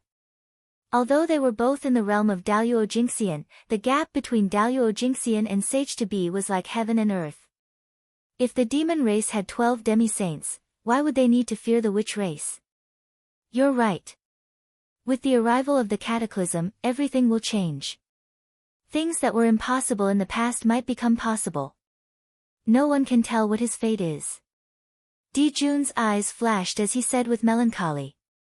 Cataclysm. Read as a cataclysm. However, it was not necessarily a cataclysm. If one could not overcome it, then it would be a cataclysm. If one could overcome it, then it would be a great opportunity. Did you not know that only during the cataclysm would experts emerge one after another? At that time, the chi of heaven and earth would arrive like bees, and the great Tao laws would be unusually active. Countless experts would rise in the chaos and achieve great achievements that were unimaginable. When the cataclysm broke out, it would be the era of great competition. Countless geniuses would emerge and compete for supremacy. This was a dazzling era. Although there would be countless experts falling, there would also be countless new people rising up. Whether they would continue to be glorious or turn into ashes would depend on their individual opportunities and whether they could seize that great opportunity. Brother Tai, you're right. Those 10 demons are indeed extraordinary. If they were born earlier, they might be able to compete with us. Beside him, Fushi also said. The Bei's 10 demons were indeed talented, but they were born too late and did not make it in time for the Tao ancestors' preaching. As a result, they were still hesitating in the Daluo Jinxian and had not become demi-saints. Otherwise, there would be a few more great divines in the wilderness. Bei's was a Khanate god-fiend born from the Tao of wisdom. He was known as the wisest of the demon race. Of course, this title might be a little exaggerated, but he was indeed the wisest apart from the demi-saints of the demon race. Such a person had a high chance of becoming a demi-saint. In the nether realm, when the divine light dissipated, a large group of palaces suddenly appeared at the foot of Yin Mountain. The palaces were layered and exuded an inexplicable charm. They were shrouded in Yin Qi, as if they were hidden in a black fog, making it impossible to see through them. Moreover, unlike the sacred palaces of the heavenly court, the palaces of the Yin court were all black and exuded a solemn feeling. Good. Good. Good. Looking at the palaces, Fengdu could not help but laugh. The palaces were congenital and not man-made. However, they were not Khanate spirit treasures, but the charm of the great Tao. The charm of the great Tao merged with the rules of heaven and earth and materialized in the nether realm. They had a physical body and formed this solemn palace. Cultivating in the palace would increase one's aptitude by 10%, and it would be easier to comprehend the rules of the great Tao. It was extraordinary. Fellow Taoists, the poor way has passed away. Nodding at the surrounding ancestral shamans, Fengdu took a step forward and came to the center of the palace. In the most majestic hall, he sat on the Supreme Emperor's throne. Today, Fengdu has received the great favor of the great Taoist priests and has been elected by the shaman race. I hereby announce to the wilderness. From today onwards, I will be the master of the Yin court, and my name is Emperor Fengdu. I will rule the nether realm and the endless dead souls. Immediately, Fengdu's majestic voice resounded throughout the wilderness, announcing his existence to all living beings. Fengdu. Where did this person come from? For a moment, everyone was extremely curious about Fengdu's origin. Fengdu was an extremely unfamiliar name. However, it was this existence that had suddenly appeared that had shaken the wilderness many times in the past 1,000 years. Now, he had become the overlord of heaven and earth and the ruler of the nether realm. He was an expert second only to the saints. His status was not inferior to that of the saints. What was even more surprising was that he had only used a few thousand years to go from being unknown to being famous in the wilderness and then becoming the overlord of heaven and earth. How could this not be surprising? His mysteriousness made people more and more curious. Rumble. The moment Feng Du became the master of the Yin court, a quarter of the luck that had flowed from the heavenly court fell and descended on his body. In an instant, Feng Du's body underwent a huge change. Chapter 427.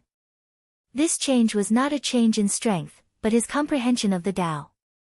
Feng Du's strength had long reached the limit of a quasi-saint. He could not advance any further. Only by becoming the primordial chaos Daluo Jingxian could he accommodate more strength. However, with the destiny of heaven and earth that he had now, it was obviously impossible for him to enter the legendary realm of primordial chaos. Therefore, after the destiny of heaven and earth entered Feng Du's body, it found that it could not increase his strength, so it expanded his horizons and enhanced his comprehension of the Tao, allowing him to observe the world from a higher perspective. In Feng Du's eyes, the world suddenly changed. Everything was constructed by Tao patterns and appeared in front of him in the most essential form. The mysteries of heaven and earth were all in it. At this time, Feng Du was only 1 or 2 levels weaker than the Taoist priest's Feng Zichen's perspective. It could be said that it was extremely extraordinary. Why did the people pursue the destiny of heaven and earth? That was it. Even if he did not use the destiny of heaven and earth to increase his cultivation, he could still assist in his cultivation. This was the strongest cultivation treasure in the primordial world. Buzz, the destiny of heaven and earth added to his body, bringing changes to Feng Du. In his body, the imperial seal of Feng Du suddenly trembled violently. It flew out of his body and floated in front of him.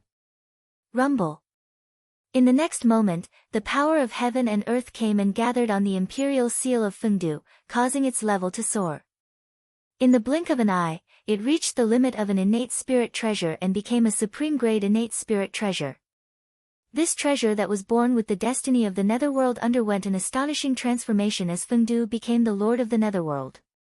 It became one of the strongest innate spirit treasures in one fell swoop. Strong. The seal of Feng Du represented the supreme authority of the netherworld. It had the ability to dominate life and death. It was easy to imagine how powerful it was. Fellow Taoists, now that the Yin court has been formed, I still lack some helpers. I hope that you can help me. After everything calmed down, Feng Du walked out of the hall and said to the ancestral shamans. Without the experts of the shaman race to support them, wouldn't the Yin court become the joke of the primordial world with just the big and small cats of the ghost path? In the vast netherworld, not to mention the Daluo Jingxian, even the Tai Jingxian couldn't take it out. If word got out, who would think highly of the Yin court? In this way, how could the Yin court compete with the celestial court? Yin court had just been established, but it had already lost all of its prestige. This was a scene that Feng Du definitely didn't want to see. Therefore, after stabilizing the Yin court, Feng Du immediately went to the 12 ancestral sorcerers and urged them to quickly send people over. The Yin court has just been established, and it can't be without powerful experts. I'll ask Xing Tian to come over and assist you. As soon as Feng Du finished speaking, Hutu sent out Xing Tian to show her support. Xing Tian, a Khanate Grand Magus, was born from Panga's heart. He could be said to be a top-notch Khanate god. He was the most powerful being in the Hutu tribe aside from Hutu Hutu. It could be said that the Lady of Earth had sacrificed a lot to send him here. Thank you, fellow Taoist. Everyone knew how powerful Xing Tian was. Although his realm was still Daluo Jingxian, and he had not stepped into the realm of Sage to be. But his strength had long surpassed the limits of the realm. Even ordinary quasi-saints were no match for him. Xing Tian could be considered a mighty figure in the untainted land. If Feng Zichen dispelled all the external forces, he might not be a match for him. His strength was so strong that few people in the same realm could compete with him. However, Feng Du thought about it. If Xing Tian came, who would be in charge of the Hutu tribe? Fellow Taoist, if Xing Tian comes, What should the Huda tribe do? Fengdu was puzzled, so he asked directly. After losing Hutu and Xing Tian, the Huda tribe would be half-crippled. Since I'm in the Nether Realm, the Huda tribe will naturally follow me. Other than the warriors of the Witch tribe, the rest of the Huda tribe will migrate to the Nether Realm. After becoming a saint, the Huda tribe could clearly see the future of the Witch tribe. They would perish together with the Demon tribe. This was a destiny that could not be changed. Therefore, he wanted to leave some seeds for the Witch tribe. The Huda tribe was his choice. It was not that the Huda tribe did not want to choose other tribes, but if he chose another tribe, the other ancestral sorcerers would not agree. Since that was the case, he would leave the warriors behind to deal with the great war of the Witch Demon tribe. The rest would migrate to the Nether Realm to reproduce. That's good. Fengdu nodded at the Huda tribe and looked at the other ancestral sorcerers. To be honest, the Huda tribe alone was enough to maintain the operation of the Yin court. But who would have too much time on their hands?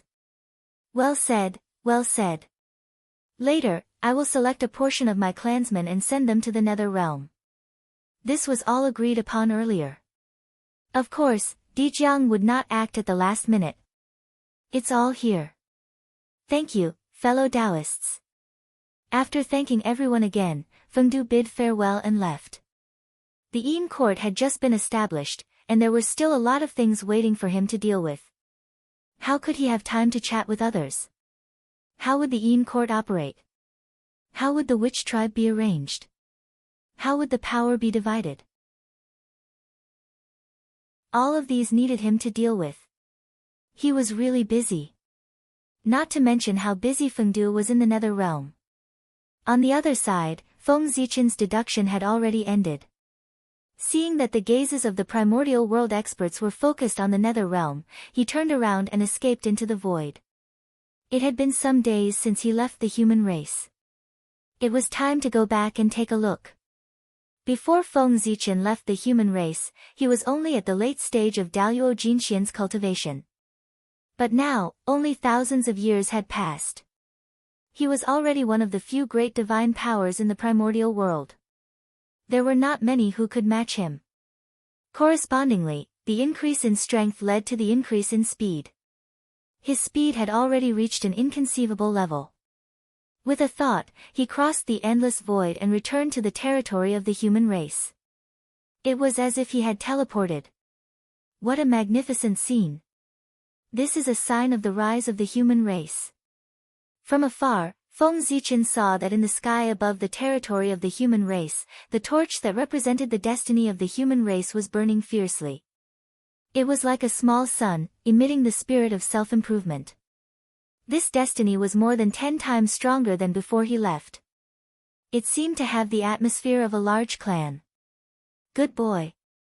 I've only left the human race for thousands of years. Why does it feel like I've left for hundreds of thousands of years? Isn't this destiny rising too quickly? Could it be that something big happened to the human race after I left? When he first saw the destiny of the human race, Feng Zichen was also shocked. Wasn't this too much? But soon after, this feeling of surprise was replaced by joy. The more exuberant the destiny of the human race was, the faster the strength of the human race would increase. This was a great thing. However, faintly, Feng Zichen felt that something was wrong. The exuberant destiny of the human race was somewhat abnormal.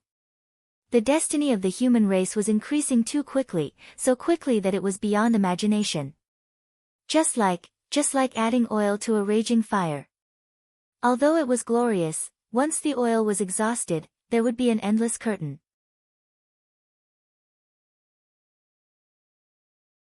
Chapter 428. Let's go back and take a look. With doubts in his heart, Feng Zichen couldn't help but quicken his pace and walk towards the human imperial court. After Earth turned into reincarnation, the demon clan's massacre of humans was not far away. The changes in the human clan might be related to this.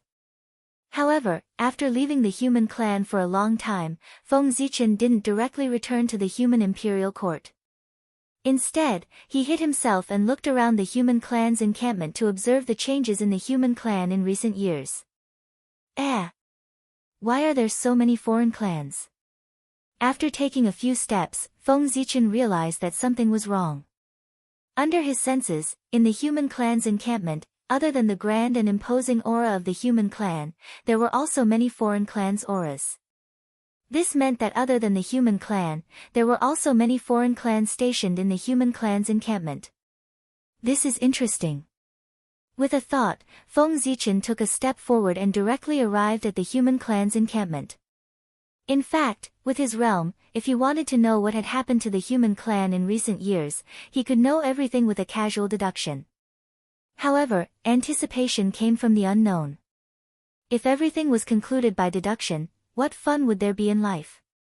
Playing in the mortal world was also a form of cultivation. As expected, after arriving here, Feng Zichen discovered that there were many foreign clans among the people coming and going. They were talking and laughing with the people around them without any ill feelings. These foreign clans all walked in the mortal world in the form of Tao bodies and restrained their auras. They didn't look much different from the human clan. However, what kind of realm was Feng Zichen in? There were too few people in this world who could hide from him. With a slight glance, he knew the origins of these people. There were water clans, divine beasts, innate life forms, and all kinds of clans. There were also demons and shamans. Fortunately, they didn't fight. Moreover, the human clan's encampment had changed significantly compared to before he left. Lively.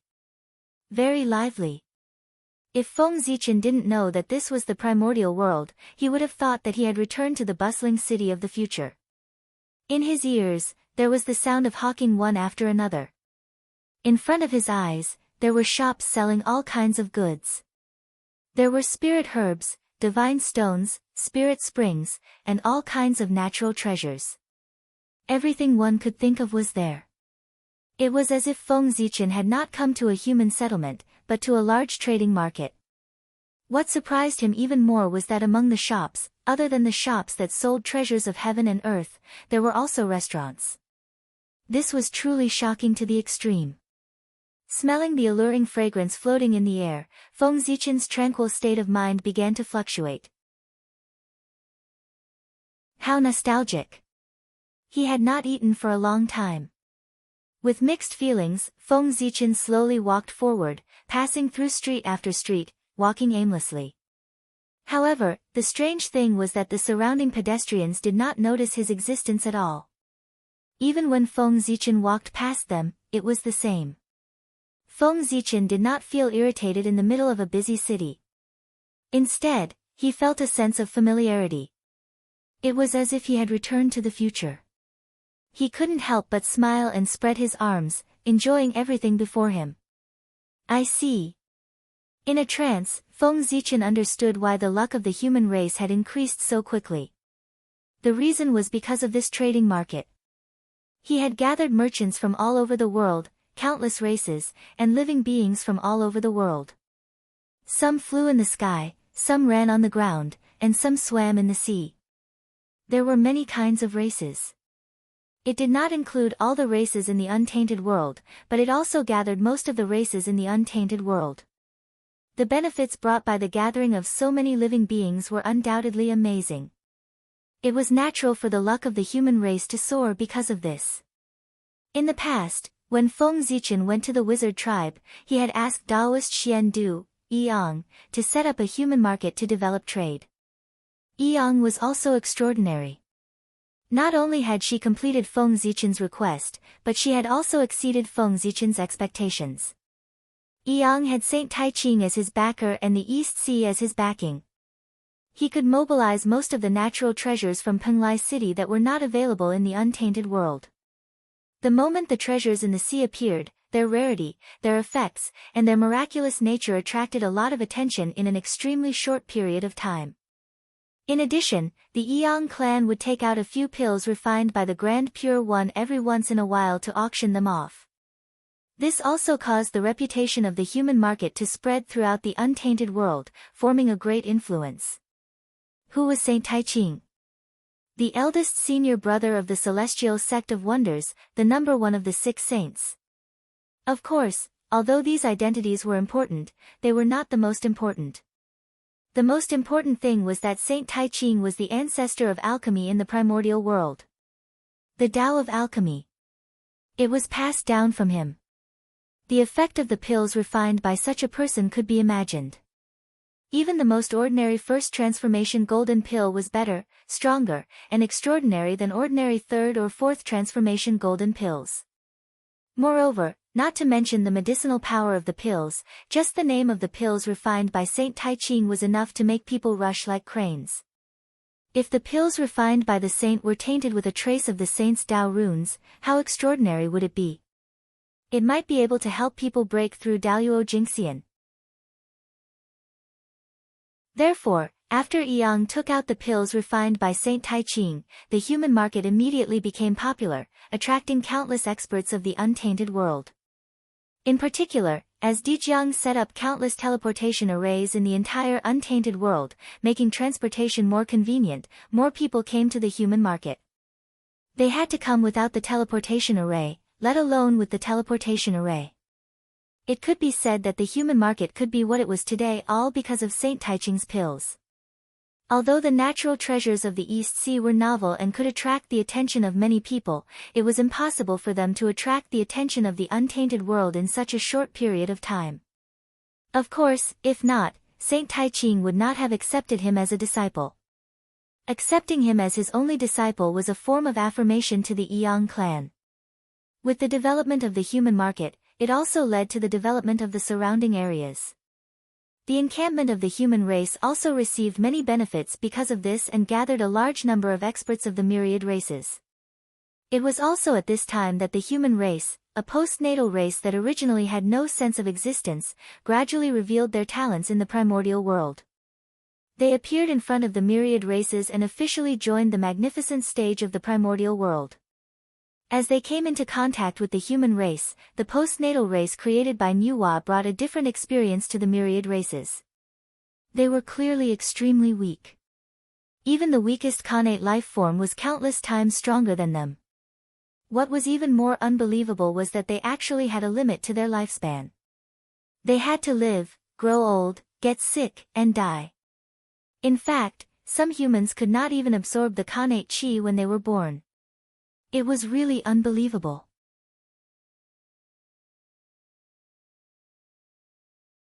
Chapter 429. This unbelievable scene was truly an eye-opener for all the Xiantian life forms. However, it was such a weak creature that had the creativity that the Khanate life forms did not have. Although the tools created by the human race were not as powerful as the spirit treasures in their hands, they had extraordinary imagination. This was a manifestation of use. It did not have the Tao and principles of the Khanate, nor did it have unfathomable abilities, but it had extremely valuable practicality that involved all aspects of life. This was called the postnatal Tao. That's right.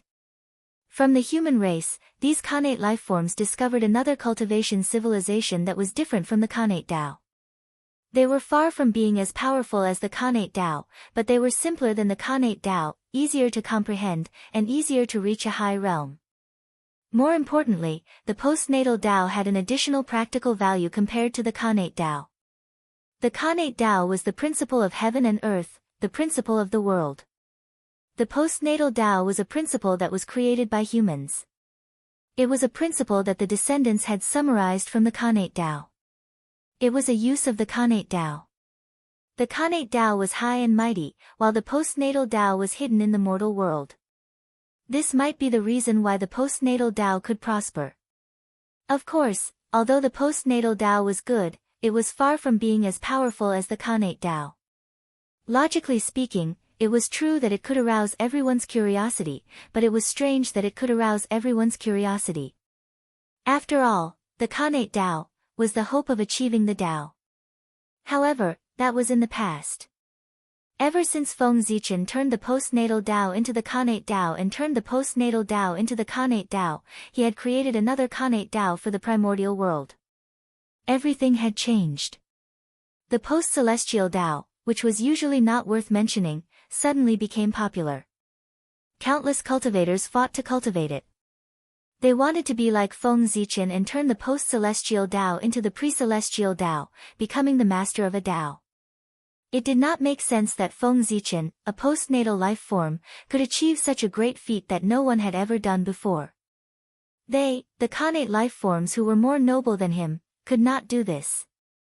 In short, the postnatal Tao was popular in the primordial world. Although they still couldn't shake the position of the Xiantian Tao, there were many talented cultivators who cultivated the Xiantian Tao along with the Xiantian Tao. Compared to the connate Tao that had spread throughout the primordial world, the postnatal Tao had only just been born. It was far from entering the stage of eruption like the later generations. Their numbers were indeed limited. Therefore, as the only pre-world race, and the gathering place of the pre-world Tao, human beings became the first choice for some pre-world Tao cultivators. Moreover, Feng Zichen had appeared in the human race. It was hard for him not to attract attention. Yes. Why are there so many people? Unknowingly, Feng Zichen came to the door of a restaurant. He instinctively looked forward and could not help but be surprised. This restaurant's business was booming. There were no empty seats in the restaurant. There were even some people waiting outside. This was a sign of booming business. The people inside were eating meat and drinking wine in big mouthfuls. They were really happy. This wine was no ordinary wine. Instead, it was brewed from the primordial 5-spike fruit. Tens of thousands of years had passed since he obtained the connate 5-grain fruit. After so many years of painstaking cultivation by the human race, it had long been popularized among the human race and became their food. Seeing that there were more and more connate 5-grain fruit, Feng Zichen could not help but have other thoughts and use it to brew wine. In theory, Feng Zichen did not know how to brew wine, even though he came from the later generations and was in the era of information explosion. However, if he was not a person who specialized in this field, young people would not pay attention to these things. At most, they would occasionally see some related information when browsing the information. However, it was this one-sided knowledge that allowed Feng Zichen to brew wine. And it was good wine. The golden immortal of the great all-embracing heaven was so extraordinary. He only needed some residual information to deduce everything he wanted to know. Of course, Feng Zichen could brew good wine not necessarily because of his skills. Perhaps it was because the connate 5-grain fruit was extraordinary. The connate 5-grain fruit contained the power of creation of the connate 5 elements and could improve a person's aptitude. The wine brewed with it naturally inherited this characteristic and had better effects. After all, wine was also one of the essences of food. Feng Zichen might not know how to brew spirit wine, but the wine brewed with the connate 5-grain fruit was spirit wine and had extraordinary effects. If the method to brew spirit wine in the future was born, it would be inspiration from this. Unfortunately, wine had already existed before Feng Zichen was born. Otherwise, he would have been able to obtain a portion of merit and occupy the position of the wine ancestor. However, Feng Zichen brewed wine for himself to drink, not to sell. Other than a small portion that he gave away, most of it was hidden by him. However, as he brewed more wine, the method of brewing wine could not be hidden. He did not know who learned it and sold it.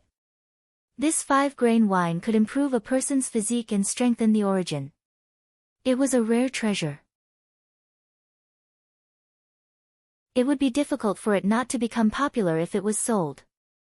No wonder the business of this restaurant was so popular. Yes. This is, after looking at the wine, Feng Zichen went on to look at the dishes on the table. What he saw really shocked him.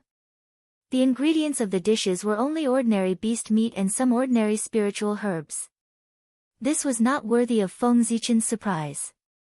What really surprised him was that the combination of the beast meat and the spiritual herbs was actually in line with a certain pharmacology, causing its effect to greatly increase. Although it could not be compared to pills, it already had some possibilities. This was simply the embryonic form of the path of spirit food. If it could be deduced continuously, it might be able to develop and grow. Although the path of spirit food could not be compared with the path of alchemy, it was not much inferior. It was also a great path that assisted in cultivation. If this path was completed, the creator would at least be able to become a sage to be. Therefore, Feng Zichen was shocked. If the creator of this path was really a human, it meant that in the future, the human race was very likely to give birth to a primordial almighty. This person is really a great talent. With a thought, Feng Zichen walked to the back kitchen. He wanted to see who created this path.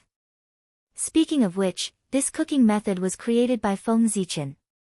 Before he was born, the human race had just gotten rid of the era of eating raw meat and drinking blood. Their food was mainly wild fruits and roasted meat. However, although roasted meat was good, who could stand eating people every day?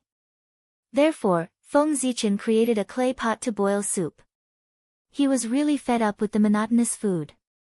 That's right, the original purpose of the clay pot was to satisfy Feng Zichen's appetite. As for the merit from the heavens, it was completely beyond his expectations. After that, as Feng Zichen gradually grew up, the clay pot could no longer satisfy him. Following that, various cooking methods appeared naturally, and the human race's menu also became richer.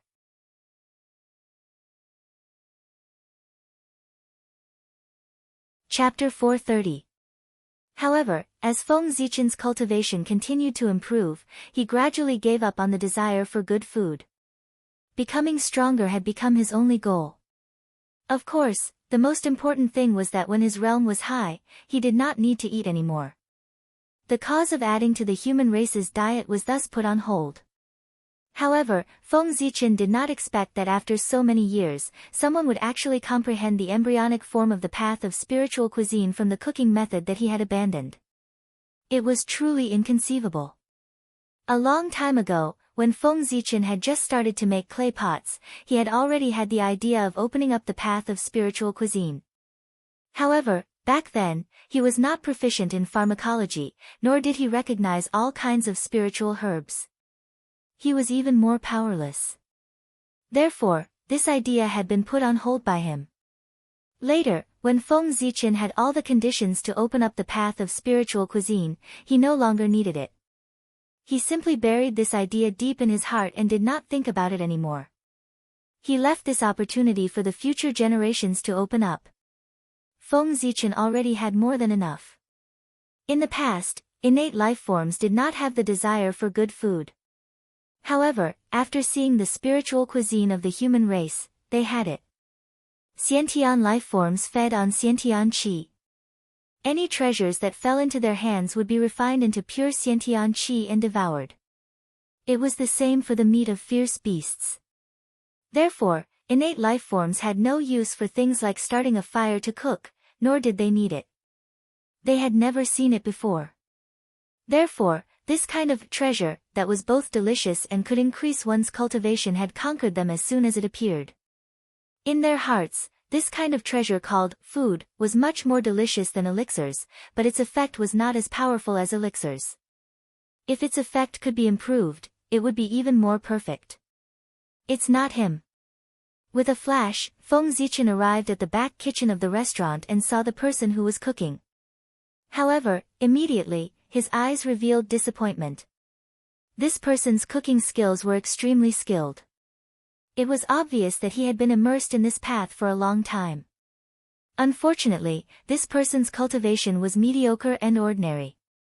He had just attained the Yang spirit realm and hadn't even reached the immortal Tao realm. There was nothing special about him, and he didn't have any great fortune on him. He was just an ordinary person.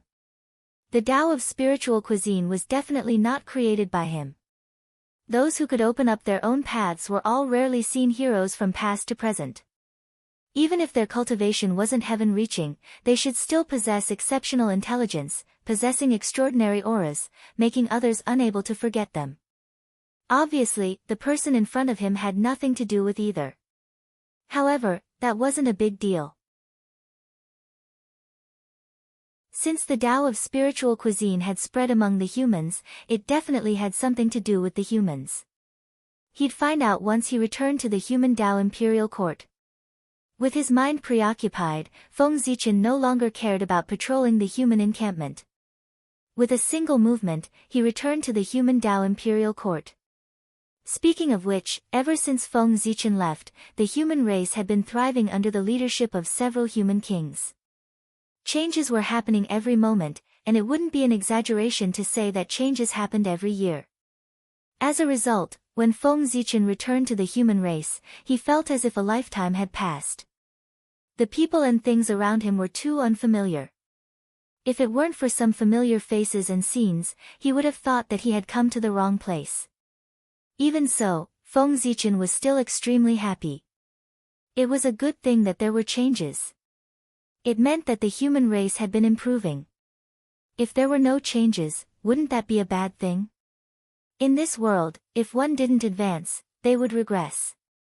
If the human race didn't change at all, they would be eliminated by the times. It wasn't a good thing to be conservative in any era. At this moment, Feng Zichen gradually realized that his previous worries were a little groundless. Although the reincarnation of the earth had brought the calamity of the witch race's massacre closer, it definitely wouldn't be now. The Yin court had just been established, and the situation of the liches and demons was unknown. The situation in the primordial world was even more strange and unpredictable. All the forces were restraining each other. If someone made the first move, they would definitely be attacked by the crowd. Therefore, all the forces were watching to see if there would be any other turmoil in the primordial world. In the current primordial world, every once in a while, something major would happen, causing the situation to change. It was overwhelming, and no one dared to act rashly. Therefore, at this moment, they had to be safe and silently wait for the fuse to appear. The various forces were involved with each other, and the primordial world would fall into a short period of peace. This was the precursor to the arrival of a storm, and also the time for the liches and demons to accumulate strength. The human race was temporarily safe.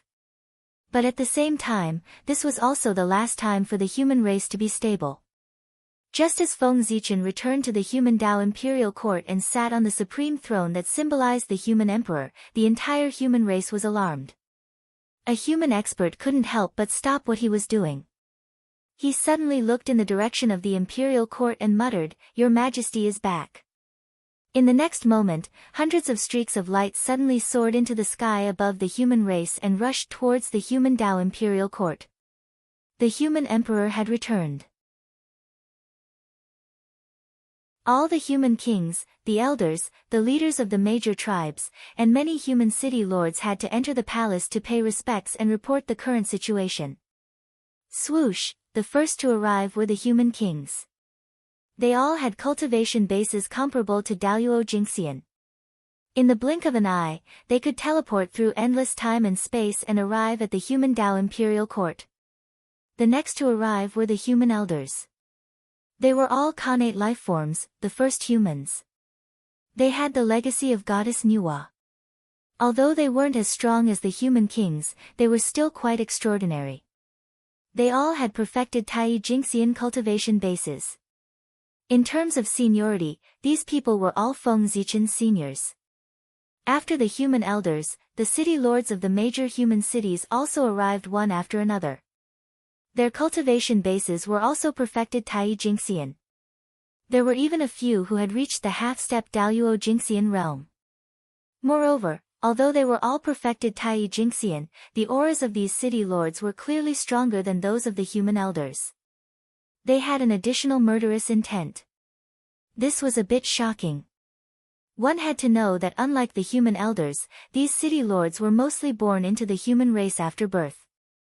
After they were born, the legacy left behind by goddess Nuwa had been exhausted. Therefore, they weren't as blessed as the elders. In other words, these city lords were able to achieve what they had today because of their own efforts and not because of the legacy of their ancestors. In other words, they were much stronger than the human elders. That was also true. The human elders had been in charge of the human race for many years and hadn't made a move for a long time. And these city lords guarded an area and fought with foreign races all year round. Those who could survive were all elites. The strength of his battle prowess could be imagined. These people were the mainstays of the human race. Seeing them arrive, even Feng Zichen couldn't help but reveal a friendly look. They were all Feng Zichen's peers and juniors, so their relationship was naturally different from the elders. The last to arrive were the leaders of the major human tribes. Seeing them, Feng Zichen couldn't help but feel a little angry.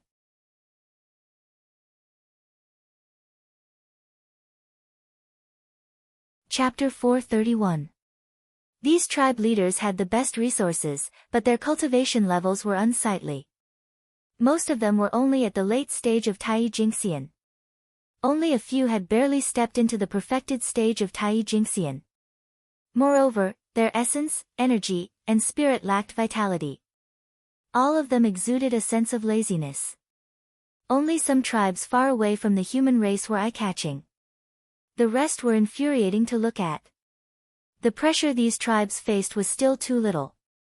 Ever since the human race moved out of the East Sea, the human race's sphere of influence spread out in a fan shape with the human Dao imperial court as the center.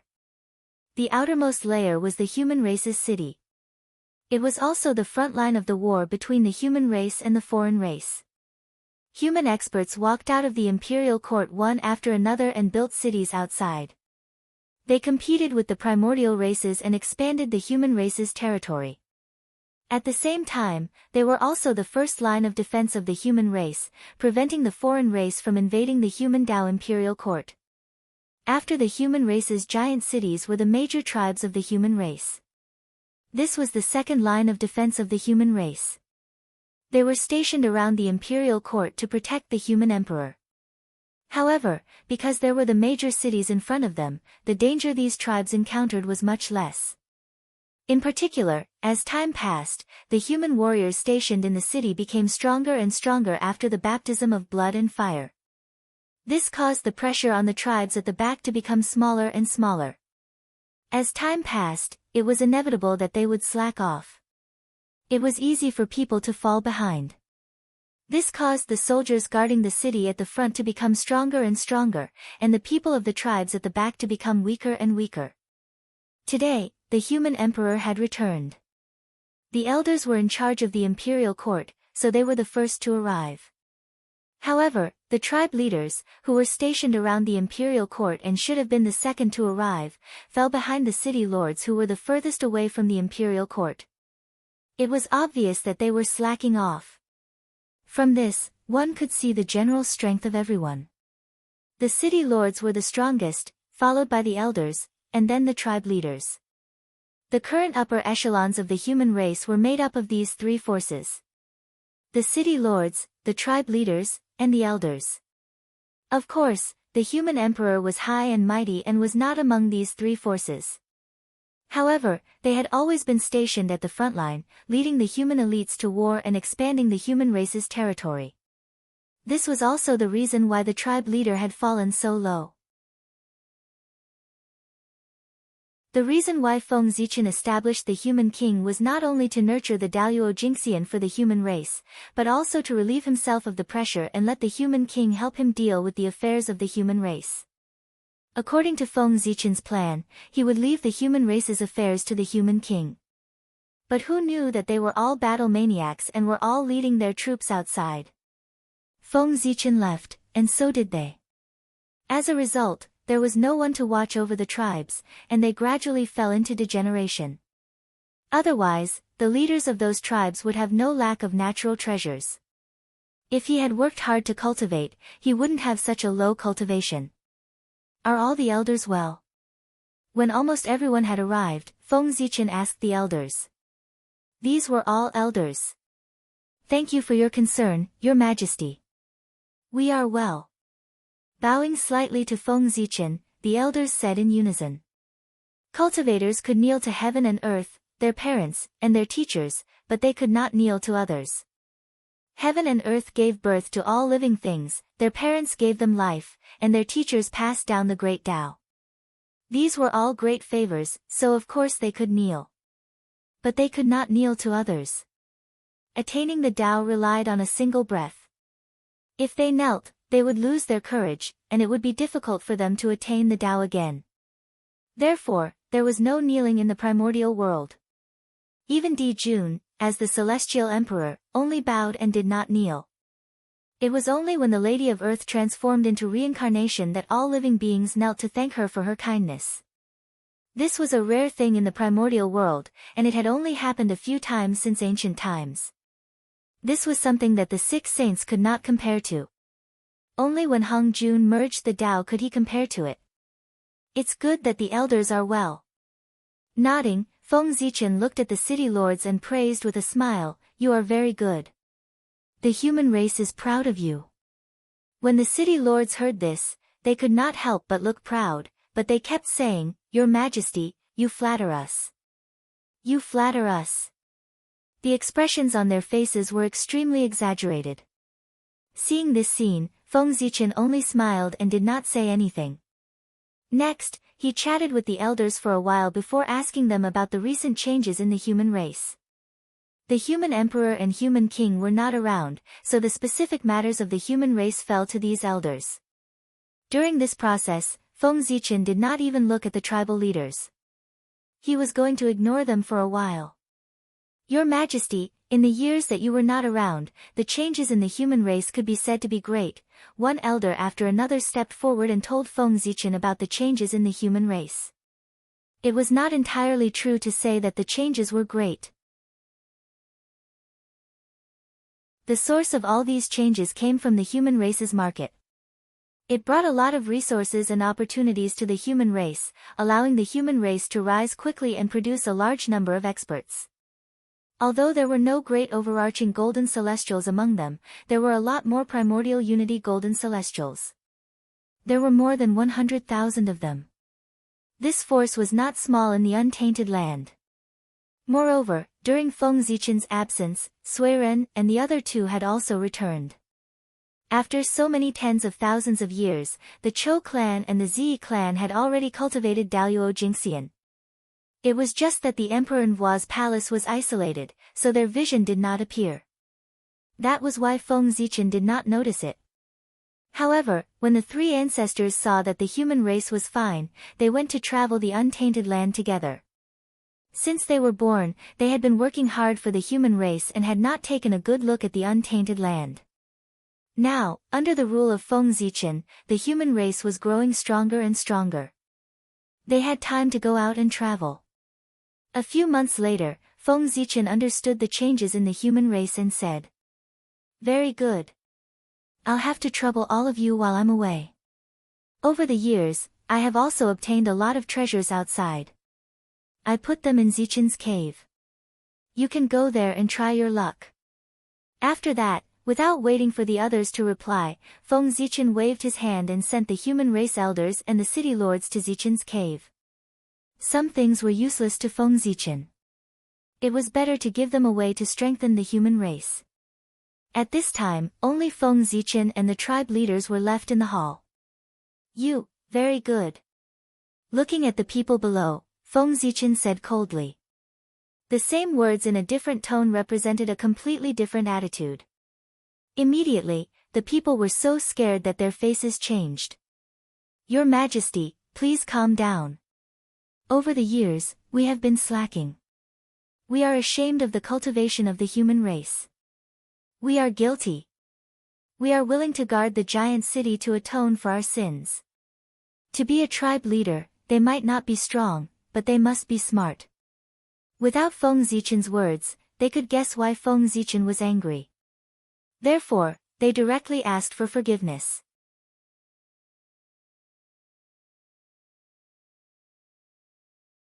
Chapter 432. Feng Zichen hadn't even glanced at them since they entered the hall. At that time, these leaders already knew that the human emperor was displeased with them. However, the human emperor was in a meeting with the elders. Although they wanted to apologize, they didn't dare interrupt and could only wait anxiously. At this time, the elders and the city lord had already left. These leaders found an opportunity and did not dare to be negligent. They immediately asked for forgiveness. "Defend the city." "Pfft. You think you can do that?" Feng Zichen was so angry that he laughed. These leaders didn't have high cultivation realms, and their combat strength was a mess. How dare they talk about defending the city? Just based on their pampered appearances, what could they possibly use to fight against the valiant and skilled foreign races? If they were asked to defend the city, it wouldn't take long for the impregnable human cities to be breached by the foreign tribes. The great advantage that the humans had gained with great difficulty would be ruined and they would fall into danger. Even if they dared to go, Feng Zichen wouldn't dare let them go. Go report to the lords and kings yourselves. Go to the front lines and expand the human race's territory. After a moment of silence, Feng Zichen said indifferently. The lords and kings had been fighting outside. That was the most dangerous place for the human race and the best place to train people. These people were used to being lazy. Only there could they achieve great things. Hearing this, these leaders were naturally unwilling. How could the front lines be as happy as the tribes? Thus, they were about to open their mouths to bargain, but Feng Zichen was already impatient. He waved his hand and directly threw them out of the main hall. Come in. After driving away the leaders, Feng Zichen glanced at the main entrance of the hall and suddenly said. As soon as he finished speaking, 3 extraordinary figures walked in slowly. 2 men and 1 woman. They were Feng Zichen's 3 disciples. Feng Jie, Jiang Xiong, and Jiang Hui. Disciple Feng Jie. Disciple Jiang Xiong. Disciple Jiang Hui. Greetings, Master. As soon as the 3 entered the hall, they immediately bowed to Feng Zichen. The 3 of them had arrived as soon as Feng Zichen had returned to the human Dao imperial court. However, although they were Feng Zichen's disciples, they were still young and couldn't be considered the upper echelons of the human race. Therefore, they could only wait outside when Feng Zichen was discussing with the human elders. It wasn't until the crowd left that the 3 had the chance to meet Feng Zichen. Not bad. Not bad. Glancing at his 3 disciples, Feng Zichen couldn't help but smile face. They had not seen each other for many years. Feng Jie and the other 2 had reached the golden immortal karma rank and entered the ranks of immortality. They had begun to pursue their own Tao. Moreover, the Xiantian aura emanating from the 3 of them was extremely dense, no less than that of a top Xiantian life form. This was especially true for Feng Jie. As a Xiantian life form, his aura was even more extraordinary. He had already peeked into the mysteries of the innate gods. Perhaps it wouldn't be long before he took another step forward and transformed into an innate god. Although Jiang Xiong and Jiang Hui weren't as good as Feng Jie, they'd gone against their connate nature and become connate life forms. Moreover, they were the top connate life forms. They were extremely extraordinary. Clearly, these 3 had a deep understanding of the Tao of God Fiends. Otherwise, they wouldn't have undergone such shocking changes. Although golden immortals weren't much in the eldritch wilderness. If a rock was thrown into a crowd, at least 4 out of 10 would be golden immortals, while the remaining 6 would be Tai Jingxian. However, considering the time Feng Jie and the other 2 had been cultivating, it was quite extraordinary for them to become golden immortals at their age. After all, they weren't connate god fiends. They didn't have the protection of the great Tao, nor did they have amazing opportunities like Feng Zichen. They only relied on themselves. These 3 already had the demeanor of the human race's peerless geniuses. Suddenly, Feng Zichen exclaimed and looked at Jiang Hui. He saw merit gathering on her body. There were inexplicable principles intertwining, and runes evolving. They gathered and dispersed, forming all kinds of phenomena. Purple energy even gathered above her head. It was incomparably dense, forming a purple precious umbrella that protected her. It was the providence of heaven and earth. It was purple in color, which meant that it was the most noble kind of providence among all kinds of providence. Tao luck. Purple was supreme in the primordial world. His luck was purple, which showed how extraordinary he was. Although this Tao luck wasn't much, it could allow Jiang Hui to have a 30% higher success rate than others when she tried to prove her Tao as Daoyuo Jingxian. 30%. In the primordial world, there were as many Tai Jingxian as grains of sand. There were more than billions of them. However, how many Daluo Jingxian were there? Less than 100,000. Since the creation of the primordial world, all the Daluo Jingxian added up to less than 100,000. From this, it could be seen how difficult it was to prove one's Dao. That step alone had trapped countless primordial immortals to death. However, Jiang Hui could rely on her Dao luck to have a 30% higher chance of proving her Dao than others. That meant that she had surpassed countless people. 30%. Coupled with her own accumulation, it could be said that she was almost certain to become a Daluo Jingxian. Hui, come forward. Surprised, Feng Zichen called Jiang Hui in front of him. He wanted to use his Dao Eye to see what kind of fortuitous encounter she had to be able to obtain Dao luck. Yes, Master. Jiang Hui smiled sweetly and stepped forward. I see. The Dao of spiritual cuisine was actually created by you. Purple light appeared in Feng Zichen's eyes. It was incomparably dazzling. It was like the evolution of Hongmeng, but also like the creation of the primordial chaos. Countless stars shone in it, and countless laws appeared, deducing various things of the past. Eye of the Heavenly Dao. The top pupil technique of the primordial world. In an instant, Feng Zichen understood the cause and effect. The Dao of spiritual cuisine was created by Jiang Hui. Therefore, merit gathered on her body, runes were born, principles surrounded her, and Dao luck surrounded her. It was also because the Dao of spiritual cuisine was only in its embryonic form and belonged to the initial stage. It had not established a Dao, nor had it been imparted. Therefore, the merit and Dao luck gathered on Jiang Hui were not too much. Otherwise, creating a Dao would be an earth-shattering event. At the very least, she would be blessed by heaven and earth. Boundless merit would be added to her body, and all evil would not invade her. She would not be like Jiang Hui, who would be sent away with just some merit and Dao luck. Seeing this scene, Feng Zichen could not help but be amazed. He was sure that he had never taught Jiang Hui anything about spiritual cuisine. She had comprehended all of this herself. Her wisdom was truly extraordinary. As expected of the reincarnation of the innate indestructible spirit light of the treasure of wisdom. It has only been a short while, and she has already begun to show her extraordinariness. Jiang Xiong and Jiang Hui, the siblings, had extremely extraordinary origins.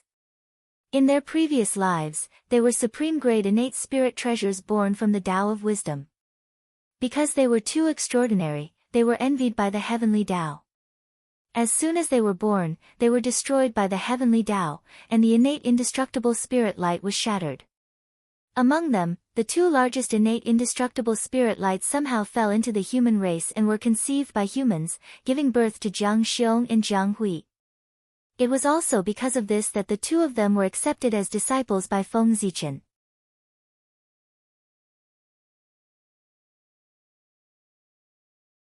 Chapter 433. Master, what's wrong? Did I do something wrong?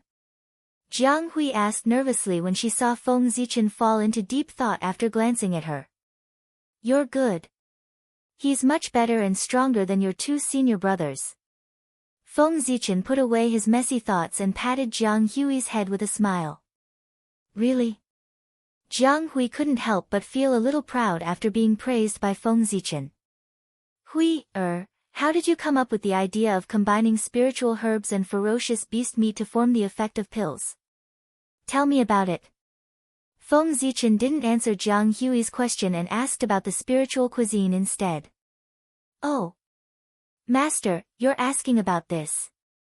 Jiang Hui thought for a while and replied, ferocious beast meat can improve one's cultivation, and so can spiritual herbs. Different ferocious beast meat has different effects. And different spiritual herbs have different effects. I thought that since the two are so similar, ferocious beast meat can be used as a kind of spiritual herb. Why can't I use it to refine pills? So, I wanted to give it a try. However, at that time, I didn't know much about medicine, nor did I know how to refine pills. But I know how to cook. I experimented with spiritual herbs and ferocious beast meat and found that when they were combined, the effect was indeed increased by several times. Unfortunately, compared to medicinal pills, its effects are much worse. At that time, I understood that not only can spiritual herbs be used to refine pills, but ferocious beast meat can also be used to refine pills. After that, I asked for the method of refining pills from Uncle Master Yang, and I succeeded in refining pills. As she spoke, Jiang Hui took out a few pills and placed them in front of Feng Zichen for him to evaluate. Her little face was full of pride, and she looked as if she wanted him to praise her. Feng Zichen glanced at the pills. They were indeed good. Although they were only third-grade pills, their color and appearance were all superior grade. At a glance, he could tell that they were made by a master alchemist. However, looking at the pill, Feng Zichen was speechless. Using ferocious beast meat to make pills was indeed not bad. It could be said that it promoted the development of alchemy. Just based on this point, Jiang Hui could be called a grandmaster of alchemy. If she went to the Eight Visions Palace on Mount Shouyang, even the Grand Pure One would have to meet her personally and give her some benefits to commend her contribution to the Tao of Pills. However, these benefits were nothing compared to opening up the path of spiritual cuisine. Establishing a Tao, just how extraordinary was that? It could be said to be a great accomplishment that shook the heavens and the earth. It was enough to leave one's name in history, and one could be called an ancestor. That was the achievement of existing forever with the heavens and the Tao, surviving through myriad tribulations. In the future, he would at least become a quasi-saint. Compared to that, the benefits of becoming a grandmaster alchemist were nothing. At most, it would bring about a Daoyuo Dao fruit. It was clear at a glance who was stronger and who was weaker. But Jiang Hui gave up. He gave up on the path of spiritual cuisine and turned to study the more advanced path of alchemy. To be honest, Feng Zichen could understand Jiang Hui's choice. Alchemy was a supreme Dao, while the path of spiritual cuisine was just a small Dao that was discovered by chance.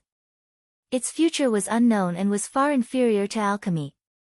In fact, even in the future, when cultivation flourished and the path of spiritual cuisine was widespread, it was far inferior to alchemy.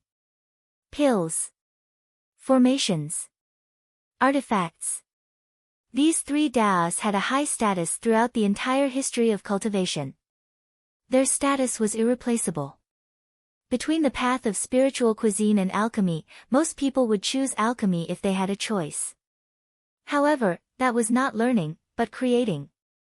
No matter how deep one learned, it could not be compared to creating.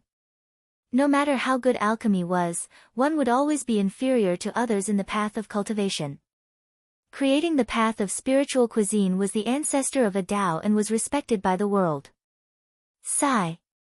It was not Jiang Hui's fault. She was intelligent, but she was still too inexperienced. If a Daoyuo Jingxian was faced with such a situation, he would choose to continue researching the path of spiritual cuisine without hesitation in hopes of opening it up. He would not change his path of cultivation.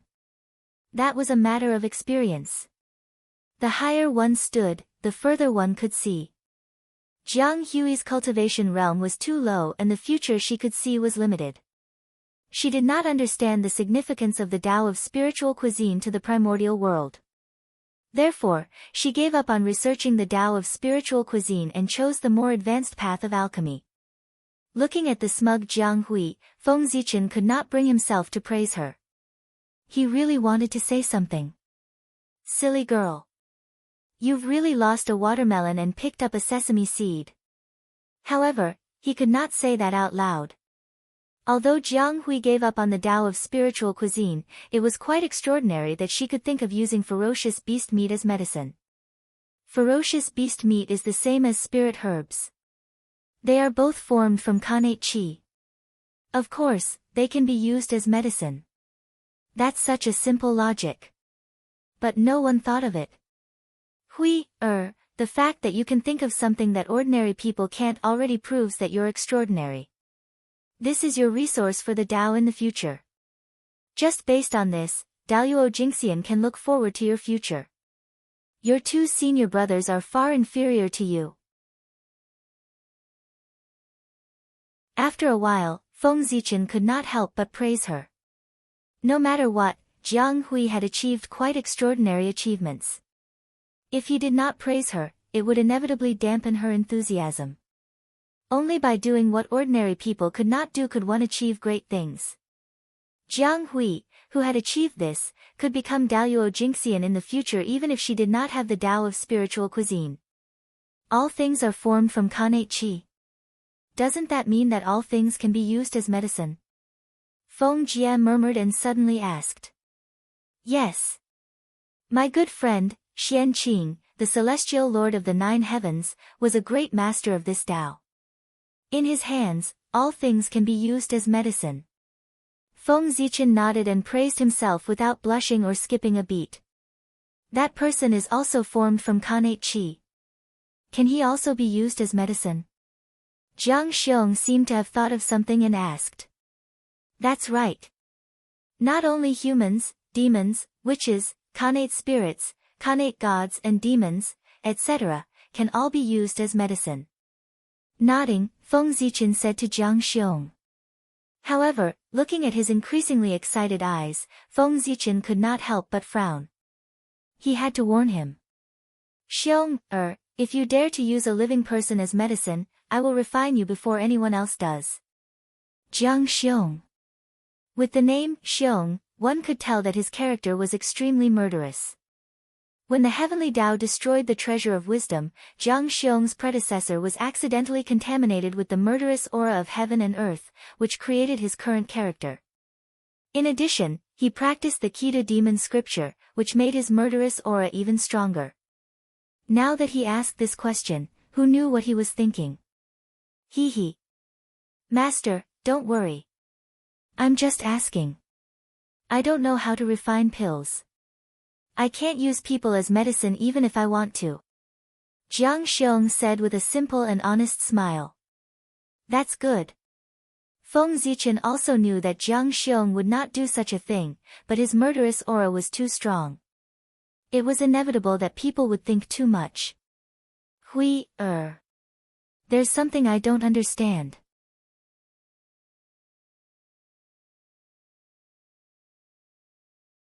Chapter 434. Since you've discovered that the combination of spiritual herbs and ferocious beast meat can increase the effect, why don't you continue researching? She was his disciple after all, so he still had to give her pointers. How could a pill Tao Grandmaster be compared to a Tao Master? Master, although this method is not bad, its effect is limited and far inferior to pills. If I want to choose, I naturally have to choose the best. After thinking for a while, Jiang Hui answered. How do you know that this Tao is inferior to the pill Tao? Have you studied it? Do you know how many years of development and how many people's efforts have taken for the pill Tao to reach its current state? Do you know what it was like when the pill Tao was born? It might not be better than the spiritual cuisine method you discovered. With a thought, Feng Zichen used his divine ability and found the scene when the Grand Pure One comprehended the pill Tao from the long river of time. That was not when the Grand Pure One announced the birth of the pill Tao to the world. That was the process of the Grand Pure One creating the pill Tao from nothing. This history was the glory of the Grand Pure One.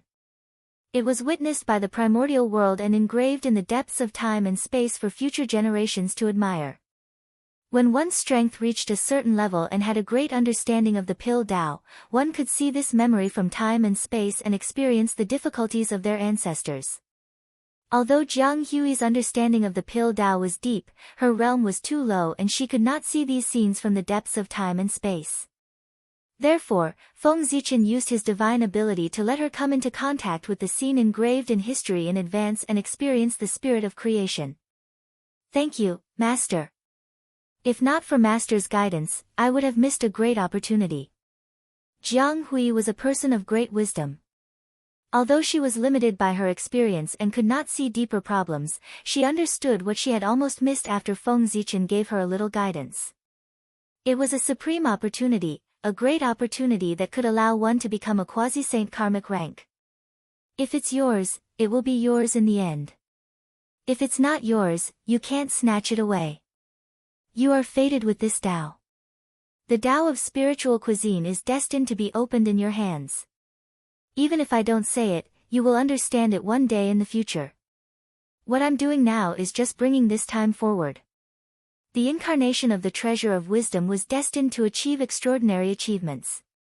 The path of spiritual cuisine was a part of Jiang Hui's glorious future. Come, I'll teach you this technique. It might be useful to you. With a tap of his hand, Feng Zichen passed Xian Qing's understanding of alchemy to Jiang Hui. This was not about alchemy, but Xian Qing's summary of the medicinal theory of spiritual herbs. Although it was called the Tao of pills, it was actually more like the Tao of medicine of the later generations. This was exactly what Jiang Hui lacked. In order to truly open up the path of spirit cuisine, one must have an understanding of the medicinal properties of spirit herbs in order to create the best recipes. Now that Feng Zichen had taught Jiang Hui about pharmacology, she would have the foundation to open up the path of spiritual cuisine. She would definitely be able to open it up even faster. Ugh, Feng Zichen had given her too much information, and Jiang Hui couldn't accept it all at once. She had no choice but to seal a portion of it and read it later. When Jiang Hui returned to normal, Feng Zichen pondered for a while and suddenly said to the three disciples below. Now that your cultivation has reached the complete golden immortal realm, you are about to reach the Tai Jingxian realm. It's time for you to travel and prepare for your future breakthroughs. It just so happens that Jiang Hui wants to open up the path of spirit cuisine. Ferocious beasts and spirit herbs are indispensable. The three of you can go out and travel together. On the way, catch some ferocious beasts and collect some spirit herbs for Jiang Hui. Now that the witches and demons were biding their time, the situation in the untainted land was gradually calming down. It was a good time to go out and train. It just so happened that Jiang Hui and the other two had enough cultivation. They could take advantage of this opportunity to travel and try their luck to find a chance to break through. Moreover, Jiang Hui wanted to open up the path of spirit cuisine. Ferocious beasts and spirit herbs were indispensable. Traveling could solve this problem. Traveling and training could not be delayed. It was perfect.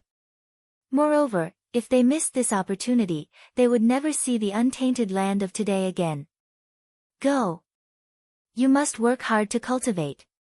In the near future, the human race will face a great calamity. Everyone may die. Only with great strength can you survive.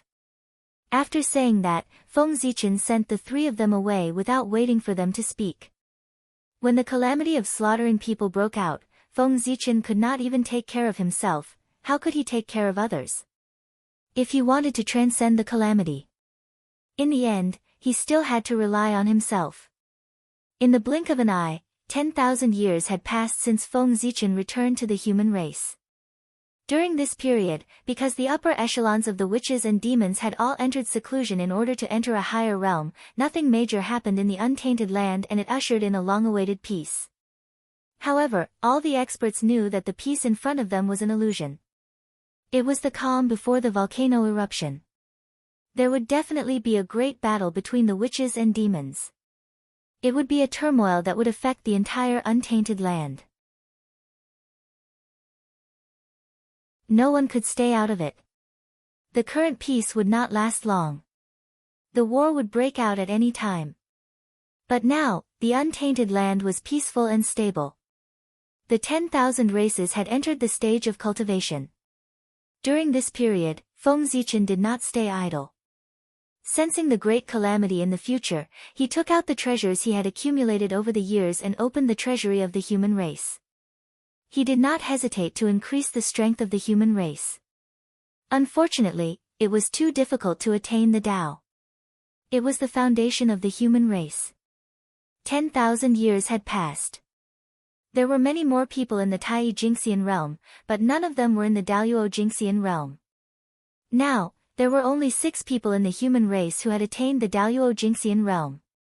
In Suiren, there were the Chou clan, Zi clan, Youyu clan, Daoist Xian Du, Yiang clan, and Feng Zichen. 6 Daluo Jingxian was already a lot. In the 10,000 races of the untainted land, they could be ranked in the middle. However, compared to the calamity that the human race would face in the future, it was nothing. It could not even cause a ripple. One had to know that the demon race had at least 3,000 Daluo Jingxian.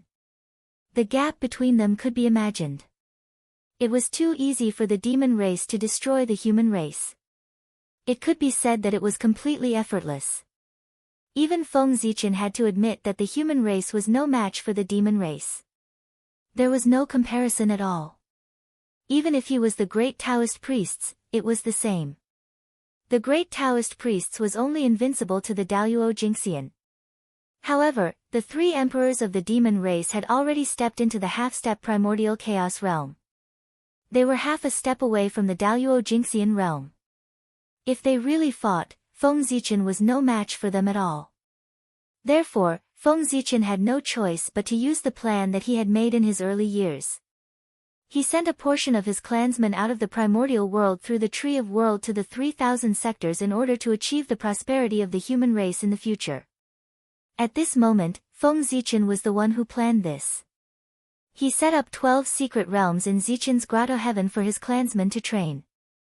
He also set up an arena in the human race's market for the younger generation of the human race to compete with the descendants of the 10,000 races. His goal was to select those with extraordinary aptitude from among them.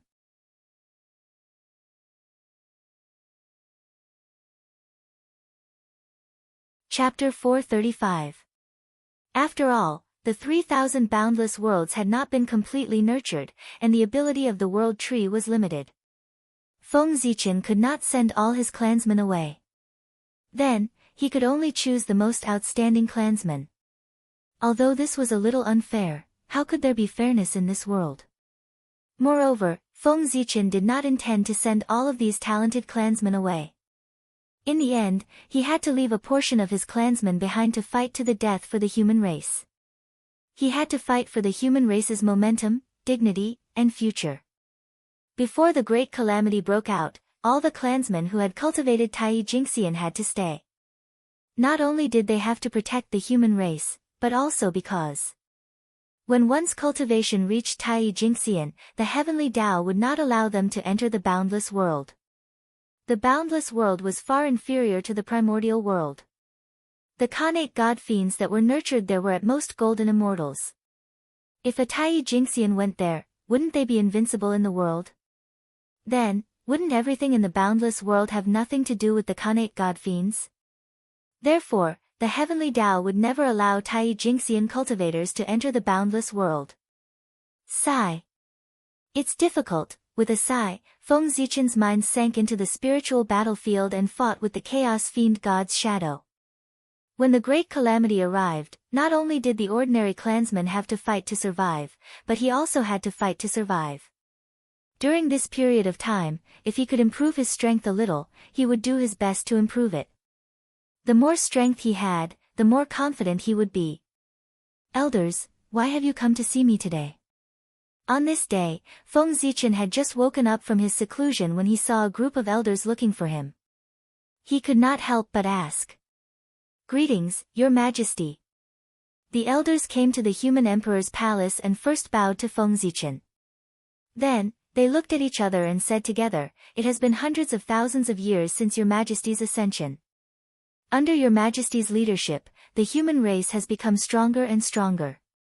They have walked out of the ancestral land and competed for the primordial world." These were the achievements that Feng Zichen had made when he became the human emperor. What the hell? As he listened, Feng Zichen's expression became strange. These elders suddenly came to the human emperor's palace, and without saying anything, they just kept praising him. It was really strange, extremely strange. Cough. Elder, you're exaggerating. These are all Zichen's duties. It's nothing, nothing. May I know why Elder has come? Seeing that the elders had no intention of stopping, Feng Zichen had to interrupt. As the saying goes, those who bow to others must have a request. Judging from the attitude of the elders today, it was probably not a small matter. Your Majesty's cultivation is exceedingly high. You should know that there is yin and yang in the sky, water and fire on the earth, and men and women in the human world. There was also a saint who said, solitary yin does not grow, solitary yang does not grow. The combination of yin and yang is the truth of heaven and earth. Thus, if I may be so bold, I would like to ask your Majesty to choose a woman from the clan and make her your empress, in order to ensure the harmony of yin and yang. Dong Yunshi, the elder of the human race, stepped forward and said loudly, as if he felt that he had laid the groundwork. What? Hearing this, Feng Zichen almost thought that he had heard wrongly. At this moment, his expression was extremely interesting. He wanted him to choose his empress. Was this a forced marriage? Unexpected. Really unexpected. After coming to the primordial world, he could not escape the fate of being forced to marry. This was really, sigh. Elder, you must be joking. Feng Zichen said with a forced smile. The great calamity of the human race was coming. He wished that he could put all his energy into his heart. How could he have time to talk about love? Your Majesty, yin and yang are the right things. The celestial emperor above the heavenly court is said to be the strongest in the primordial world. Didn't he also take the empress to combine yin and yang? Seeing that Feng Zichen did not agree, Dong Yunshi continued and took out Di Jun to prove it. How could it be the same? For a moment, Feng Zichen was speechless. Di Jun and Shi He, one was an innate saint born from the sun star, and the other was an innate saint born from the moon star. That was fate set by the heavens and represented the Tao of yin and yang. The combination of the two, yin and yang, the benefits obtained were beyond imagination. Not only could it speed up the progress of cultivation, but it could also deduce the mysteries of creation. Moreover, the marriage between Di Jun and Shi He was the first wedding in the primordial world. It was a heavenly marriage and was witnessed by the heavenly Tao. It was a great merit. How could others compare to it? Ahem. After coughing twice, Feng Zichen was thinking about how to refuse when he suddenly felt a throbbing. He could not help but use the connate 8 trigrams to deduce.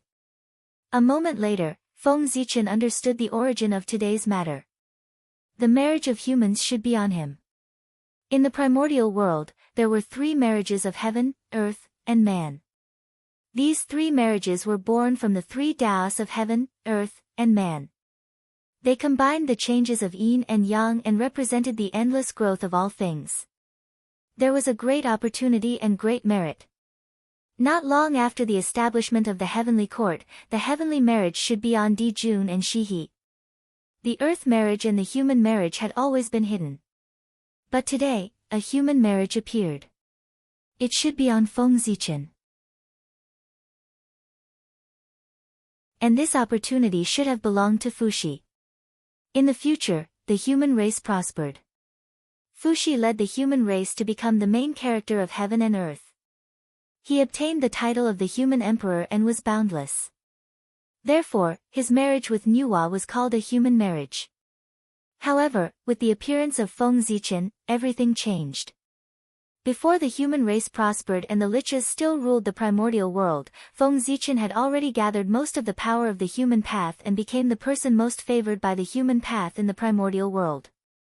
He was also the only spokesperson. The Magi stopped fighting, and the primordial world was peaceful. The myriad races could develop, and the 6 paths of reincarnation were opened. There were more and more living beings in the primordial world, and the human path flourished.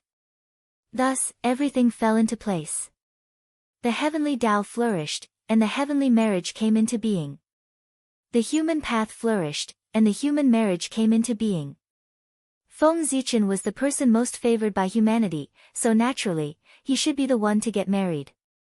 A human marriage. One of the 3 marriages of heaven, earth, and man would have great merit and luck. It was an opportunity that all living beings in the primordial world dreamed of. However, although this matter was good, Feng Zichen did not dare to accept it. In the current primordial world, the one who ruled the heavenly court was Di Jun, not Feng Zichen. The ones who dominated the primordial world were the liches and demons, not the human race. If Feng Zichen got married, then in the next moment, he would receive a thunderous blow from Di Jun. A human marriage was the symbol of the human path's favor. Di Jun could tolerate a Daluo Jingxian, an invincible great Taoist priest, but he could not tolerate a great Taoist priest who was favored by the human path. Because the former was not a threat to him, but the latter could shake his position. The 3 marriages should be with the emperor. The appearance of a human marriage meant the birth of the human emperor. And the human emperor was second only to the heavenly emperor. If he went one step further, he would be able to replace him. In that case, how could Di Jun tolerate it? Especially when the demon clan was about to have a decisive battle with the wizard clan, a human sovereign suddenly appeared. Who knew if he would take advantage of the situation? Therefore, the human emperor could not be left alive.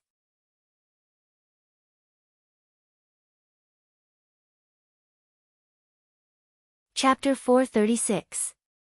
The Great Magi-Demon War had yet to begin, and there were already too many variables. He could not allow any more variables to appear. Whether it was for the human race or for himself, he could not agree to this marriage. If he agreed, he would die. I understand what you mean, Elder, but the human race is an acquired race. We have been born for a short time, and we are not strong enough. Our foundation is not deep enough. For now, you should focus on increasing your strength. As for the rest, it won't be too late to talk about it when the human race becomes stronger. Having made up his mind, Feng Zichen refused again. Your Majesty, since you want to strengthen the human race, you must establish a queen that is based on the principles of yin and yang to strengthen the destiny of the human race. Unfortunately, the matter of human marriage was proposed by the elders, but it was actually promoted by the human race. The elders of the human race were inspired by the human race and unanimously believed that Feng Zichen's queen would strengthen the destiny of the human race. No matter how they argued, they could not shake their will, and Feng Zichen was annoyed.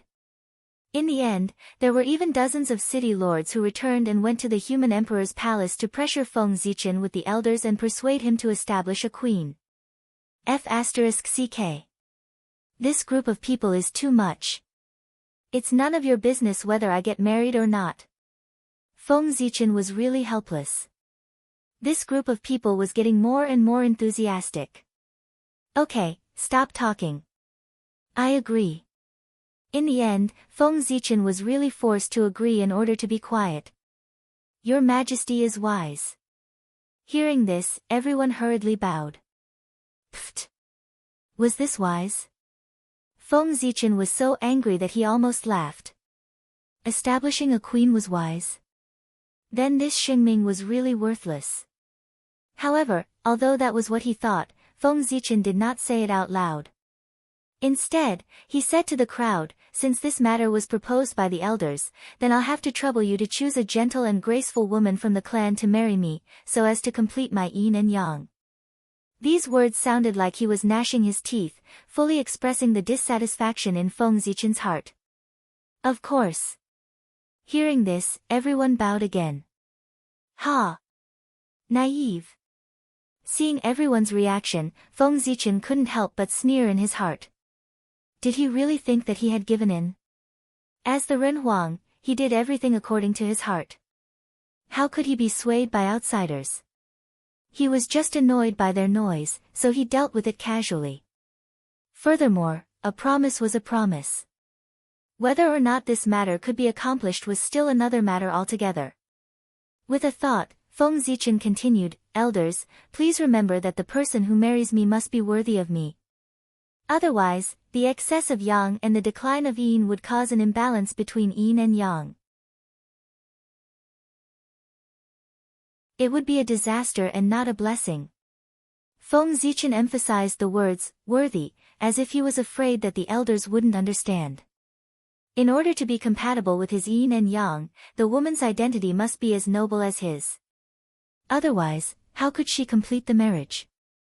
However, Feng Zichen was the grand Taoist priests, the authentic Pangu Taoist priest, one of the noblest existences in the untainted land. As noble as he was, there were only a few female immortals who were worthy of him in the untainted land, let alone the small human race. It would be a miracle if they could find one. Feng Zichen believed that even if the elders of the human race searched through the entire human race, they wouldn't be able to find a woman worthy of him. He had agreed to this matter, but if the elders of the human race couldn't find a suitable person, they couldn't blame him. Your Majesty is right. We will go to the human race to find a suitable woman. We won't disturb Your Majesty's cultivation here. Your Majesty, we'll take our leave. They weren't afraid of Feng Zichen's opinions, but they were afraid that he wouldn't agree. Now that Feng Zichen had agreed, their goal had been achieved. They didn't want to stay here any longer and were about to leave immediately. Go, go. This matter concerns the fate of the human race and is of great importance. Elders, don't worry. You can take your time to find one in case something goes wrong.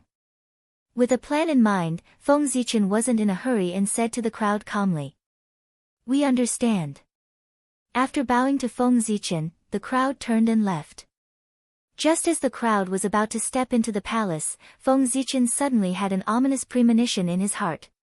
He faintly felt that something was wrong with this matter, as if there was something that he hadn't noticed. Wait. Elders, please wait for a moment. Driven by this ominous feeling, Feng Zichen called out to the crowd who were about to leave. Your Majesty, what orders do you have for us? The crowd stopped and returned to the main hall. They asked Feng Zichen, who was sitting high on the throne. In my opinion, this matter is inappropriate. After pondering for a while, Feng Zichen said slowly. Inappropriate? What's inappropriate? Your Majesty, please speak clearly. Seeing that Feng Zichen had signs of going back on his word, the crowd couldn't help but feel a little anxious and hurriedly asked. It wasn't easy to persuade him to agree. If he suddenly went back on his word, who knew how much effort it would take? It was really troublesome. Elders, don't be anxious. I don't intend to go back on my word. It's just that the appointment of the Empress is related to the change in the fate of the human race. It's not a matter of one person, but a major event that affects the entire human race. We have to report to Her Highness Nuwa first to show our respect. Therefore, after the elders find a suitable candidate, don't decide directly. Instead, bring him to the ancestral temple and let Her Highness Nuwa have a look first. Only after Her Highness Nuwa agrees can you bring the person to see me. In that case, do you understand? The crowd below didn't know the importance of this matter, but Her Highness Nuwa definitely knew the pros and cons. Therefore, no one could pass Her Highness Nuwa's test. This matter was settled. Your Majesty is right. Indeed, we have to report to Her Highness Nuwa first. The crowd hurriedly said yes and left the palace one by one. Let's go. Let's go. I don't believe that we can find an innate saint among the human race. Innate saints were born from the origin of heaven and earth. They were incomparably noble and their status was second only to the chaos demon god. As long as they didn't die, they were destined to become primordial chaos Daluo Jingxian. There were only a few dozen of such figures in the entire primordial world. How rare were they? It would be strange if they could be found among the human race. The probability of this was like winning the lottery in the modern world. It was completely impossible. In the blink of an eye, 10,000 years had passed since the elders of the human race left the palace. In these 10,000 years, just as Feng Zichen had expected, many elders of the human race searched the human race several times but couldn't find a suitable candidate. However, they still didn't give up. Every day, they stared at the newborn babies and waited for a suitable candidate to be born. This way, the elders didn't have time to bother Feng Zichen. He was happy to do so. He devoted himself to the spiritual battlefield and fought with the demon god Phantom, trying his best to improve his strength. Just like that, another 10,000 years passed. It had been 20,000 years since the elders of the human race proposed that Feng Zichen be the empress.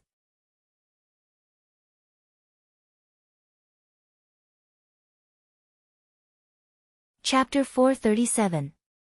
20,000 years was nothing compared to the long years of the untainted land. But compared to Feng Zichen's age, it was a long time. During this period of time, Feng Zichen had not been idle for a moment. Either he sank into the spiritual battlefield and fought with the demon god's shadow to comprehend the Tao and truth of the chaos demon god. Or he meditated on the great Tao and experienced the changes between heaven and earth, the evolution of the universe, and the truth of the birth and death of all things.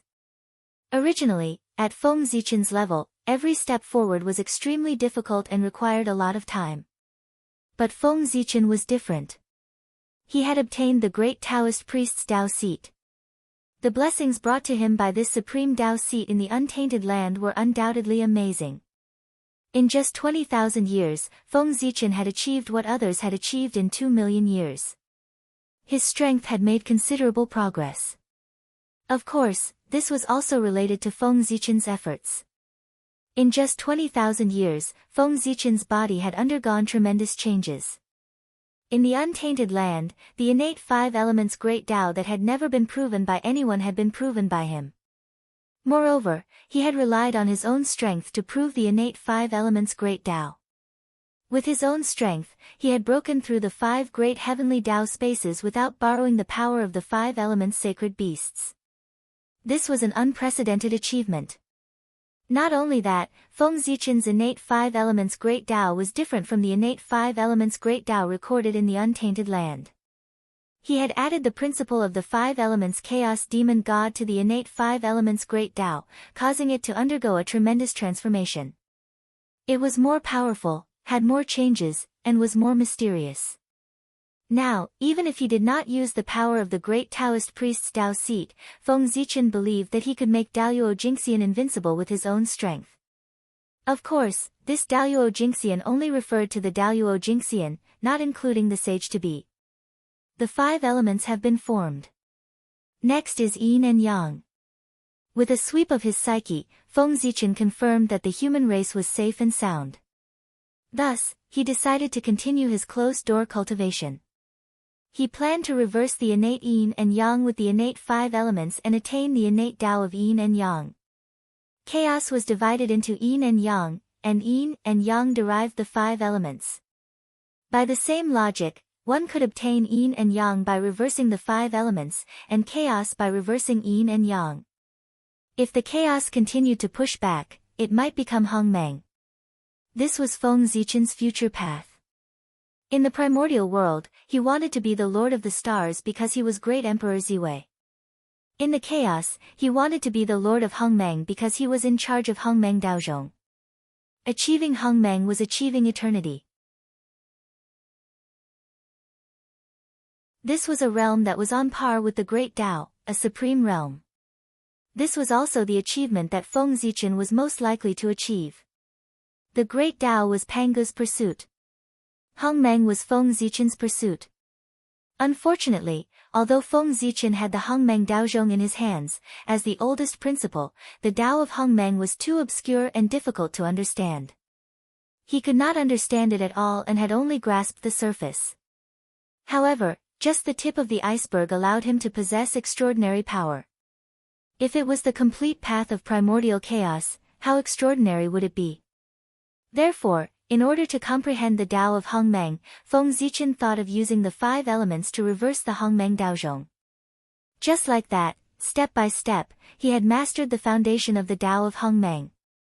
With the help of the Chaos Bead and the Hongmeng Daozhong, he would definitely be able to comprehend the Tao of Hongmeng in the future. Moreover, even if he did not comprehend the Tao of Hongmeng, it would not be a big deal. These innate principles could be integrated into the Tao of Stars and strengthen the power of the Tao of Stars. In the future, he might be able to use the Tao of Stars as the foundation to refine various great Taos and billions of laws to achieve the Tao of Hongmeng. Now that the Tao of the innate 5 elements had been completed, Feng Zichen had taken the first step. He was going to reverse the 5 elements and use the changes of yin and yang to achieve the supreme Tao. Feng Zichen's body suddenly emitted a 5-colored brilliance. It was dazzling and abnormally gorgeous. However, this 5-colored brilliance was extremely unstable. It trembled violently as if it would shatter at any moment. Faintly, black and white colors appeared in the five-colored brilliance, filled with mysterious Tao runes. That was the phenomenon caused by Feng Zichen adding his own understanding of the Tao of Yin and Yang into the Tao of the innate five elements. He wanted to deduce the Tao of Yin and Yang. Unfortunately, his understanding of the Tao of Yin and Yang was far less profound than the Tao of the innate five elements. He could not deduce it. This caused the five-colored brilliance to be unstable and show signs of collapse. Chaos bead, out. Hongmeng Daozhong, out. Seeing that the five-colored brilliance was about to collapse, Feng Zichen summoned the chaos bead and Hongmeng Daozhong. Hum. With a soft tremor, the chaos bead and Hongmeng Daozhong appeared from the void and landed in the heavenly flower and earthly flower above Feng Zichen's head. Strands of chaos qi and Hongmeng qi hung down. As for the primal chaos aura and grand mist aura, they continued to transform and decompose as they descended. When they reached Feng Zichen's body, they had completely turned into the innate yin-yang qi. In an instant, the five-colored brilliance on Feng Zichen's body stabilized. All kinds of understanding of the innate yin-yang Tao surged into his mind, helping him understand the mysteries of the changes of yin and yang. This was Feng Zichen's confidence in reversing the Hongmeng Tao. Although the Hongmeng Tao was obscure and difficult to understand, it was much simpler compared to the chaos yin-yang Tao and the five elements Tao. With the help of the Hongmeng Daozhong and the chaos bead, it was even easier to comprehend. Hongmeng could only be accomplished if it was easy first and difficult later. Gradually, more yin-yang Tao light appeared on Feng Zichen's body and gradually replaced the five elements Tao light. Obviously, with the help of the two treasures, his understanding of the Tao of Yin and Yang had deepened. And just as Feng Zichen was comprehending the innate yin-yang Tao, the matter of establishing an empress that he no longer cared about suddenly changed. On the distant lunar star, a beautiful figure walked into the origin space of the lunar star. As she moved, innate Tao patterns appeared under her feet and resonated with the origin of the lunar star. Boom! One day, among the stars, the lunar star suddenly shone brightly. Countless Tao patterns appeared and attracted the surrounding star power to form a terrifying power. The power was strong enough to kill Daluo Jingxian and severely injure a sage to be. You killed my 9 sons, Ho-yi, you deserve to die. Die with them. On the lunar star, a voice full of hatred sounded. Then, the power that was enough to kill Daluo Jingxian suddenly blasted toward the Eldritch Land. Its target. It was Ho-yi who had just left the Panga Palace. Needless to say, it was the lunar goddess, Shi-he. Ha! I've been guarding against you. Beside Ho-yi, Dijiang's figure quietly appeared. He glanced at the power that blasted toward him and smiled coldly. He raised his right arm, clenched his fist, and punched toward the lunar star.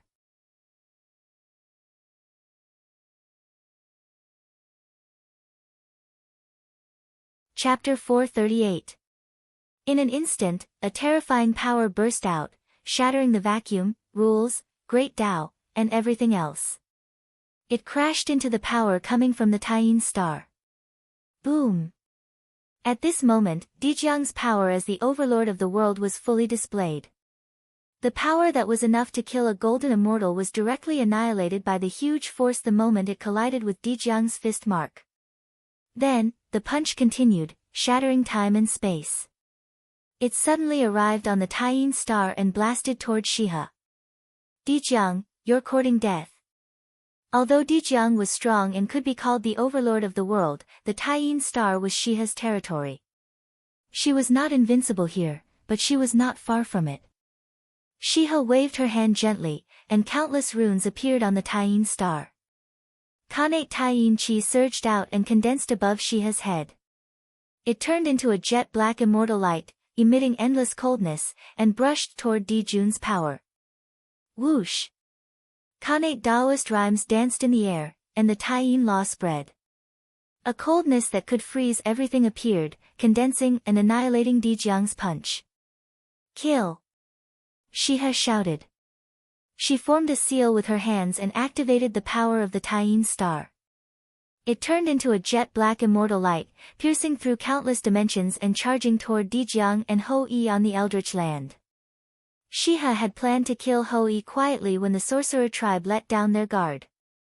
Therefore, she had used all her strength to avoid attracting the sorcerer ancestor's attention. But now that she had been exposed, there was no need to hold back. Therefore, Shiha used her strongest combat power to attack the two of them. The jet-black immortal light was the supreme theurgy that Feng Zichen had been searching for, the Khanate Tyene divine light. It was a supreme theurgy derived from the Khanate Tyene Dao. It could freeze everything and kill all life. At this moment, this supreme theurgy appeared in Shiha's hands and blasted toward Dijiang and Hou-Yi. Good timing. Seeing the Khanate Tyene divine light coming, Dijiang was not angry. Instead, he was happy. He raised his right arm and punched a few more times, each punch stronger than the last. Incredible power burst out, shaking the space. Then, a huge spatial storm formed around Dijiang, annihilating everything and shattering the innate Tyene divine light. However, supreme divine abilities were supreme divine abilities, exceeding one's imagination. They reached the source of the great Tao, possessing inconceivable abilities.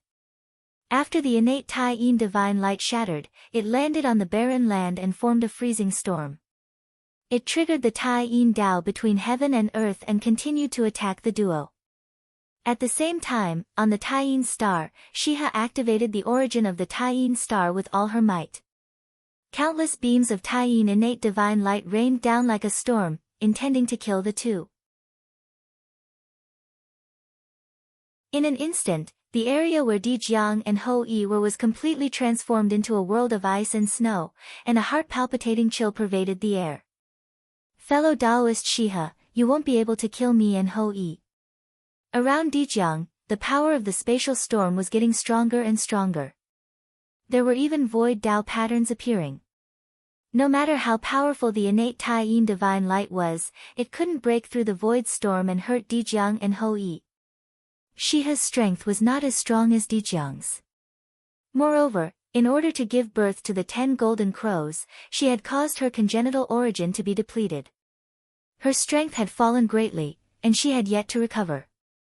Thus, she was even less of a match for Dijiang. Is that so? On the Tyene star, after hearing Dijiang's words, Shiha sneered. Thinking that it was about time, she suddenly activated her hidden hand and attacked Hou-Yi. Whoosh! On the barren land, the shattered innate Tyene divine light suddenly condensed and turned into rays of divine light of annihilation, striking towards Hou-Yi. Ah! Hou-Yi couldn't dodge the innate Tyene divine light in time. He hurriedly revealed his grand wizard true form and tried his best to fend off Shiha's attack. At the same time, Hou-Yi's bow found itself in front of Hou-Yi. The bowstring buzzed without anyone's help, creating layers of ripples and shattering the oncoming innate Tyene divine light. But who was Shiha? She was a top grand divine master of the untainted land, a congenital saint born from the Tyene star, one of the dominators of the stars, the queen of heaven, and a perfected pre-saint. She couldn't deal with Dijiang, but she could deal with a puny Hou-Yi. In the blink of an eye, all of Hou-Yi's defenses were broken by the innate Tyene divine light. The coldness that could freeze everything burst out and rushed into his body, trying to destroy his vitality. Oh no! On the other side, Dijiang sensed that Hou-Yi was in danger. A spatial storm exploded, and the surrounding void disappeared. The innate Tyene divine light was destroyed. How cruel! In a flash, Dijiang came to Hou-Yi's side and saved him. However, Shihi's attack was filled with hatred. With just one move, he heavily injured Hou-Yi to the brink of death and left him unconscious. There were still remnants of Tyene Qi in his body, which was destroying his vitality crazily. In a short while, half of Hou-Yi's remaining vitality was destroyed. Even his Khanate origin was affected and was on the verge of collapse. Shiha's attack was so cruel that it almost took Hou-Yi's life. Moreover, even if Hou-Yi was lucky enough to survive, his strength would drop several levels after he recovered from his injuries. No one knew how many years it would take for him to recover. Terrifying, too terrifying. Shiha, who stood on the Taiyin, was so powerful that she could destroy a top warrior of the wizard race with one move. Shiha, you're courting death. Ho Yi was seriously injured and dying. Di Jiang was shocked and angry. He didn't hold back anymore. The great path of space appeared and blasted toward the Taiyin star. Di Jiang's full power was earth-shattering. In an instant, the void disappeared. Shiha and the space around her showed signs of dissipating. They were about to turn into nothingness. Erasing space and making everything lose their meaning of existence and return to the state of nothingness was the supreme achievement of the great path of space. It was also one of Di Jiang's strongest attacks. He used his strongest attack right from the start. It was obvious that Di Jiang really wanted to kill Shiha. Unfortunately, this was the Taiyin star. If it were any other time, Di Jiang's attack would be able to severely injure Shiha even if it couldn't kill her. But this was the Taiyin star, where the Yin pole of the primitive world was located and where Shiha was born. Even a saint wouldn't be able to kill Shiha here. Just as Di Jiang's attack was about to land on Shiha, the Taiyin star suddenly moved. Endless power exploded and collided with Di Jiang's attack. Boom! The huge impact caused the lunar star to shake violently. Countless stars were displaced, and some of the smaller stars were unable to withstand the force and shattered. But the attack was blocked in the end. Di Jiang's vengeful strike did not cause any harm to Shiha. However, as the lunar star trembled, an ancient seal began to loosen.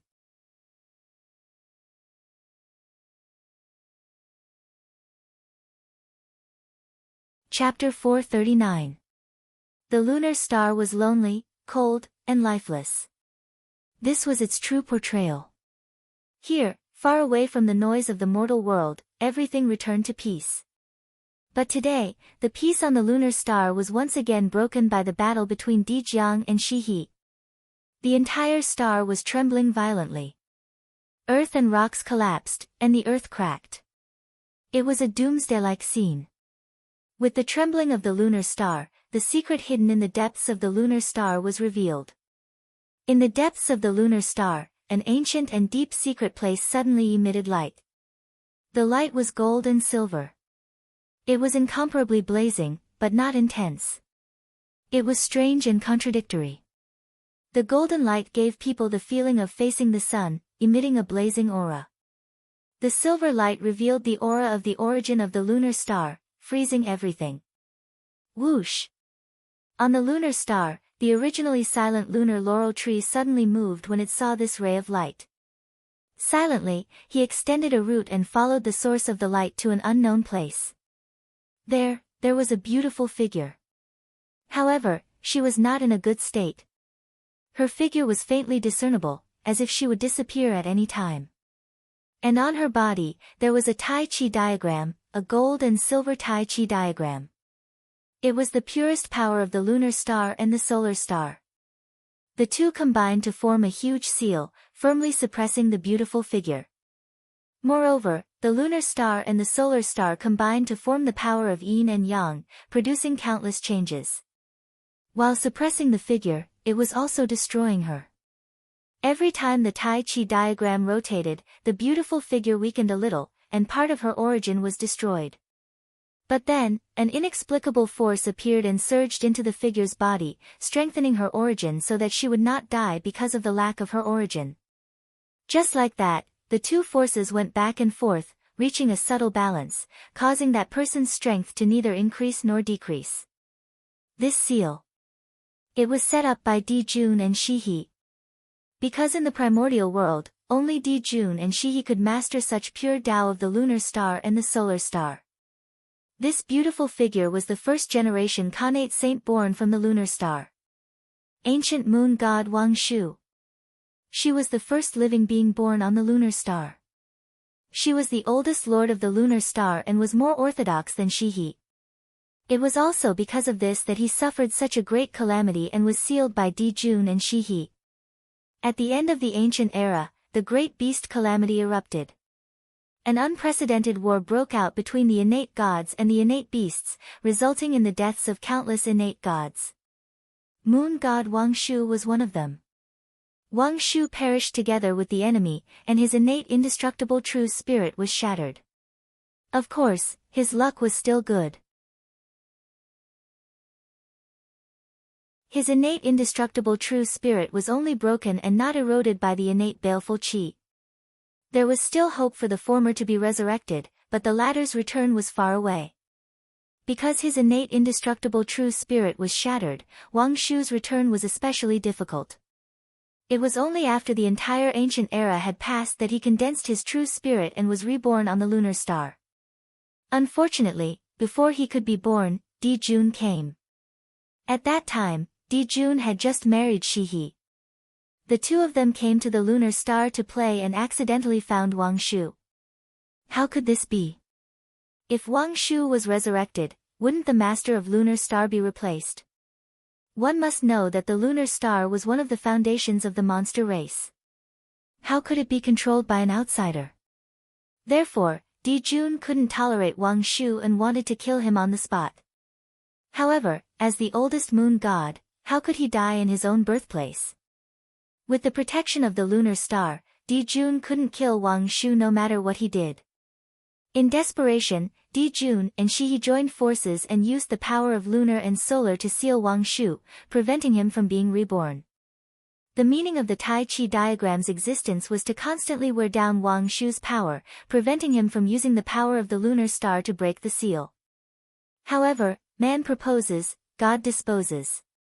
The seal that was supposed to be foolproof had a slight flaw because of the battle between Shi He and Di Jiang, giving Wang Shu a chance to escape. Fellow Taoist. It's time for you to escape. We're here. When the roots of the laurel tree arrived here, they swung at the seal, causing boundless laws to descend and shatter the seal into pieces. Its power was no less than that of a perfected sage to be. The laurel tree, one of the top 10 primordial spiritual roots of the primitive world, not only had it developed intelligence, but it also had the cultivation of a perfected sage to be. It was really surprising. In fact, this was normal. Among the top 10 primordial spiritual roots of the primitive world, only the primordial Fusang tree and the primordial laurel tree were the most special. Unlike other primordial spiritual roots, they didn't grow on the primitive world. Instead, they took root on the solar star and the lunar star to balance yin and yang and suppress the rebellious lunar star and the lunar star. Therefore, with their great merit, it was understandable that they had developed intelligence. However, it was even more difficult for them to transform. They were already extremely heaven-defying. With the addition of merit, if the heavenly Tao didn't go crazy, it wouldn't let them transform. As the only two creatures on the lunar star, the laurel tree and Wang Shu had accompanied each other for hundreds of millions of years. Naturally, their friendship was very deep. A long time ago, he had been planning to save Wang Shu. Unfortunately, Shi He was very wary of him, so he couldn't find a chance at all. Now, the lunar star was shaking, and there was a flaw in the seal. The laurel tree seized the opportunity to break the seal and save Wang Shu. Thank you, fellow Taoist. Regaining freedom, even though Wang Shu was indifferent by nature, he couldn't help but be happy at this moment. However, before he could be happy for long, he suddenly heard a loud roar from the void. Di Jiang, how dare you! Then, the He Tu and the Luo Shu flew out from great sky, combined with each other, turned into a 9-palace map, and attacked Di Jiang. At the same time, on the lunar star, a big golden hand appeared and grabbed at Wang Shu. It was Di Jun who had made a move. From Shi He's attack on Ho Yi to the appearance of Di Jiang, to the battle between the two and Wang Shu breaking out of the seal. This series of events seemed to be extremely long, but in fact, not even a breath had passed. It was because the sage-to-be powerhouses had begun to close their own timelines. Their battle had long transcended time and space and drifted away from time. Whether it was a breath or 10,000 years, it was the same in front of them. Time had lost its meaning to them. It was also because of this that when Di Jun felt the movement, it was already too late to salvage the situation. Dong! After Di Jun made a move, Tai Yi's attack followed closely. After that, there were also the supernatural powers of Fushi, Kuan Peng, and a series of demon experts. All kinds of lights bloomed, and it was incomparably beautiful. It was like a sea of light that wanted to drown Di Jiang. Let's go. Seeing so many supernatural powers coming at him, even Di Jiang couldn't help but feel his scalp go numb. He didn't dare to take it head-on. He grabbed Ho Yi and quickly left.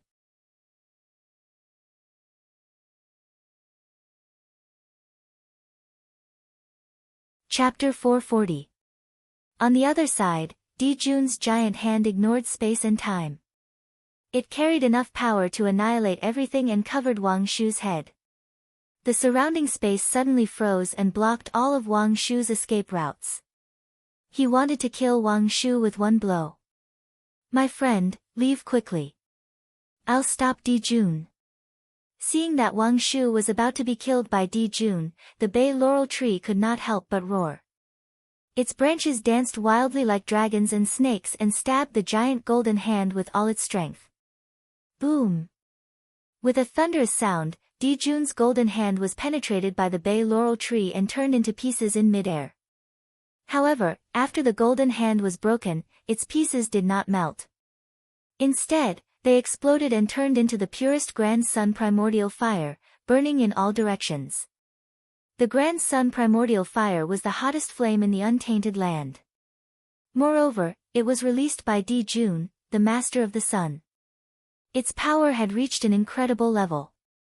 Burning the sky and boiling the sea was not enough to describe its power. In a flash, the branches of the bay laurel tree were burned to ashes by the Grand Sun primordial fire.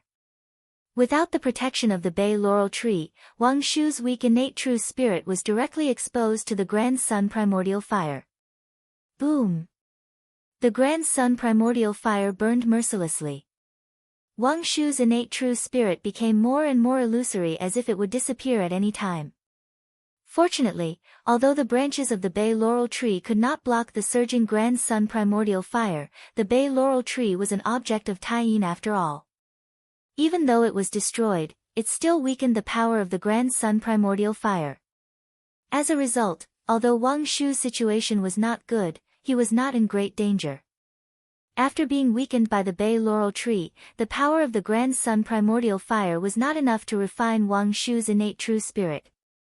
Humph! Above the great sky, Di Jun looked in the direction that Di Jiang had left and snorted. He did not chase after him but turned and rushed to the Taiyin star. If Di Jiang wanted to leave, who in the untainted land could stop him? Only ancestor Hong Jun himself could stop him. Therefore, chasing after him was just a waste of time. It was more important to solve the problem on the lunar star first. That was a major matter that could shake the foundation of the demon race. Shiha, have you forgotten that you are an innate god born in the Taiyin star? Are you really going to join hands with that Di Jun and kill Wang Shu? On the lunar star, the innate lunar cassia tree roared furiously at Shihi. He originally wanted to use the origin of the lunar star to help Wang Shu escape. Unfortunately, Shiha acted first and firmly suppressed the source of the lunar star, not allowing the lunar cassia tree to use it. Even Wang Shu, who was also a moon god, could not use the origin of the lunar star to recover his power under his suppression. Shiha was a god born from the Taiyin star. Compared to her, the innate laurel tree was just an outsider. How could it compare to her in terms of controlling the origin of the Taiyin star? On the other hand, Wang Shu had just escaped and before he could recover, he was severely injured by Di Jun. It was already difficult for him to keep his innate true spirit intact. If he wanted to compete with Shihi, he would be powerless. Taoist lunar cassia, don't blame me. Now that I am the heavenly empress of the heaven court, I naturally have to think for the monster race. Although I am happy that you have appeared, the lunar star is the foundation of the monster race. We cannot lose it. So, For the sake of the monster race, for the sake of my husband and me, I have no choice but to let you sleep in the lunar star. As Shiha spoke, she channeled the power of the lunar star's origin and blasted it towards the innate laurel tree. She did not want to kill it, but she wanted to trap it so that it could not help Wang Shu. The lunar cassia tree had no choice but to gather its power and resist Shiha's attack with difficulty. As for Wang Shu, it was powerless to help. On the other side, Wang Shu finally got rid of the true sun fire that wrapped around his body. Just as he was about to leave the lunar star, he saw Shiha walking towards him with a smile. We are both innate gods born from the lunar star. Why do you have to force me? Knowing that there was no way he could escape with Shiha around, Wang Shu could only say helplessly. He was also a person with heaven-defying talent. In the primordial age, when his path was cut off, he managed to forge his own path and cultivate to the level of a sage-to-be. It could be seen that he was extraordinary. If he did not suffer a calamity in the primordial age, he would be an ancestor today. Even if his achievements were not as good as Dao ancestor Hongjuan's, he would not be far behind. Unfortunately, a moment of carelessness caused him to die in the calamity. Not only did he miss an era, but his cultivation was also caught up by the younger generation and he ended up being sealed. It was extremely miserable. Sister, it's not that I don't want to give you face, but the monster race has reached a critical moment. There is no room for any accidents. And an existence like you is the biggest accident. You are enough to reverse the situation of the primordial age. So, I must not allow you to be born. At least, not during this calamity. Shiha stopped not far away from Wang Shu. However, she did not make a move. Instead, she explained softly. That's right. My wife is right. Even if you want to be born, you can't do it now. You have to wait until the monster race becomes the overlord of the world.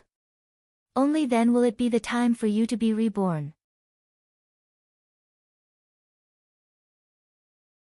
At that time, my wife and I will come together to welcome you into the world. Is that okay? Dijun is here. His voice arrived first before he arrived. A deep voice suddenly sounded on the Taiyin star, causing the great Tao of heaven and earth to resonate and produce many strange phenomena. It was extremely shocking. Alas! Sighing, Wang Shu's heart was full of helplessness. He was already no match for Shiha. With the addition of Dijun, who was even stronger, he had even less chance to escape. I will do as you say, fellow Taoist. But, fellow Taoist, aren't you afraid of retribution in the future for treating me like this? Seeing that there was no hope of escaping, Wang Shu put away his unnecessary thoughts and said coldly to Dijun and Shiha. He had participated in the ferocious beast calamity and even killed the overlord of the innate ferocious beasts, preventing the primordial age from being ravaged by the innate ferocious beasts. He had made great contributions to the world and was a hero of the primordial age. Dijun and Shiha treated him like this, so there would definitely be many tribulations. When I attain the Tao, I will be the true celestial emperor of the primordial age. I will preach the Tao on behalf of the heavens and have the power to carry out the heavens. All karma will not affect me. Who can retribution against me? Hearing Wang Shu's words, Dijun could not help but laugh. He was the celestial emperor, an existence that was about to attain the Tao. As long as he attained the Tao, any problem would no longer be a problem. How could a mere tribulation hurt him? If he could not attain the Tao, he would definitely not survive the battle between the lichas and demons. The so-called tribulation was even more meaningless to him. Therefore, Dijun was fearless. Fellow Taoist, please. At this point, it was time to send Shiha on her way. Not to mention that Shiha was just an innate true spirit, even if she was at her peak, Dijun would not be afraid. It would be easy to take her down. At this moment, Wang Shu was close to despair.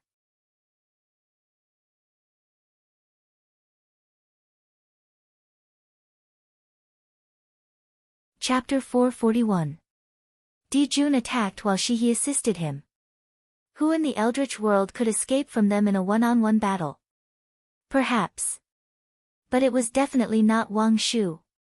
Fellow Taoist, run. Just as Wang Shu was in despair and Di Jun and Shihi were about to win, the connate laurel tree that they had neglected suddenly erupted. Tao sounds rumbled between heaven and earth as billions of rays of light bloomed from its body. Innate talismans danced in the air as infinite power emerged, allowing the connate laurel tree to break free from the origin of Taiyin. Whoosh, the connate laurel tree shook its branches as infinite light shone like an ocean of light. It was unusually bright and vast as it swept towards Di Jun and Shihi.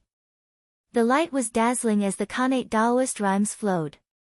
The Tao patterns were endless, containing the coldness of the Tao of Taiyin and the rhythm of the connate wood elemental Tao. Loneliness and life coexisted, contradictory yet balanced. This was the Tao of the connate laurel tree, the coexistence of Taiyin and wood elemental Tao. In an instant, endless talismans appeared and drowned Di Jun and Shihi. At the same time, the power of Taiyin and the power of life erupted. One froze everything, the other obliterated all life. Di Jun and Shihi were careless and were successfully ambushed by the connate laurel tree, freezing them into ice sculptures. However, Di Jun was too strong. The connate laurel tree could not hurt him at all. It could only trap him while he was careless. But this did not last long. In the blink of an eye, Di Jun shattered the ice on his body and got out of the trap. But this was enough. In a battle between experts, a moment was eternity. A moment was enough for Wang Shu to break free. Taiyin Pearl, activate. Seeing an opportunity, Wang Shu instinctively activated his eternal spiritual treasure, the Taiyin Pearl, without thinking. A silver light rose from Wang Shu's body, growing bigger and bigger until it gradually turned into a bright moon. It looked very similar to the Taiyin star and wrapped around Wang Shu's connate true spirit as it flew towards the Eldritch world. The lunar divine pearl was the first connate spiritual treasure nurtured by the lunar star. It was also the most powerful connate spiritual treasure. With 45 connate divine seals, it was one of the best connate spiritual treasures, second only to connate cardinal treasures. Although it was called a pearl, the Taiyin divine pearl was actually a miniature version of the Taiyin star. It had all the power of the Taiyin star, but it was not as powerful. You want to leave?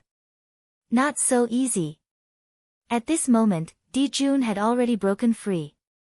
When he saw Wang Shu escaping with the lunar divine pearl, he threw out a punch without hesitation.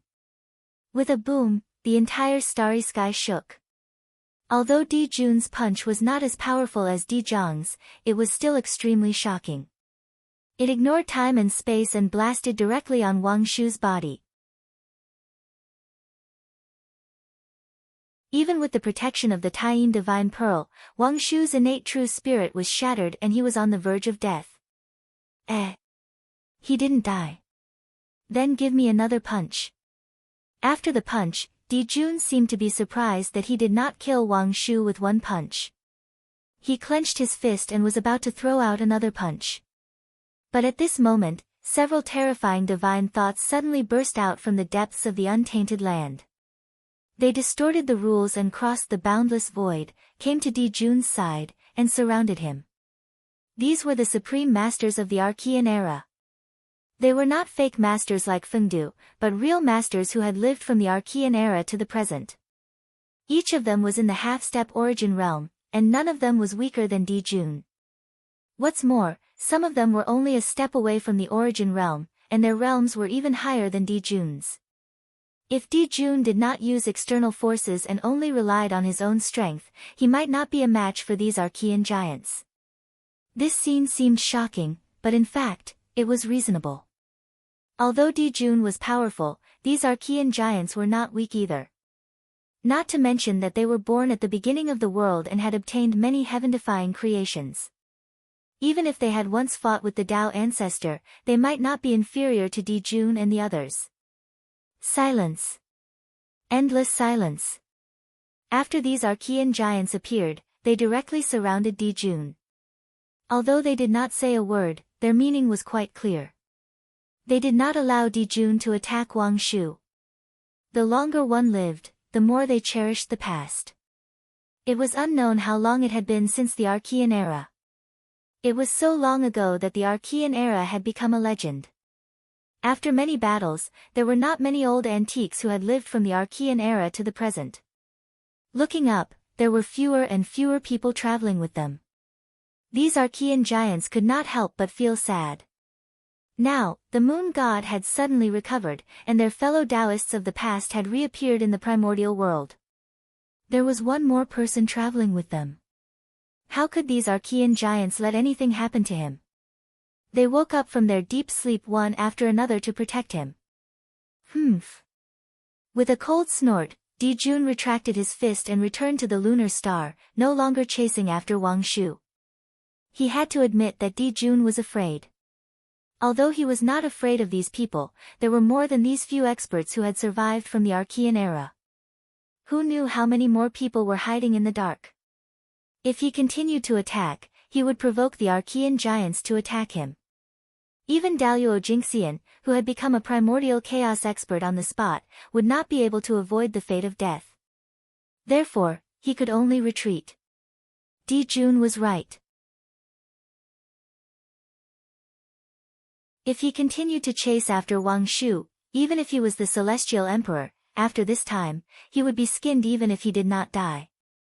This was because the moment Wang Shu left the lunar star, many Archean giants sensed it. In the Far East, the Azure Dragon's sacred beast's divine ability was ready to be unleashed. In the southern undying volcano, the vermilion bird subconsciously took out her Dharma treasure. In the deepest part of the northern underworld, a huge shadow was filled with Khanate Dao runes, ready to launch a shocking attack at any time. Even the Purple Cloud Palace, which was far away in the sky, had already made a move. Dao ancestor Hung Jun seemed to be hesitating, not knowing if he should make a move.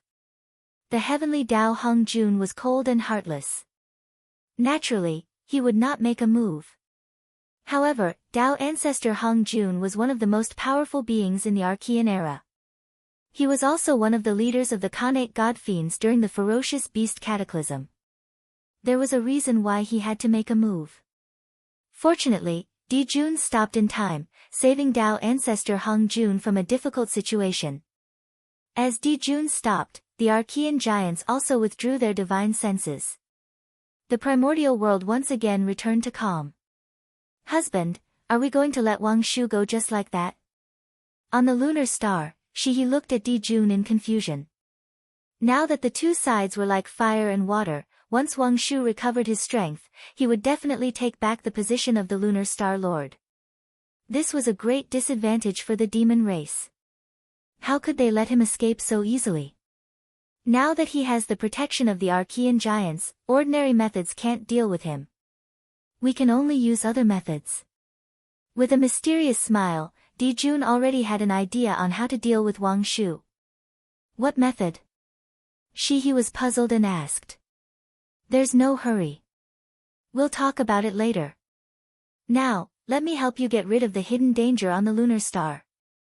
With that, Dijun moved to the front of the Khanate lunar osmanthus tree. This time, if the Khanate lunar osmanthus tree hadn't suddenly attacked and frozen the two of them, how could Wang Shu have escaped? Today's matter was all the fault of the lunar osmanthus tree.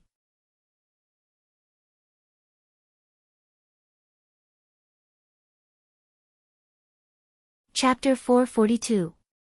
Fellow Taoist, why are you doing this? Wang Shu is the moon god. Isn't she he? In front of the laurel tree, Dijun's heart was filled with anger. Who would have thought that the laurel tree, which had not moved for countless years, would suddenly give him a big surprise? It caught him off guard and allowed Wang Shu to escape. Damn it! What kind of person was Wang Shu? He was one of the peerless experts of the primordial era, a peerless figure who had once competed with the Dao ancestor. His escape this time was like a hidden dragon entering the sea. He would definitely soar into the sky. Not to mention recovering his cultivation, even if his cultivation was one step higher, it would not be a problem for him to cultivate to the top realm of the primordial era. At that time, the demons would be in big trouble. However, such a figure had escaped because of the laurel tree. How could Jun not be angry? At the same time, Jun was also a little glad in his heart. He was glad that the laurel tree had erupted at this time and not at another critical moment. If the laurel tree had suddenly erupted during the battle between the liches and demons, it would have given the demons a ruthless blow. The consequences would have been unimaginable. Fortunately, the laurel tree, an unstable factor, had been exposed, allowing him to be prepared in advance and not be flustered when the time came. It was not necessarily a bad thing for Wang Shu to escape. Heh, moon god. Is she worthy of calling herself the moon god? The lunar star and the lunar star are both supreme stars. They are divided into two extremes of yin and yang. They command endless stars and have no difference in strength. But ever since he married you, the lunar star has become a foil to the sun star and is weaker than the sun star. He is really a good moon god. A divine thought was sent out from the laurel tree with a strong sense of ridicule, which made he, who had rushed here, very angry. However, what the laurel tree said was the truth. She really could not refute it. Don't talk too much.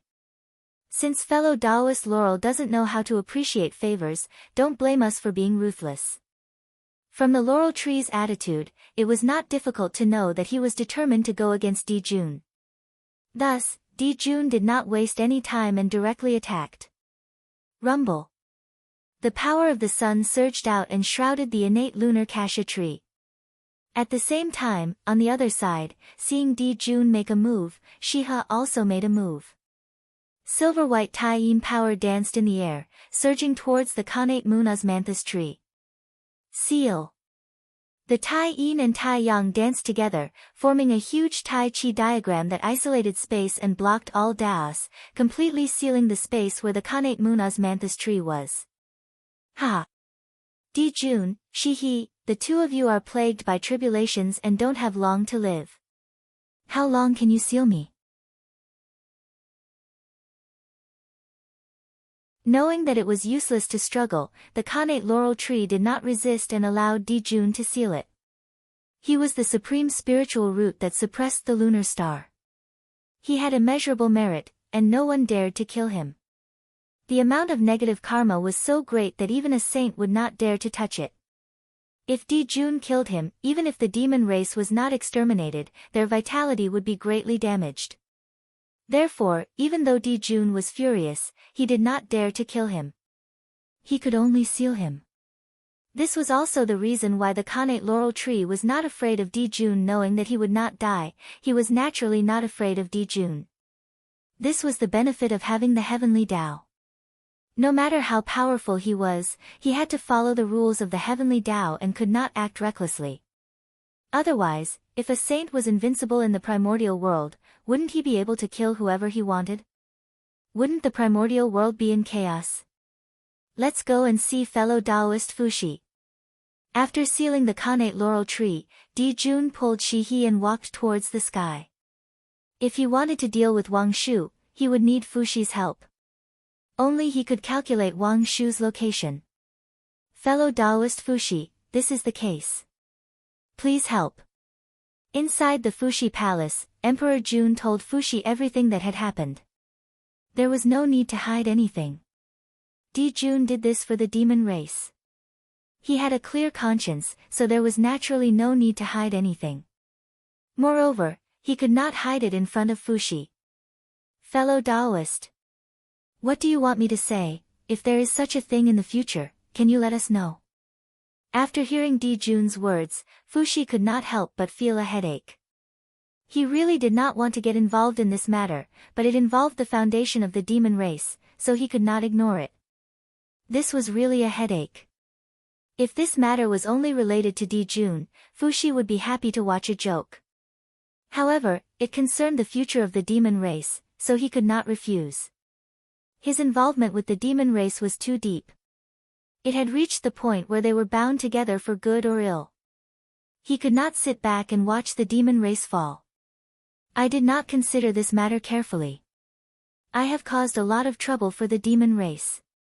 Please forgive me, fellow Taoist. Jun was also a little helpless. His plan was clearly good, but who knew that it would turn out like this? From this, it could be seen that the tribulation aura in the world had begun to affect Dijun's luck, causing him to lose the privilege of doing everything as he wished. Fellow Taoist, it's not difficult to find Wang Shu. But after finding him, what should we do?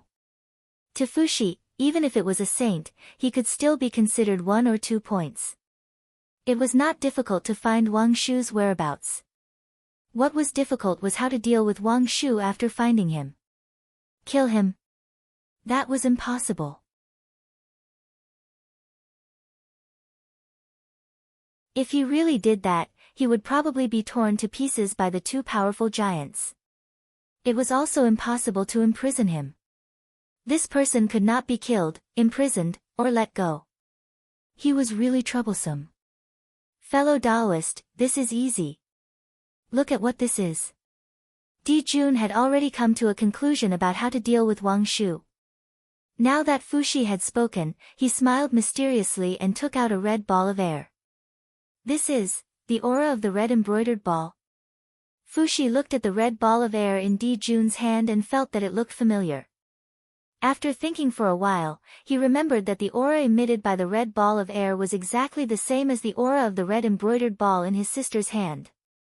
That's right, this is the aura of origin emitted by the red embroidered ball. Nodding, Dijun said, back then, it was fortunate that fellow Taoist Nuwa went to the lunar star to act as a matchmaker for me. That was how I was able to win Shihi and complete the heavenly marriage. And the red embroidered ball witnessed my marriage with Shihi. This also allowed it to share some of the heavenly marriage merit and become one of the symbols of marriage. The red embroidered ball contains the power of the path of marriage.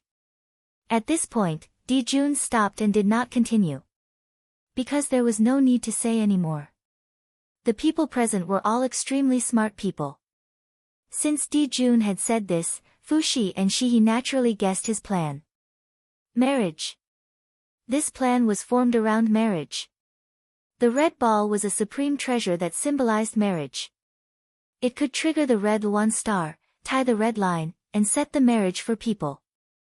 The red line of the later generations was made based on the red embroidered ball. The red airflow in Dijun's hand was the aura of origin of the red embroidered ball. Although it was unknown how he obtained it, this power possessed all the abilities of the red embroidered ball. Of course, this aura of origin could only be used once. After one use, it would be exhausted. However, once was enough to deal with Wang Shu. Dijun clearly wanted to use the power of the red embroidered ball to trigger Wang Shu's red Luan star and make him fall into the love tribulation, thus destroying Wang Shu's Dao fruit. This plan could be said to be brilliant. Even if the ancient giants discovered it, they would have nothing to say. If Wang Shu could not transcend the love tribulation, his state of mind was not good enough. How could he blame outsiders? Fellow Taoist's plan is really brilliant. Even Fushi had to admire Dijun's wisdom. In an instant, he could think of a brilliant plan. He had to admire him. No. There are still imperfections in this plan. Even if it's a love tribulation, it should be a man and a woman facing it together. Among them, Shihi already exists. There's still a man left. Who could he be? Suddenly, Fushi's heart skipped a beat as he thought of a possibility. Ho-Yi. Could this person be Ho-Yi? Previously, Ho-Yi was severely injured by Shihi, causing the origin of the moon to enter his body and almost die. With the ability of the witch race, it was not difficult to save Ho-Yi's life. However, it was difficult to completely remove the origin of the moon in his body. It was almost impossible. The origin of the moon was already tightly entangled with Ho-Yi's origin. If he wanted to completely remove it, he had to remove Ho-Yi's origin as well. In this way, if he lost his origin, how could Ho-Yi live?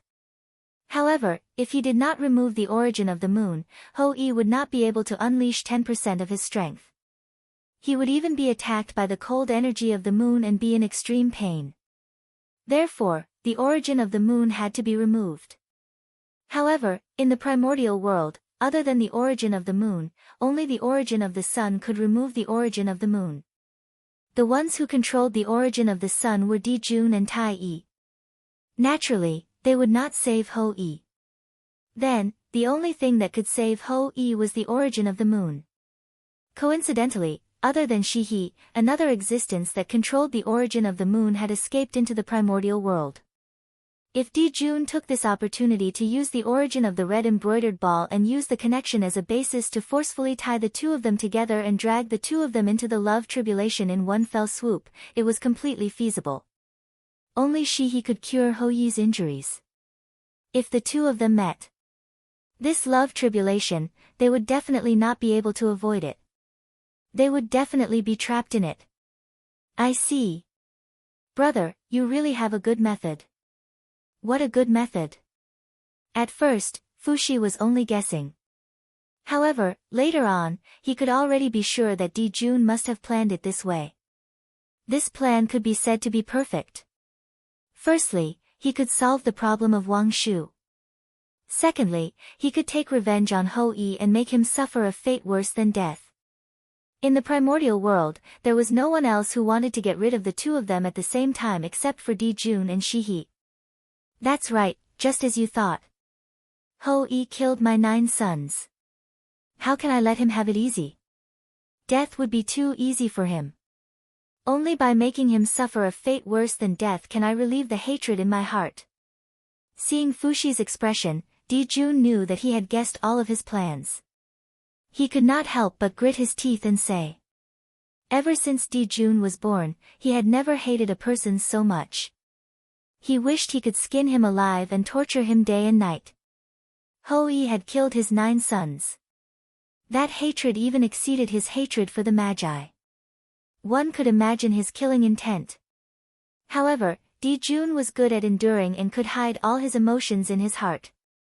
That was why he did not let others discover it. Brother, you are really talented. Fushi is far inferior to you. It was not difficult to come up with this plan. Fushi asked himself that if he was given enough time, he could also set up such a perfect plan. However, to be able to come up with such a huge plan and perfect it in an instant was far beyond Fushi's ability. Few people in the primordial world could compare to his intelligence. She had attacked Ho-yi on her own accord. She had not discussed it with anyone beforehand. Fushi was sure that Dijun did not know about it previously. From this, it could be seen how terrifying Dijun was. From the time Ho-yi was injured to Wang Shu's escape, it had only been a moment. He had set up such a huge and perfect plan. Such wisdom was truly admirable. Fellow Taoist, there's no time to lose. It's better to act quickly so that there won't be any delays and other changes. Fushi was still thinking about Dijun's plan to see if there were any omissions. Shi-he was already a little anxious from waiting and urged him. To Shi-he, Wang Shu could escape, but Ho-yi had to die. Yes. Things will change if we delay. I'll find Wang Shu's location now. Nodding, Starlight appeared on Fushi's body and converged in the air, forming a connate 8 trigrams diagram. It mixed with heaven and earth and searched the endless spacetime for Wang Shu's whereabouts. In just a moment, Wang Shu's image appeared in the connate 8 trigrams diagram. However, he was not in a good state. Dijun was still too strong. Although Wang Shu was blocked by the divine pearl of Taiyin, Wang Shu was still affected. His innate true spirit, which was already weak, became even weaker and showed signs of collapsing. At this time, there was no need for others to do anything. If Wang Shu's injuries were allowed to continue, his innate true spirit would completely collapse in less than 1,000 years, and he would fall into a state of death again. That's even better. I was just thinking about how to hide from Wang Shu's perception. I didn't expect him to be so weak. Seeing this scene, Dijun could not help but be surprised. Although his plan was perfect, there were still shortcomings. No matter what, Wang Shu was still a figure who stunned an era. How could he be at his mercy? However, Wang Shu's serious injuries gave him a chance. Fellow Taoist, hurry up and do something. Let's work together to seal Wang Shu's true spirit and force him to reincarnate. In that case, won't he be at our mercy? The innate true spirit, which was on the verge of collapse, lost the memories of his previous life. The possibility of Wang Shu escaping from Di Jun's hands was almost zero. Okay. With a loud shout, Di Jun, Fushi, and Shiha attacked together. They used their most powerful means to break through layers of the void and hit Wang Shu in the distance. Boom! In the blink of an eye, the Taiyin Divine Pearl was hit until its spiritual light dimmed and retracted into Wang Shu's body.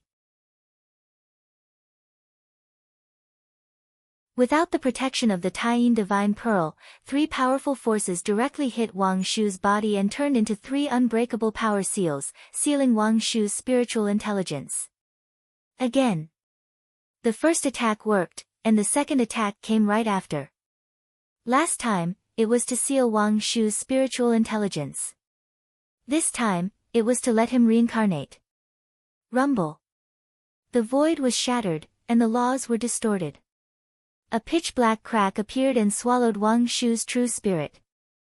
This was the reincarnation passage that Di Jun and the other two opened with supreme magic power to ensure that Wang Shu could only become the most ordinary creature in the untainted land after his reincarnation.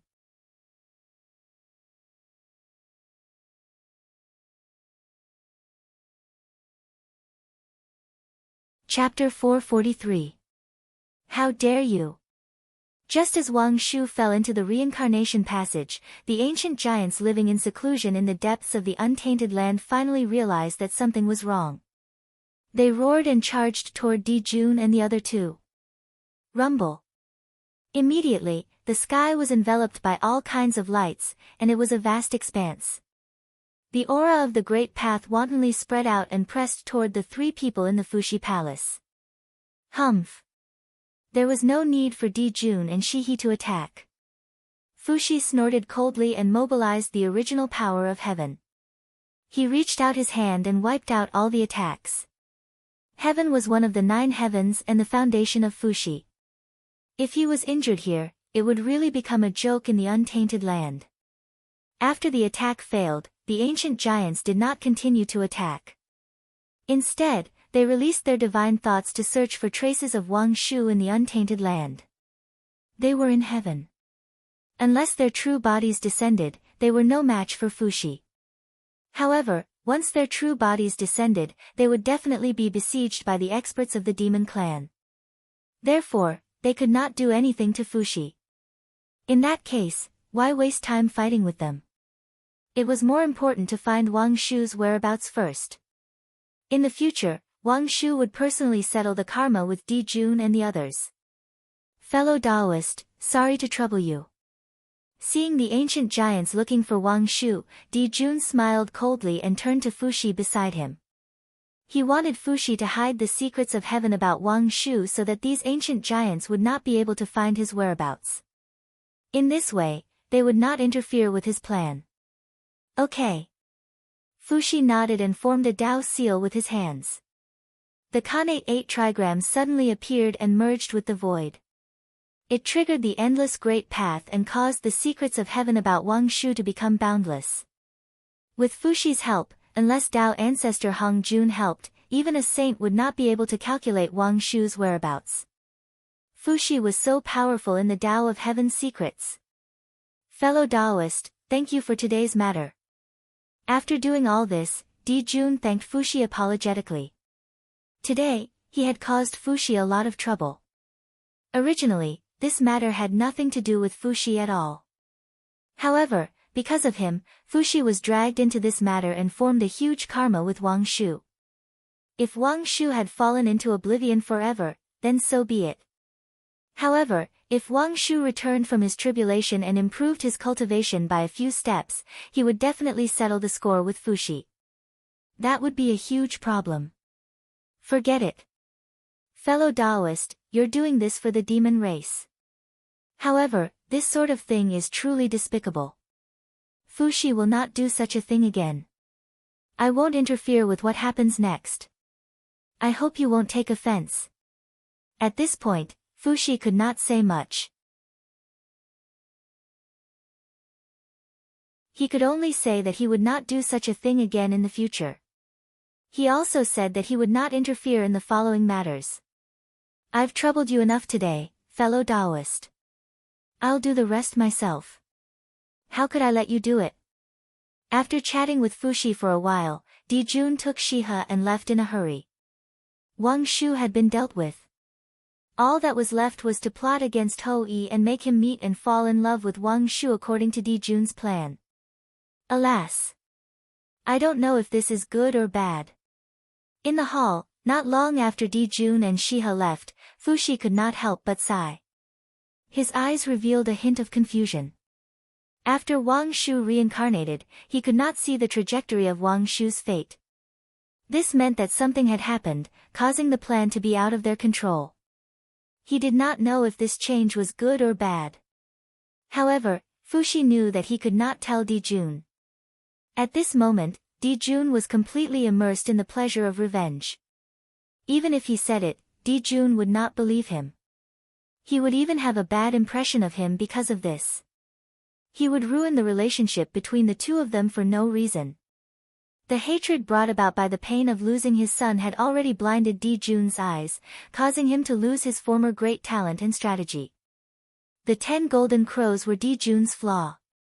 The flaw that the heavenly Tao had prepared for him. It was laughable that he did not know it. Back then, Dijun was so talented and high-spirited. It could be said that he had no flaws at all and could be said to be perfect. The reason why everyone followed him was that they were convinced by his charm. However, ever since the birth of the 10 golden crows, everything had changed.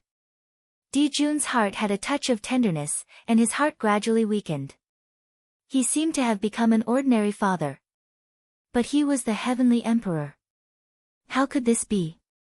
Back then, when the 10 golden crows were born, Fuxi had felt that something was wrong.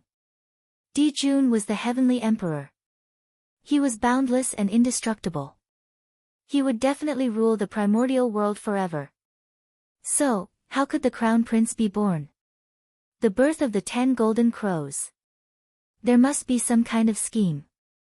In the past, no matter how Fuxi thought about it, he could not understand the problem of the 10 golden crows. It was not until the 9 golden crows fell that he came to a realization. The appearance of the 10 golden crows was to break Dijun's invincible Tao heart. With a flaw in his Tao heart, Dijun would no longer be perfect. As a result, there would be a flaw and the possibility of being schemed against by others. The future of the demon clan is worrying. The more he knew, the more he understood how dark the future of the demon clan was going to be. How terrifying the enemy they had to face was. Even someone as strong as Fuxi could not help but feel powerless. The heavenly Tao wanted to destroy the demon clan. What could all living beings do? The fate of the demon clan had been foretold when the 10 golden crows were born. It was just that no one had thought of it. The crown prince. The crown prince. If Dijun had always been the heavenly emperor, where would the crown prince come from? Wasn't this a sign that Dijun would not be the heavenly emperor for long? Not to mention the demon clan, after Wang Shu's intelligence was sealed by Dijun and the other two, he completely lost his consciousness. Even when he was sent into the reincarnation passage, he did not feel anything. He was ignorant, like a newborn baby. Therefore, no matter what Dijun arranged for him, he could not resist. However, Wang Shu could not resist, but it did not mean that other things could not resist. Buzz. Buzz. Buzz. In Wang Shu's body, the Taiyin divine pearl sensed that its master's situation was not good. Suddenly, it trembled violently. Wisps of connate Taiyin origin surged out of its body and poured into Wang Shu's connate true spirit. When the Taiyin divine pearl saw that Wang Shu was in danger, it did not hesitate to destroy its own foundation to help him escape. The Taiyin divine pearl was simply a miniature version of the Taiyin star. Its origin power was the most compatible with Wang Shu. With its efforts at all costs, although it could not break the seal that Dijun and the other two left in Wang Shu's body, it gradually stabilized his Khanate true spirit and was no longer so weak. This change was unexpected by Dijun and the other two. It caused a change in Dijun's perfect plan. Boom! In the reincarnation passage, the afterlife that Dijun left behind was activated. Waves of reincarnation power surged out, pulling Wang Shu's Khanate true spirit and trying to push him into the reincarnation. This was a great technique that Dijun created after observing Ho-Tu's reincarnation. Although it was not as powerful as the 6 paths of reincarnation, it should be more than enough to deal with a severely injured Wang Shu. At least, that was what Dijun thought. Unfortunately, he did not expect that the Taiyin Divine Pearl would be willing to destroy itself for its master so that Wang Shu could escape. This caused the situation to change. Buzz, perhaps it sensed Wang Shu's danger, the Taiyin Divine Pearl trembled even more violently. The Khanate Taiyin origin poured out of its body like a vast ocean, protecting Wang Shu's Khanate true spirit and fighting against the reincarnation power. Crack! As the Taiyin origin and the reincarnation power were in a stalemate, a crisp cracking sound came from the Taiyin Divine Pearl. The Taiyin Divine Pearl was already dimmed by Dijun and the other two. Coupled with the large-scale loss of its Khanate origin, it finally could not hold on any longer. It fell from the supreme grade Khanate spiritual treasure level to the superior grade Khanate spiritual treasure level. Even so, it did not give up. It continued to release the Khanate Taiyin origin to protect Wang Shu's Khanate true spirit, preventing it from being invaded by reincarnation power. However, under the suppression of the reincarnation power, its aura became weaker and weaker. Obviously, it could not hold on for much longer. Fortunately, without the support of Dijun's Dharma power, the reincarnation power was like a tree without roots. Its power could not be endless. As it fought with the Taiyin Divine Pearl, its power was also weakening. Just like this, the two forces were in a stalemate. At the same time, as time passed, the two forces became weaker and weaker. Finally, one day, the Taiyin Divine Pearl's level fell to the level of a middle-grade Khanate spiritual treasure. The two forces reached a subtle balance. Wang Shu's Khanate true spirit gradually turned into a baby, and its power weakened. However, the power did not dissipate. Instead, it turned into flesh and bones, creating a new Khanate Taoism aptitude for Wang Shu. A Khanate Taoism aptitude in the form of a baby. Obviously, this was the effect of the reincarnation power. However, the strange thing was that Wang Shu did not reincarnate into any race in the primitive world. Instead, he still existed in the appearance of a Khanate god-fiend created by heaven and earth. Although the newborn Wang Shu's power was very weak, and he was only in the Khanate realm, his essence was indeed a Khanate saint and incomparably noble. Dijun's plan to reincarnate him into an ordinary creature of the primitive world was declared a failure.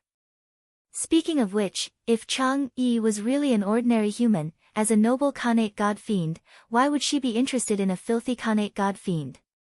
One had to know that. In the eyes of Khanate god-fiends, Khanate Chi was the most filthy existence in the world. It was like a mortal looking at feces and urine. Think about it, if it were you, would you like an item made of feces and urine? No matter how beautiful it was, you wouldn't take a second look at it. The moment Wang Shu's reincarnation succeeded, the reincarnation passage suddenly shattered, and Wang Shu fell into the primitive world. One day, a meteor suddenly fell into a valley shrouded in moonlight in the primitive world.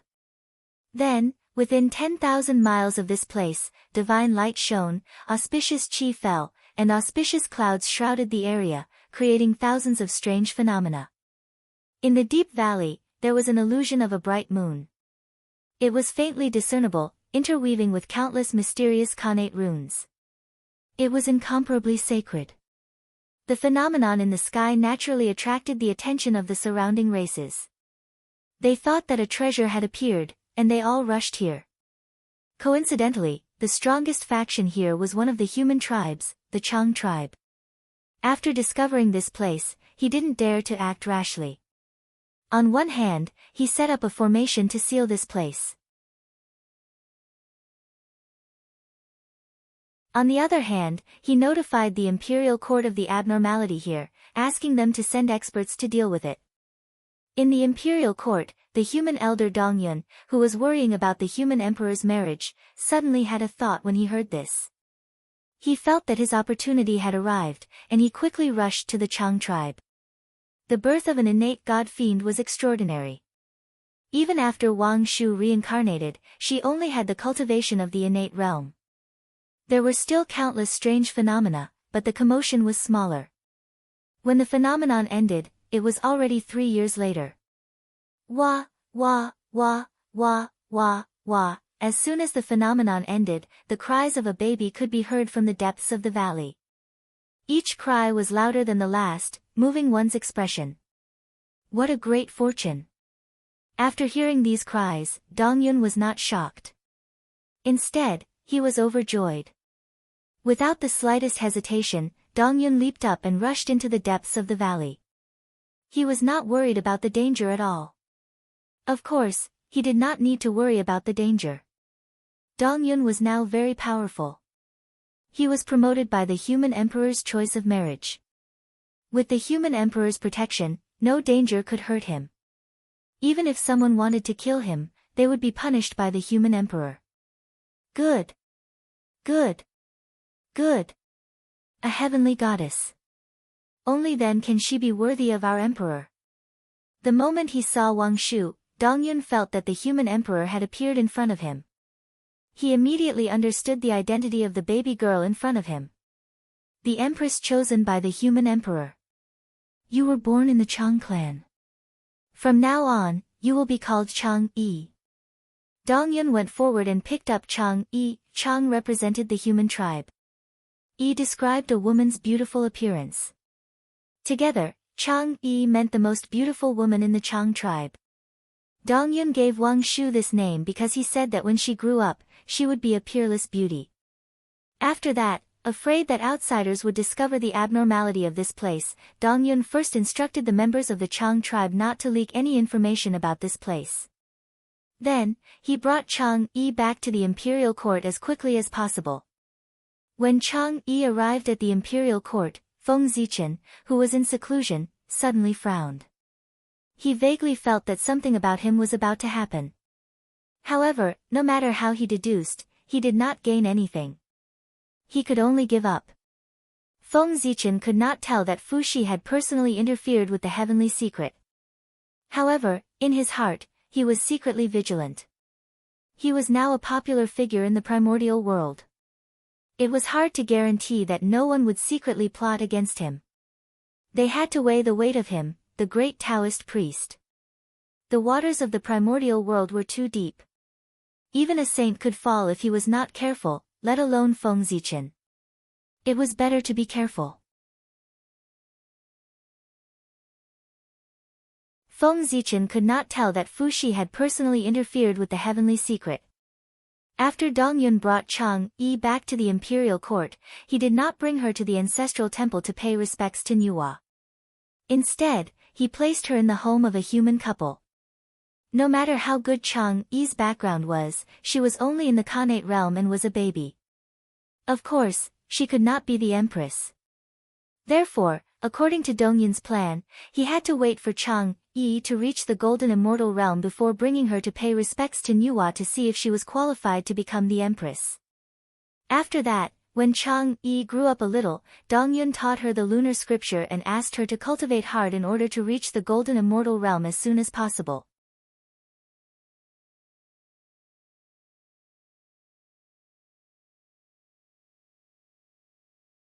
Chapter 444. The Taiyin scripture was also known as the Taiyin scripture. It was an extraordinary scripture with a shocking origin. It was not a cultivation technique created after birth, but a scripture born of innate fortune. Feng Zichen's true spirit had been living in the North Star for so many years, and he hadn't been idle. Apart from comprehending the great Tao, he had been observing Zhouxing, hoping to gain some enlightenment.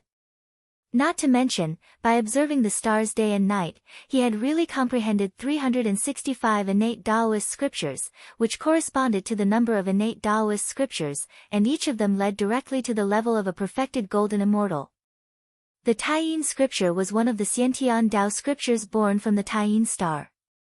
It was also the supreme scripture among the 365 Xiantian Dao scriptures, mainly describing the Tao of Taiyin.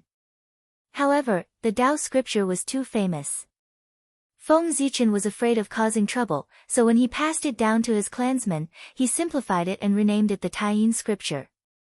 Only when his clansmen reached the golden immortal realm would they pass down the true Xiantian Dao scripture. This way, it wouldn't attract the attention of outsiders. As an elder of the human race and a half-step Daluo Jingxian, Dongyun naturally cultivated the true Taiyin scripture. What he passed to Chang Yi was naturally not the simplified version cultivated by ordinary clansmen, but the true Taiyin scripture, the Xiantian Dao scripture personally passed down by Feng Zichen. Chang Yi's previous life was Wang Shu, the most ancient moon god born from the Taiyin star. She had dabbled in all the Xiantian Dao scriptures born from the Taiyin star and walked her own path. It could be said that she had a deep understanding of them. The Taiyin scripture was naturally among them. As such, Chang Yi displayed astonishing talent as soon as she came into contact with the Sutra of the Highest Demon. A cold, bright moon rose from behind her, resonating with the supreme star, the lunar star, that resided in the boundless starry sky. Then, under Dongyun's incredulous gaze, strands of innate Taiyin origin drooped down from the Taiyin star and merged into Chang Yi's body along the moon's shadow behind her. How is this possible? Seeing this scene, Dongyun sure seemed to have received a great shock. She repeatedly exclaimed that this was impossible. When an ordinary person first started cultivating the scripture of extreme yin, they would only absorb the moonlight from the lunar star. Only when their cultivation base continued to increase would they be able to draw upon the power of the lunar star from the boundless starry sky. As for someone like Chang Yi, who directly used the innate great yin essence to establish her foundation, this was simply unheard of. Even Feng Zichen could barely draw upon the power of the lunar star when he first cultivated the lunar sutra. He was far inferior to Chang Yi.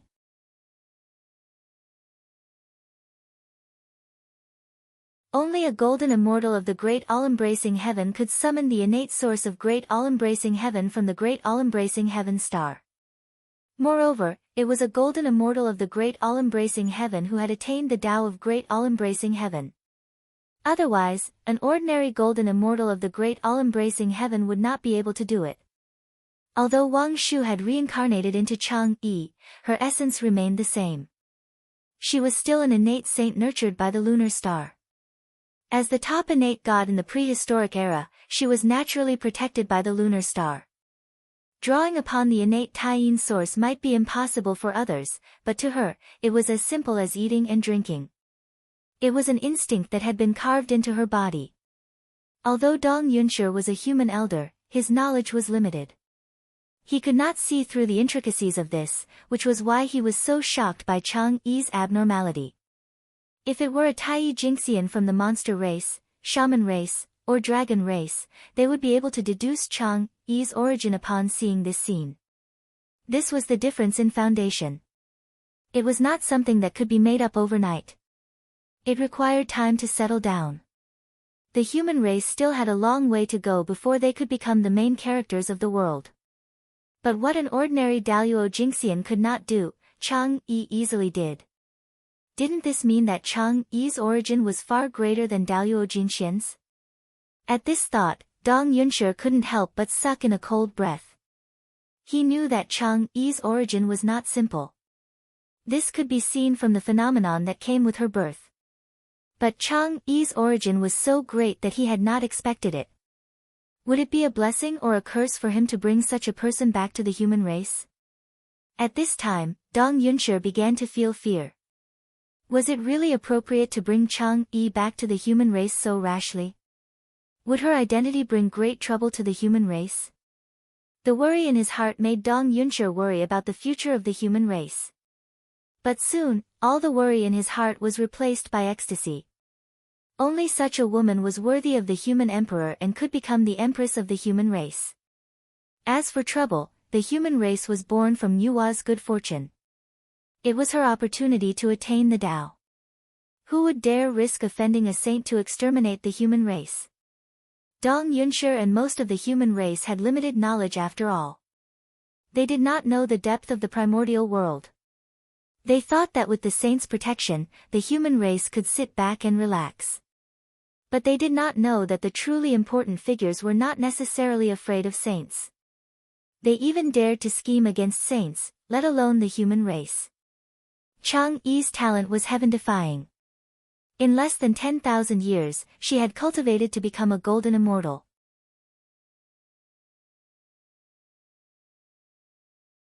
Dong Yunshi was worried that she did not know the evil of the human heart and that the world was difficult. It would be difficult for her to help Feng Zichen rule the human race, so he sent her out to gain experience and broaden her knowledge. He did not ask her to travel the entire primordial world. It would be enough if she could see the entire human territory. When Chang Yi returned from her experience, it would be time for her to pay a visit to Nuwa. At that time, as long as she obtained the Nuwa's consent, Chang Yi would be the empress of the human race. As for Feng Zichen's opinion, since the Holy Mother had agreed, Feng Zichen's opinion was not so important. Chang Yi spent more than 3,000 years touring the human forces in the primordial world. Then she set off for the East Sea to take a look at the 7 planets prefecture. Just as Chang Yi was rushing to the East Sea, Ho Yi, who had been recuperating for more than 10,000 years, walked out of the Pangu Hall with a pale face and rushed to the East Sea. In the past 10,000 years, the ancestral magi had used all their means, but they could only suppress Ho Yi's injuries and could not completely heal him. The Khanate Supreme in origin was too difficult to deal with. Everyone was helpless and could only let Ho Yi go to the East Sea to try his luck. Dong Wang Kung. The East Sea had Dong Wang Kung. He was an Khanate saint born from the Khanate Supreme Yang origin. His achievements in the Tao of Yang were not inferior to Tai Yi and Di Jun. He could definitely remove the Khanate Supreme in origin in Ho Yi's body. Although he had long died, his Tao field was still in the East Sea. It was hard to guarantee that there would not be any treasures left in it that could help Ho Yi. Besides, even if it failed, Ho Yi would not lose anything. Anyway, he had to give it a try. If he did not try, how would he know if it would succeed? If the East Sea could not do it, the ancestral magi decided to go to West Kunlun and beg the Queen Mother of the West. This Khanate goddess born from the Khanate Supreme in origin also had the ability to heal Ho Yi. However, the relationship between the magi and the many mighty figures of the primordial world was not very good. In fact, it was very bad. In the early years, the magi were too arrogant.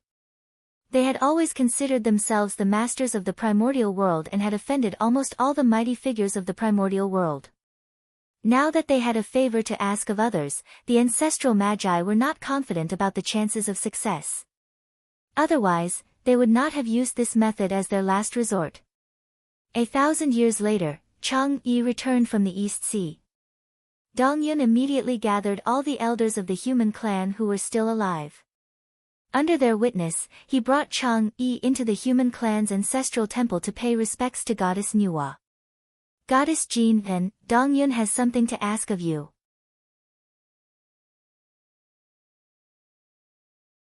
In the ancestral temple, Dong Yun bowed respectfully to the statue of Goddess Nuwa. Greetings, Goddess Mother. After a long time, although the statue of Nuwa did not move, Dong Yun felt a gaze coming from the underworld and watching him. He immediately knew that Goddess Nuwa had arrived.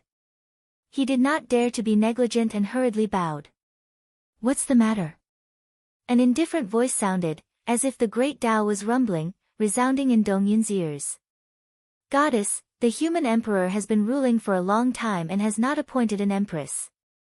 We are worried that the yin and yang are out of balance. Therefore, we have searched for tens of thousands of years and found a gentle woman. We want to ask the human emperor to appoint her as the empress. Goddess, you are the goddess of the human clan. Naturally, the empress has to be approved by you. Therefore, I specially brought Chang-yi to pay respects to you and let you see if she has the potential to become an empress. When Nuwa asked, Dong-yun did not dare to hide anything. He hurriedly told her the purpose of his visit. Choosing an empress for Feng Zichen. Hearing this, Nuwa could not help but find it funny. What kind of status did Feng Zichen have now? In the primordial world, there were only a few goddesses who were worthy of him. How could a mere human find a woman worthy of him? But since Dong-yun had brought Chang-yi here, it would be unreasonable to not take a look. With this thought in mind, Nuwa turned her gaze to Chang-yi. With this look, Nuwa was shocked. She actually felt an extremely pure lunar origin from the woman in front of her. It was not inferior to Shihi's at all. But how was this possible? Shihi was the goddess of lunar origin, the ruler of the lunar star. No one in the primordial world should be able to defeat her in the Tao of lunar origin. Strange, really strange. In confusion, Nuwa could not help but carefully size up Chang-yi. Only then did she realize that the person in front of her was an innate saint. Like Shihi, she was an innate saint born from the lunar star. Boom! This discovery shocked Nuwa. She could not care less. With a thought, she directly moved Chang-yi from the human clan's ancestral temple to Empress Hua's palace. Nuwa's movements were so fast that Chang-yi did not notice the slightest abnormality. By the time she reacted, the surrounding environment had already changed. Greetings, Nuwa.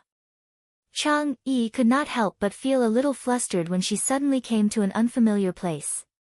But when she saw the person in front of her, she calmed down and bowed gracefully. Although she had never really seen Nuwa, who else could make a move in the Nuwa temple other than Nuwa? Moreover, the appearance of the person in front of her was exactly the same as the statue of Nuwa in the ancestral temple. As long as she was not stupid, she could guess the identity of this person. Chang-yi. Good name.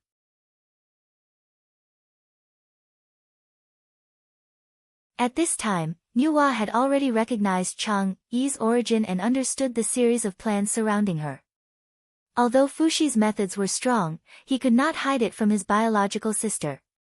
Although the methods of the human Tao were hidden, Nuwa had become a saint by completing the human Tao. Her relationship with the human Tao was naturally very close. Coupled with her achievements in the Tao of marriage, the matter of human marriage could not be hidden from her. Therefore, after understanding all of this, Nuwa immediately made a decision in her heart.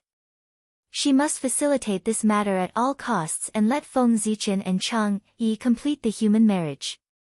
She did this not only for the human clan, but also for Fushi. In Wang Shu becoming Chang-yi, Fushi had played a big role in it. The karma between Wang Shu and him was very deep. If Wang Shu returned, he would definitely settle accounts with Fushi. At that time, it would be troublesome. Therefore, Nuwa planned to erase the karma in advance before Wang Shu returned. The human marriage was the method that Nuwa thought of. Human marriage should be born for the human Tao. It would bring great merit and great luck. If Chang-yi and Feng Zichen completed the human marriage, she would definitely obtain a lot of merit.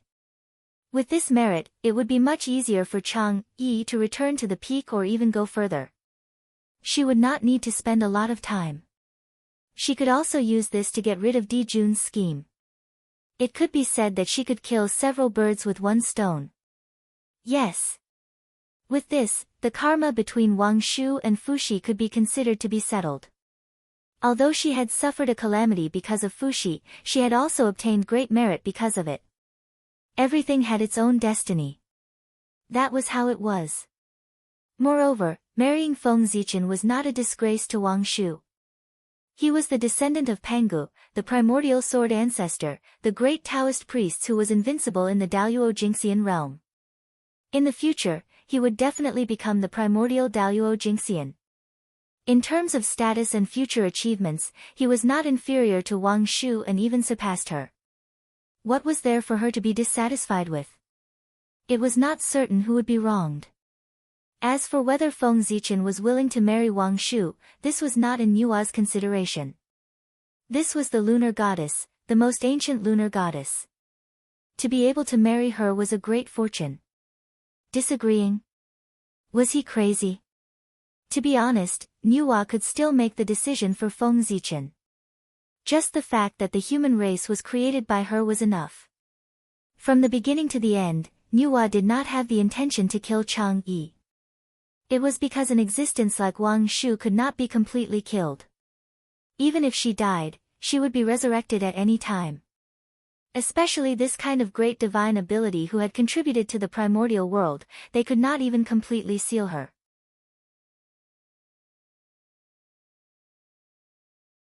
There would always be all kinds of accidents that would help her escape. Wang Shu was the best example. Di Jun and Shihi working together could not be said to be weak. However, the two of them worked together to seal Wang Shu, and she still escaped. This already explained everything. Just like Red Cloud, with the ability of the Western Saints, it was not difficult to make her unable to revive. However, the two of them did not do so. Instead, they quietly waited for Red Cloud to revive so that they could achieve the Tao and end the karma. It was because the two of them understood that as long as the primordial world was not destroyed, Red Cloud would never die. She would be resurrected at any time to find them to repay the karma. If they stopped Red Cloud from resurrecting, they would be causing trouble for themselves. Imagine, the two of them had just sealed Red Cloud forever. Someone here did not like the two of them and secretly released Red Cloud. Hiss. That scene was really terrifying just thinking about it. With the previous hatred and old hatred, no matter how good Red Cloud's temper was, she would not let Xuanti rest in peace.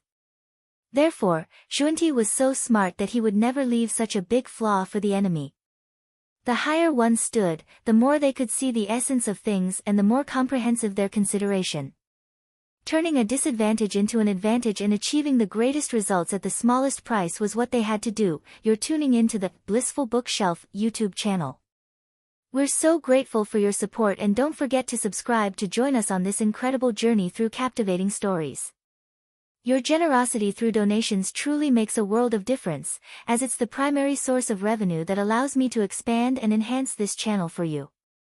Thank you from the bottom of my heart for being a part of this adventure.